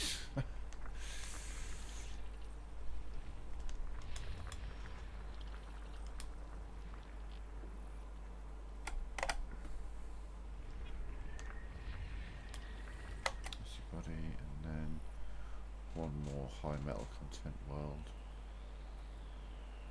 Metal rich body. Oh, you're going to be a star, aren't you? Just drop it down. Yeah, there you are. System scan complete. High metal content world. Okay, so let's see what we've got. So it says nothing. Where's the other? I swear there was another. These are all rocky bodies? Icy body, icy body, icy body, icy body. Oh, so for sure I found 2 metal content worlds. Wow, okay. Undiscovered. Frame shift drive charging. Inspiring.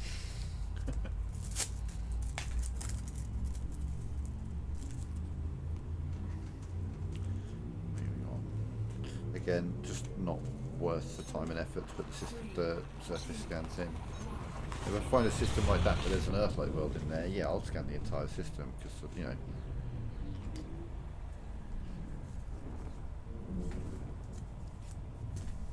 High-value systems, I want to get everything out of them, every cent.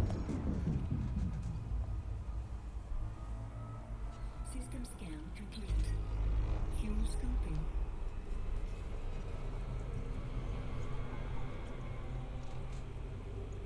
Fuel scoping complete.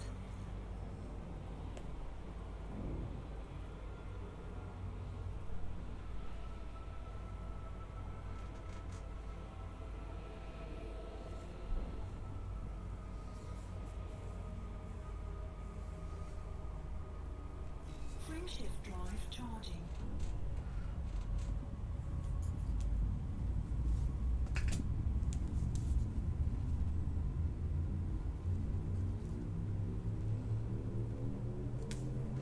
Four, three, two, one. Engage.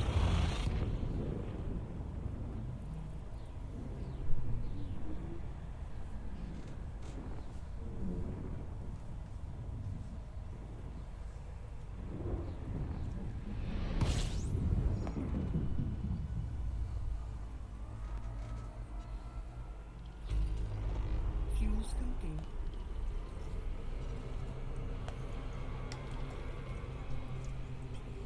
Fuel scoping complete.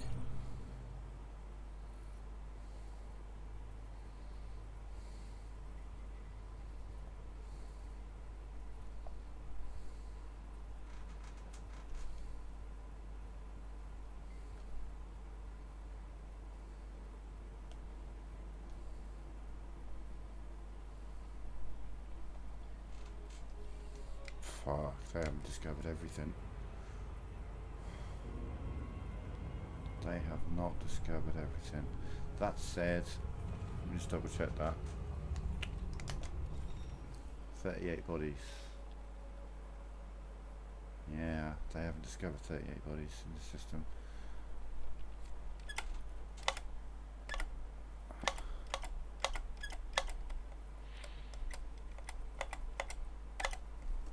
Wow. Oh shit, okay. Here we go.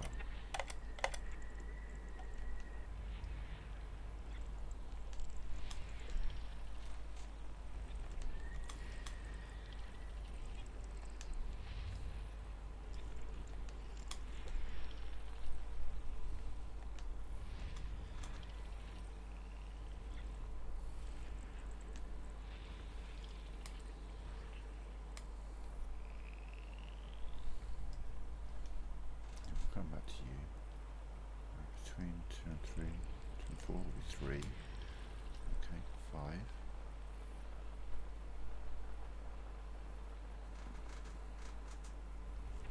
3. Right, that's a B, C, and D. Jesus Christ.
What did they miss? Because I'm getting all discovered stuff at the moment.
System scan complete.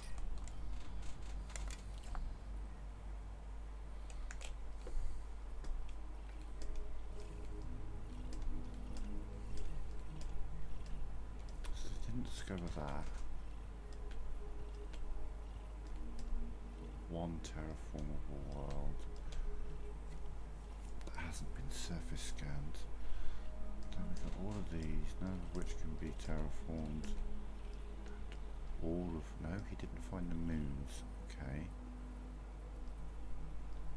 Then he found that, but missed all of its moons. They found that, missed its moon. Found that, missed it. Oh, missed one of its moons. Two of its moons. Three of its moons. Found that. And then, yeah, I think there's another one they missed here. They got that, they missed that. Oh no, they got that. Okay. What's my phone beeping? What's that about?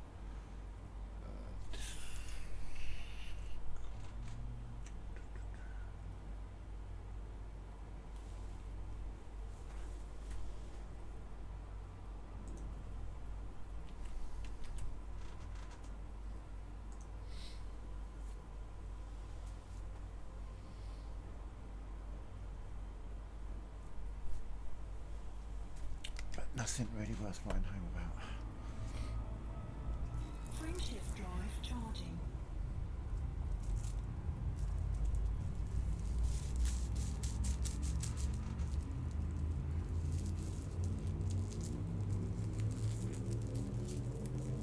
Four, three, two, one. Engage.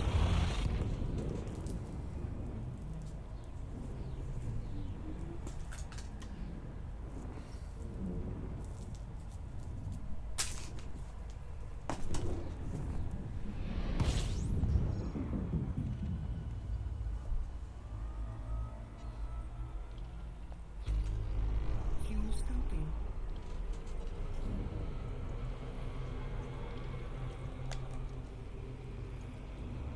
Okay, again, someone's been in the system but hasn't found the planets.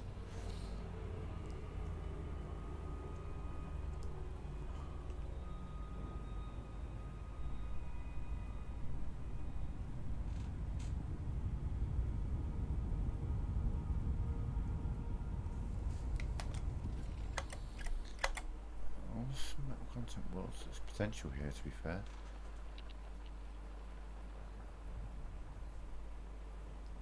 It's all over there. It's not that far away, to be fair, so I can't really. High metal content. Body. It's all high metal content. It might be the landable type, which is. System scan complete. Okay, so what have we actually got here? We've got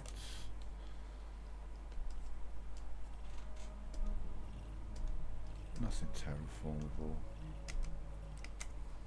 5 more bodies with my name on. Frameshift drive charging.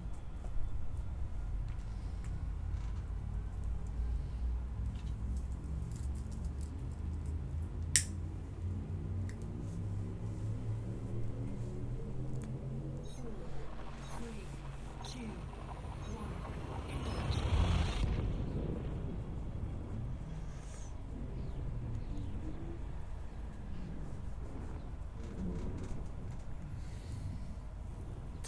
Yeah, well, Heisenberg, are you there? I just thought of something.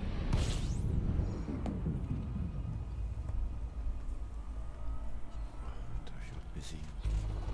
Fuel scoping. 22 bodies. Doesn't look like there were 22 bodies. Fuel scoping complete. Oh, again. Someone's popped in, found a. Oh, yeah, there's some missing planets in that little list.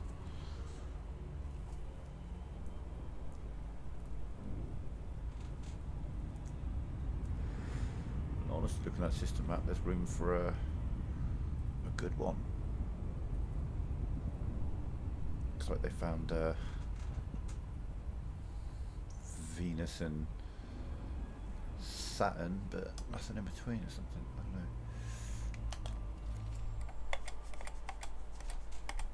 There is a water world here as well.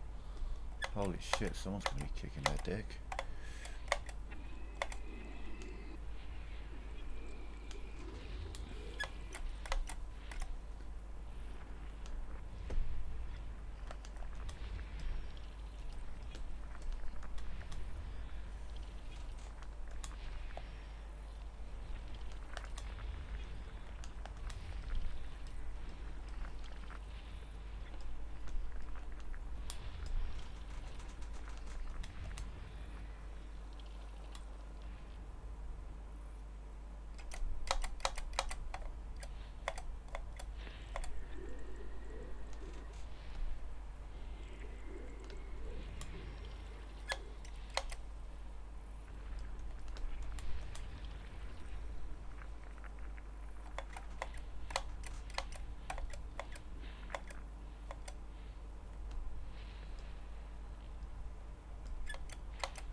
Oh, they found the water world then, but they haven't. System scan complete. Scanned it. So, yeah, they missed a lot. They got that.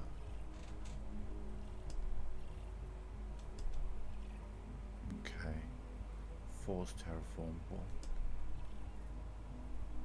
5's terraformable. 4 and 5. First scan on both. They'll probably go. Let's have a look. They're worth. That's worth. No, that's worth 1.9 million.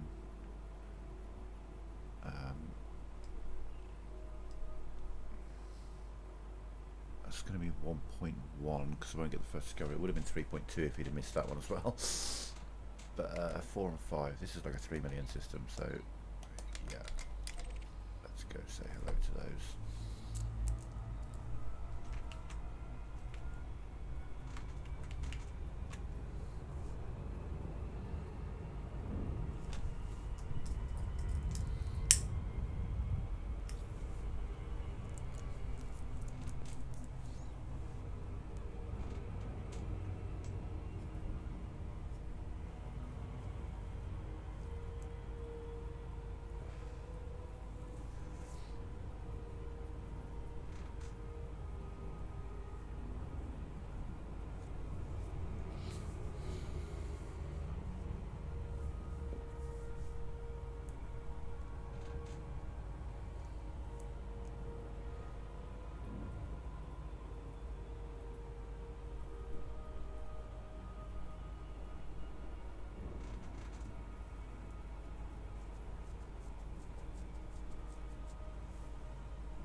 Surface scan by 50%.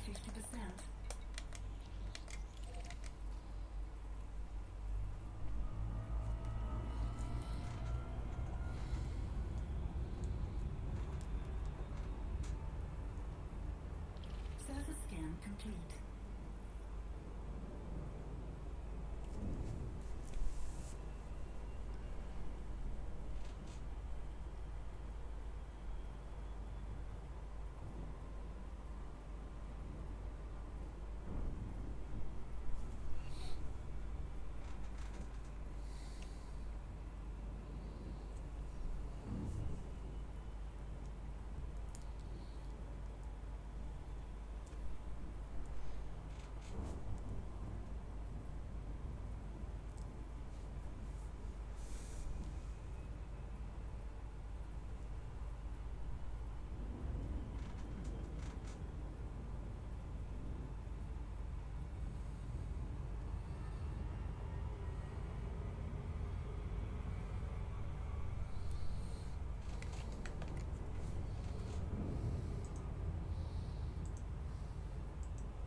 Surface scan by 50%.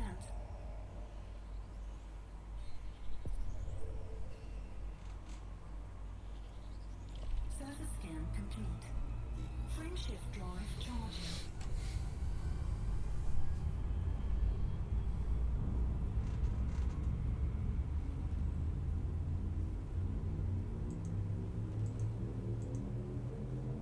Four, three, two, one. Ignition.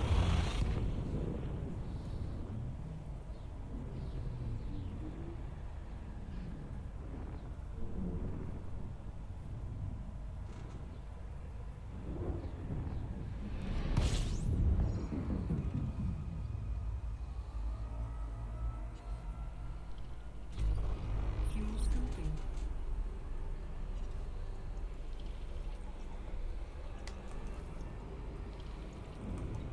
Fuel scooping complete.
System scan complete.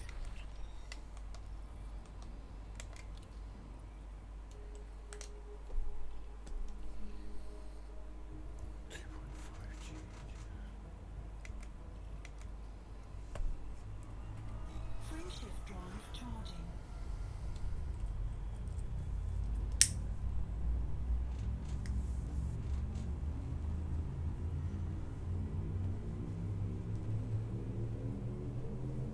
Four, three, two, one. Ignition.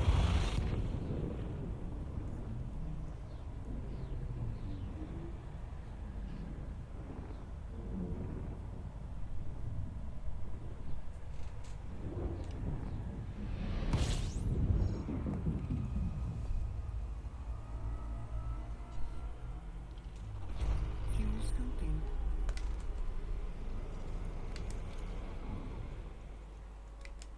Fuel scooping complete.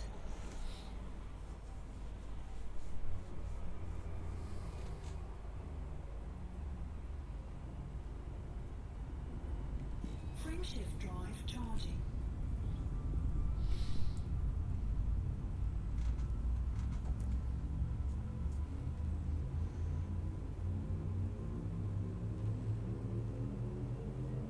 Four, three, two, one.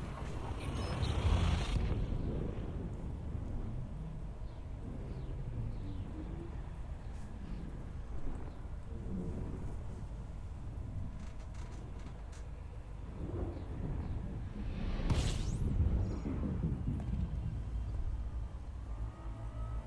System scan complete. Fuel scooping.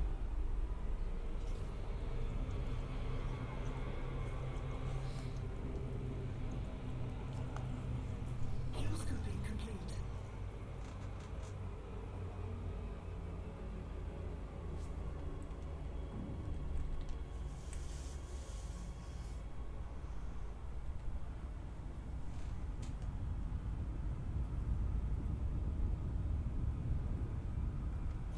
Frameshift drive charging.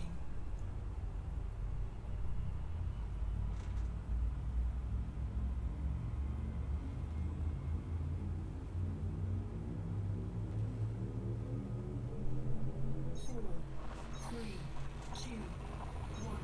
Engage.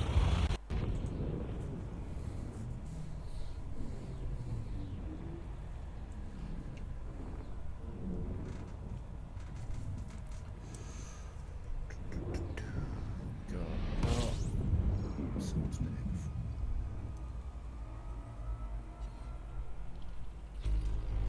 Fuel scoping.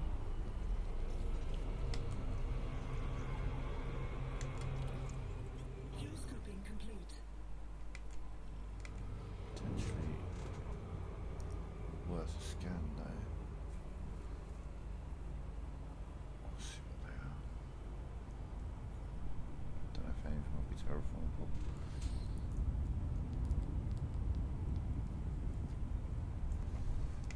Certainly worth a scan.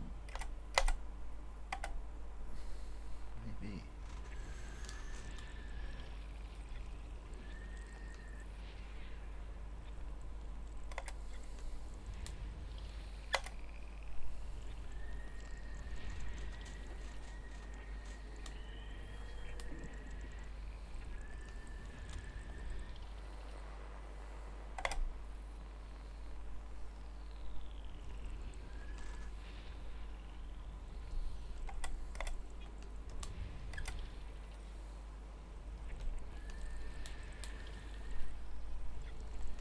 System scan complete.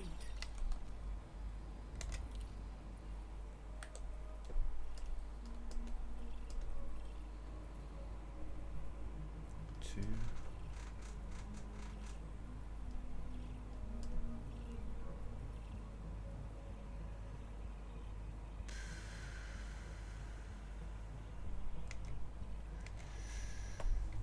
Frameshift drive charging.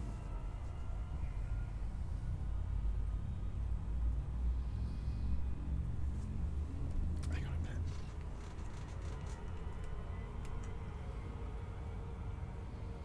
Okay, yeah,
Surface scan by 50%.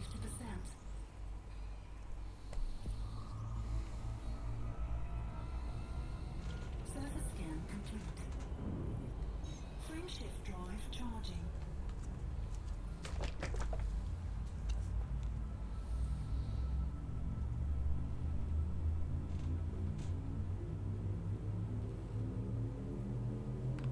Four, three, two, one.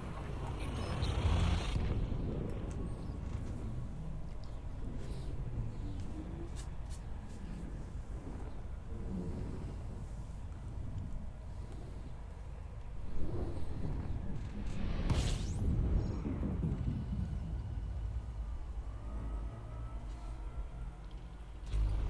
Fuel scooping.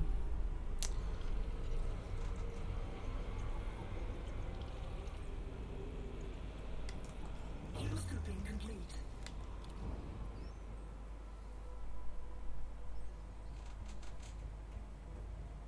10 bodies, is that what it says? 10, yeah. Frameshift drive charging.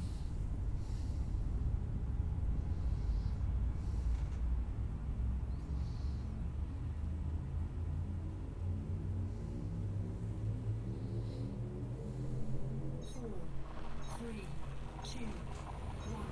Engage.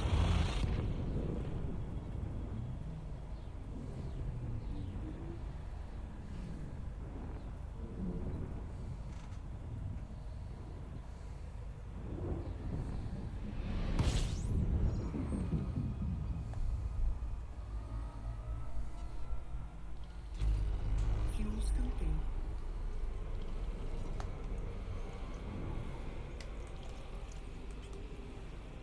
Fuel scooping complete.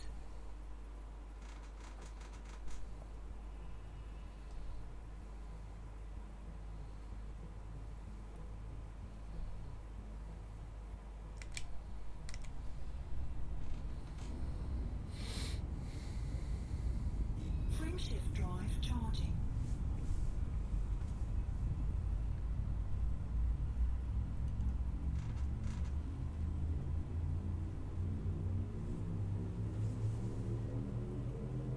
Four, three, two, one. Engage.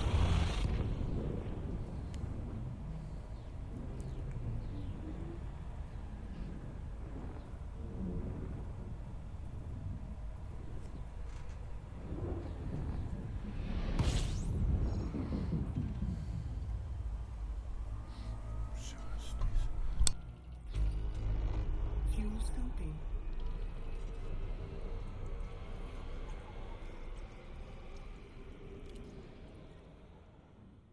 Fuel scooping complete.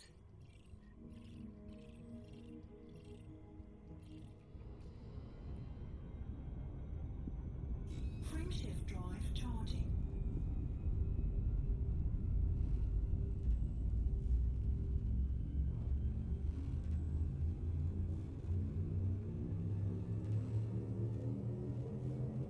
Four, three, two, one. Engage.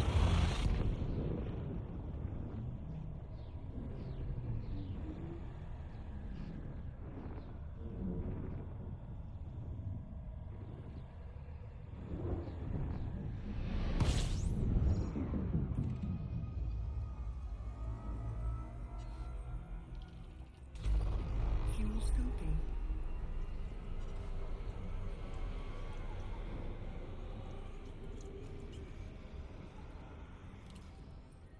Fuel scooping complete.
System scan complete.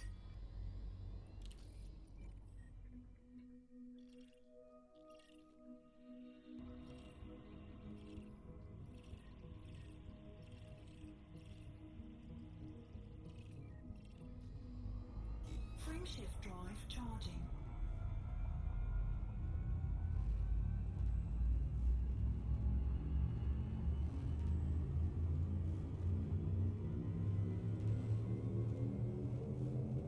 Four, three, two, one. Engage. Okay, ladies and gents, I'm probably going to call it in a minute because I just got a message from my buddy. Gotta go play games with him for a bit. Mine, yeah. See how many jumps we are. We're halfway, that would be Fuel cool. scoping. We're not, alright. Okay, so there are 2 bodies they haven't found in this system. I'm not about to find an Earthlight world or anything, but I'll do. Actually, no, we'll just scan the system and call it there, I think.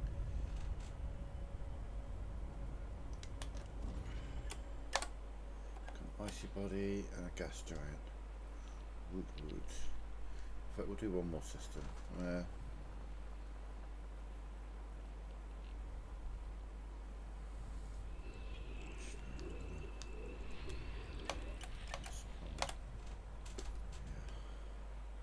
Yeah, no, sorry, I'm just muttering to myself. I'm going to call it here once I find this goddamn planet. There you are. System scan complete.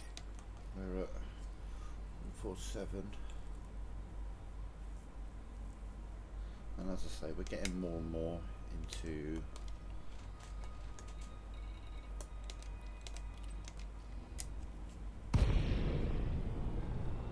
unexplored space. Let me see. I'm probably going to continue later, but I might again.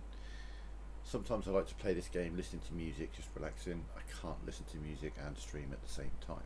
So, yeah, I'm probably going to stream again tomorrow. We'll be a lot further and hopefully have a few discoveries under my name. But for now, I'm out. Thanks for watching. Have a lovely day. Bye for now.